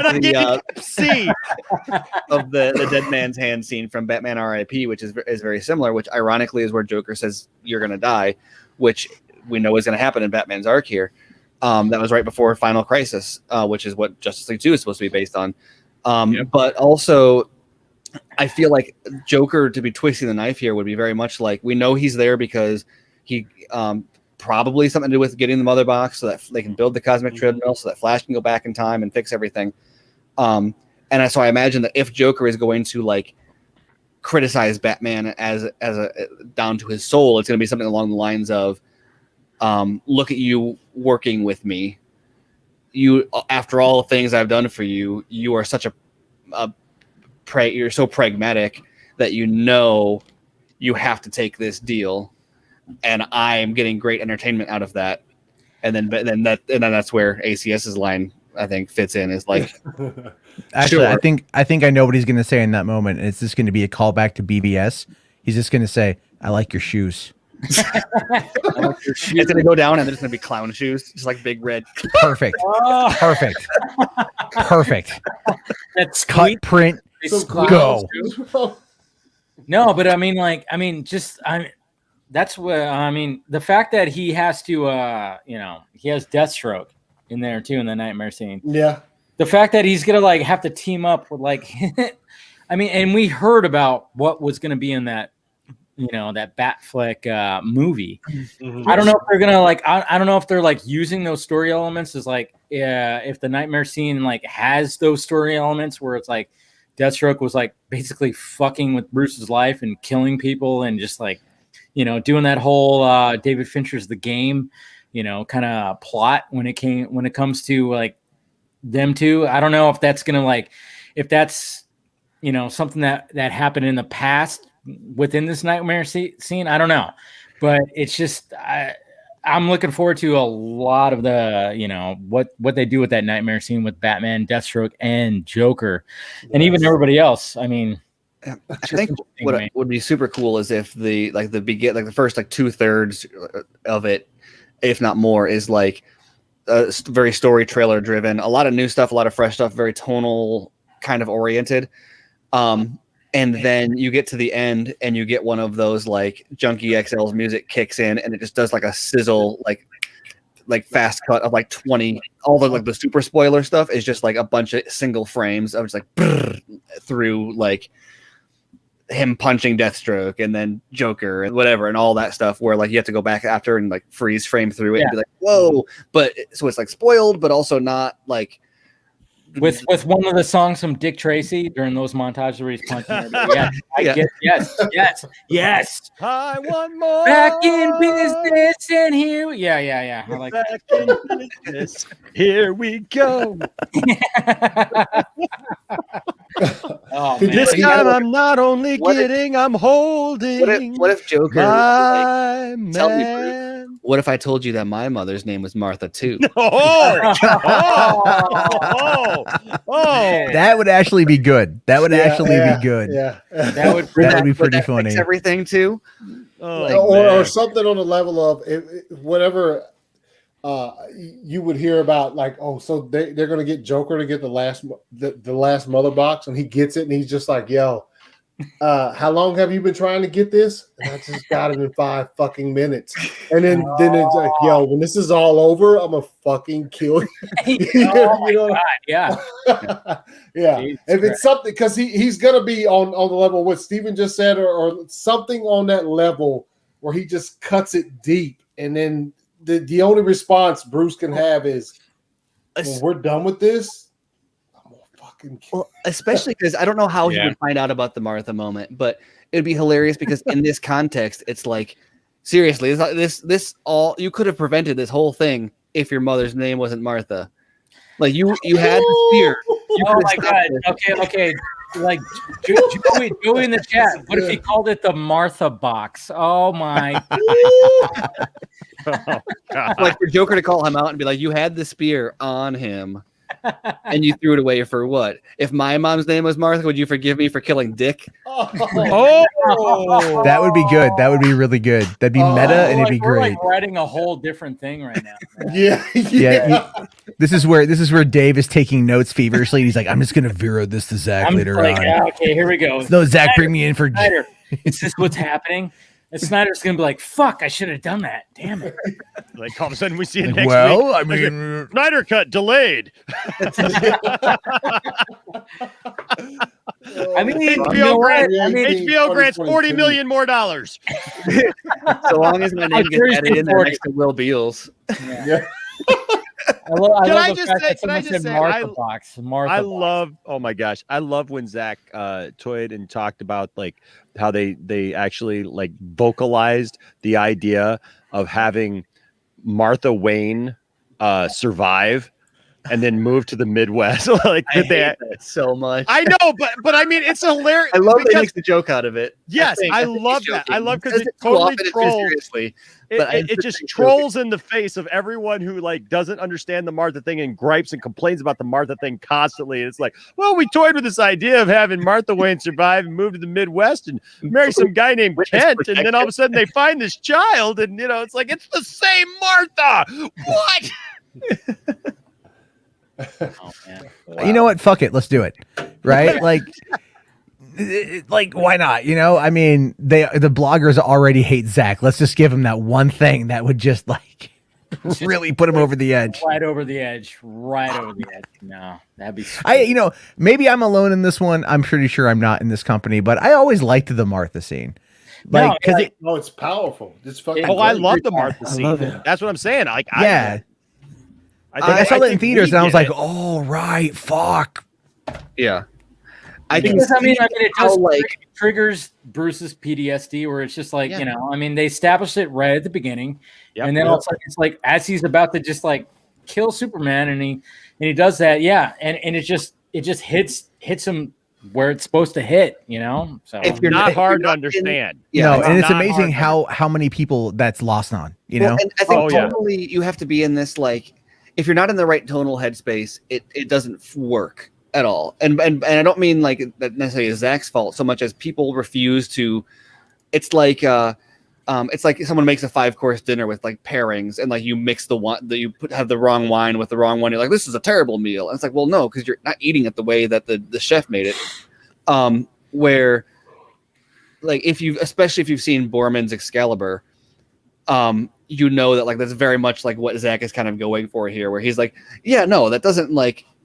You can't just put this scene in like a normal movie and have it work. Like it's so over the top, it's so dramatic, it's so like mythic that it's weird. Like that would never fit in an MCU movie.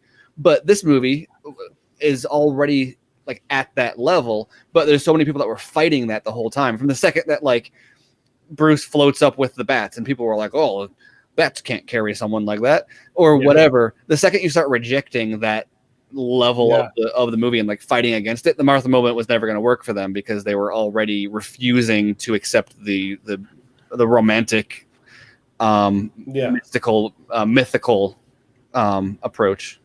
Yep, exactly.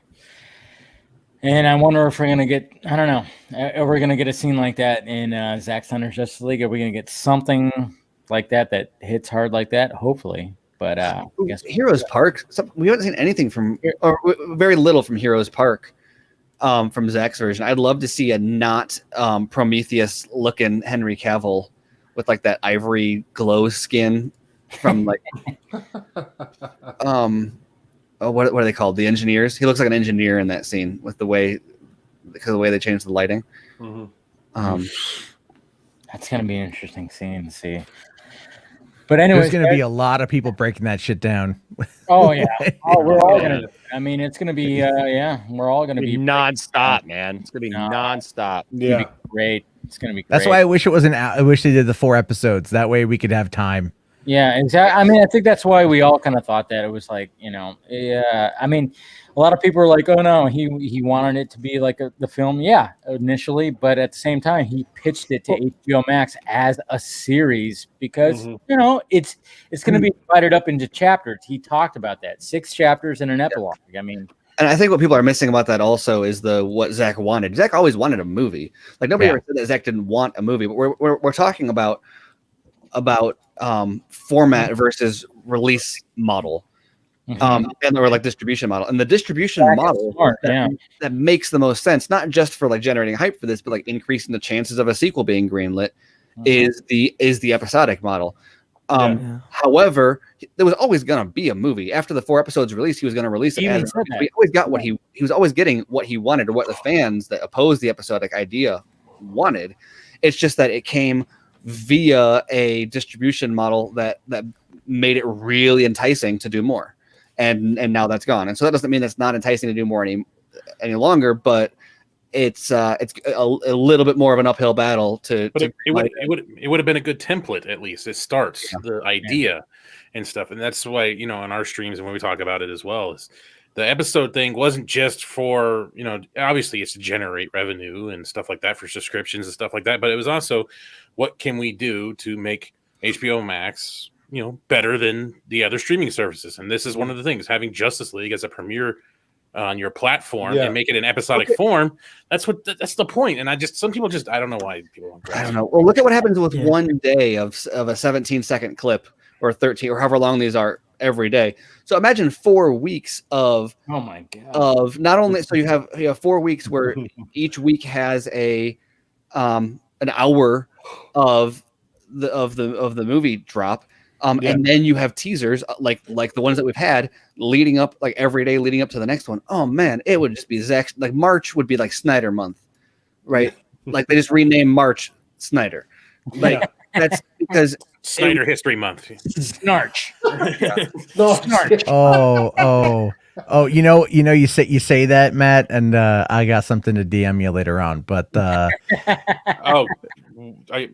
did you find? Never mind. Anyway, it would have been nice for it to be like a water cooler thing, where everyone every week is always talking about it, like kind of like WandaVision, where everyone. No, I'm not comparing it to WandaVision, but in the sense that all people are talking about. Yeah, I mean, WandaVision, Mandalorian, it's all been pretty crazy. Like You know, you have to ignore Twitter pretty much. I mean, luckily today, given that Snyder posted another tease that had Granny Goodness, where it was like, okay, not many people are talking about what happened on WandaVision. I was like, cool. Then all of a sudden I started seeing some of the spoilers creep in. I'm like, all right, I gotta disconnect from Twitter and I better watch WandaVision, because it's like, okay, now that the spoilers are starting to creep in. But at first there was nothing for like that is kind of a really good point. Like Snyder, Granny Goodness, Darkseid, that was it. We were talking last week about whether or not it would drown out, like it would be able to beat out Falcon and the Winter Soldier. And I think and then a 17-second clip can do that to one of the last episodes of WandaVision. Yeah. Falcon and the Winter Soldier might want to move. And then we got the new conundrum who, you know, I mean, we talked about it where, you know, all of a sudden Tobey Maguire has made his way back to Twitter. And a lot of people are like, you know, like, oh, what's going on with this? Is there going to be an announcement? And even like, she even said like, hey, don't announce anything on Sunday, because, and a lot of people are worried about like, oh, they're going to announce, you know, Tobey Maguire is going to be in Spider-Man. Try. They could try, and it's not gonna. Worst case scenario, people are just gonna talk about both of them. It's not gonna exactly for sure. They're both gonna trend, and it's like, who's gonna trend more? Let's have a competition, whatever. You know, I think it's gonna be difficult. I mean, I know Marvel, like if they release the trailer for Justice League in the morning, and then Marvel drops this announcement at night, it's gonna be fine.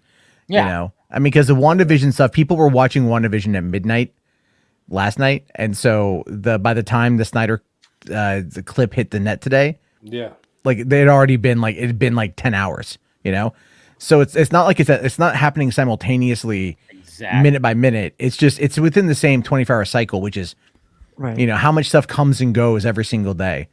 So I don't know, I think people are, it's like Steven said, people are gonna be talking about both.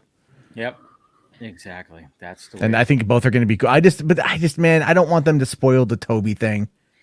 Don't fucking do that. You know what's gonna happen. You know what's gonna happen. Well, Feige's really good at at very slowly releasing enough information. You know, and I know he likes to mess with DC, but my question then becomes: was he messing with Warner's, or is he messing with the filmmakers? Because he knows Zach, doesn't he? Like, I'm sure they know each other, or they at least have respect for one another. You know, and so he's not going to want to see, because look, knowing the thing with Autumn, I don't think Feige would want to risk a negative press by releasing information that could be seen as trying to step on Zach's success. Because, you know, a lot of people are going to take that and they're going to go like, why are you know, and they're going to run with it, because this is just what some vocal people do. Unless it's, I don't, the impression that I got is not that Feige is going to make an announcement. It's going to be, you know, like the cul-de-sac comment that was made in the Variety, wherever that was written, was not attributed to anybody. What's going to happen is somewhere is going to have a scoop that Maguire is back, or something's going to be released, and maybe Marvel asked them to put it out, maybe they didn't, but there'll be plenty of plausible deniability. Yeah, I feel like it would be a Sony thing over Marvel, if I'm being honest with you. Yeah, like I feel like that's a Pascal move or an Avi Arad move, or, very Pascal or like move. Yeah, it's just to hijack something to the best of her ability, because that's all she can do. And look, do we need to talk about Ghostbusters 2016 again? I don't want to be here 5 more hours. Trending against other stuff is that stream with that. It's been doing that since the beginning, where Warner Brothers, I'm pretty sure intentionally for a long time, would release competing information at the same time as like Snyder Cut stuff would happen, or they drop something and then Zach would drop something on top of it. And very regularly the Snyder Cut, and this is when it was a mythical, non-existent, not happening thing, would regularly beat, if not be in contention for the like trending topic on Twitter. Well, and look at the Frosty the Snowman announcement when Ray came out, you know? I mean, yeah, clearly. Black Adam. I think they announced Black Adam casting or something on top of something coming out about. I don't remember what it was now, but it was that type of thing, and it was very regular. You look, and it was like the Snyder Cut would take off way more, and so I I have a hard time. I know Toby coming back as Spider-Man would be big news. I have a hard time seeing it like out trending a neck and neck. Now, like you said, if they drop it later in the day when the Snyder Cut is on its way down, I can see it passing it up at that But point. we already kind of suspected it. That's the thing, you know?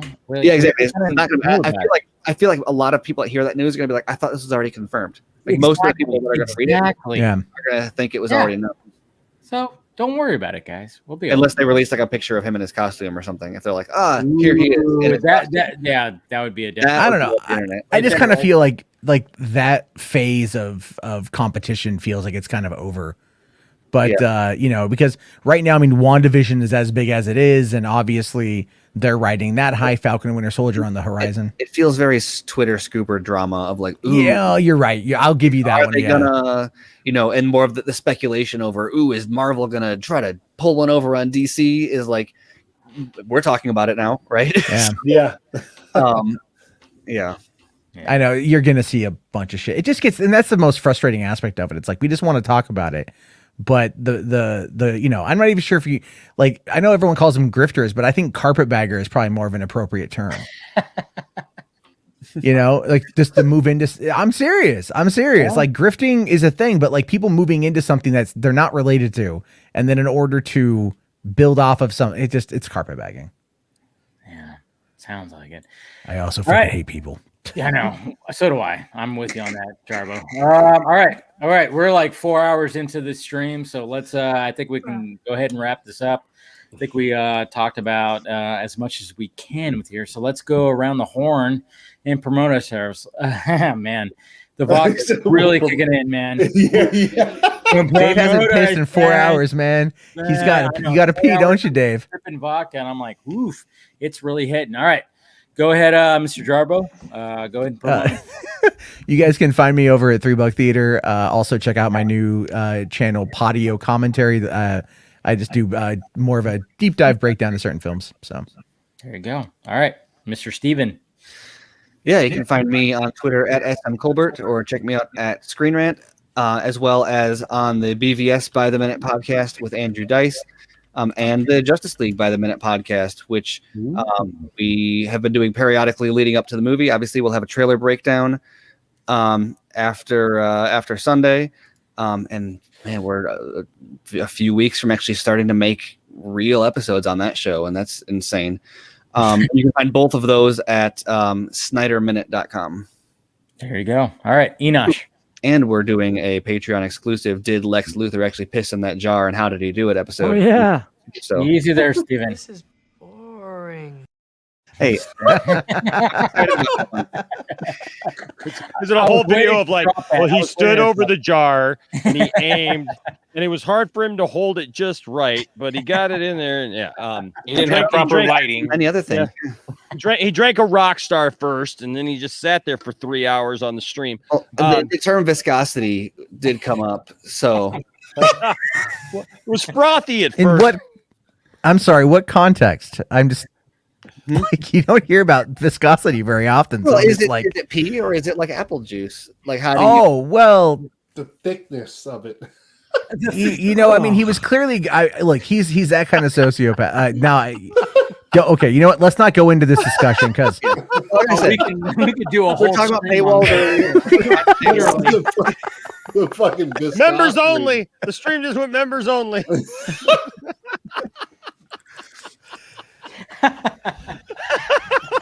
Oh man! Riveting, folks. Riveting. Stay. All the members stay. Right we're here. Just talk about Lex Luthor's pee. All right. Yes. Let's do it. All right. It's radioactive.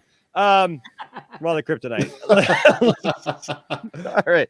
Hey, you can find me at Poindexter Lounge here on YouTube. You can also find me on Twitter at Poindexter Lounge with no E in the middle because Twitter's cheap and they won't give me that one more letter. So it's just no E in the middle. We're also on Instagram.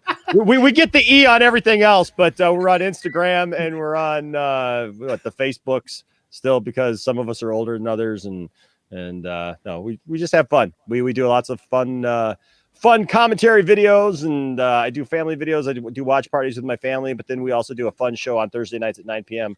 called Eastern Standard Time called 2 Cents on Nonsense, where we break down this kind of stuff and like point out charlatans and grifters. We have a lot of fun doing it, and Carpetbaggers. Yeah, and we've got call quite a them. reaction, so it's been fun.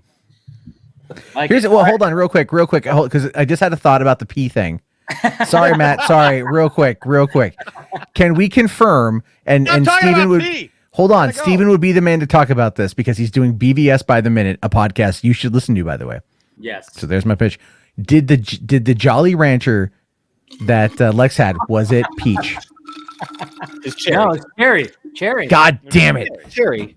Then that. Well, did he have a peach one anywhere nearby? I'm just saying we could then have that argument about his pee. Color red and the word cherry are both relevant to that. He's got blood on his hands, and he's putting it in the senator's mouth, and it's cherry. Like, it's all okay. It's Chris Terrio, man. Get with the game. You killed my fucking joke, dude. There was a joke. Explain it. He was gonna piss a Jolly Rancher because you make a joke, and then I say, well, no, here, well, you have to understand. That's you gotta understand. They spent an hour on this specific moment, all right, talking about it in BVS.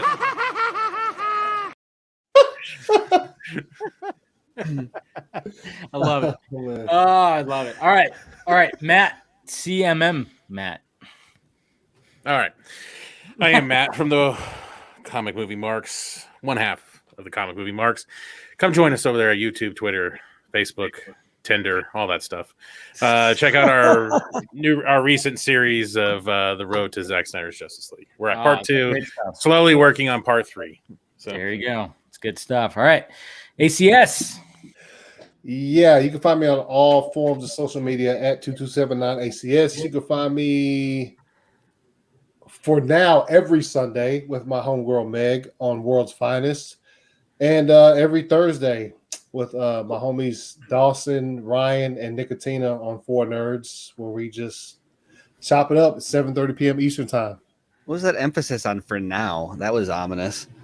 Well, because normally World's Finest is every other Sunday, but for the month of February we went every Sunday. Cool. Yeah, okay. That's important clarification. That sounded like my bad. Next week you can find him right here at the Poindexter Lounge, literally in the lounge. Yeah, you'll see me there next week. Watch out. Yeah. Nice. Yeah. All right. It's his second time here. Watch out for that ET doll, man. Yeah,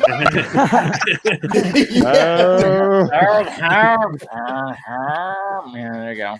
All right, Ty, go ahead.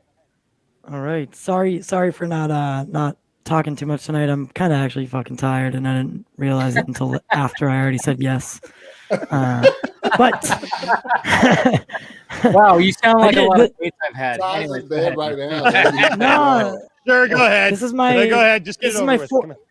This is my 4th stream today, and this one went 4 hours. So you know, so you can follow us, the Pop Culture Corner, on all social media at pop_culture 2020, and subscribe to the channel on YouTube, Pop Culture Corner, and on all podcast platforms.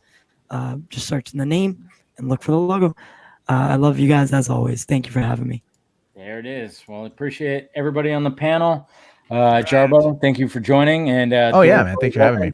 Yeah, doors always open for you to join and everything like that. And you guys know what to do. Subscribe, hit that notification bell if you want to become a member. Hit the join button, do all that. We got the Patreon. We got merchandise down below. Follow me on the Sock Mids, Twitter, Instagram, and of course a Facebook page. You want to do that too. And I know everybody, a lot of people hate the guy, but I like what he has to say right here. And also, I'm excited to watch the Snyder Cut because Joss Whedon sucks. Yes, he does. Everybody got that? Joss Whedon sucks. All right, guys. We'll talk to you later.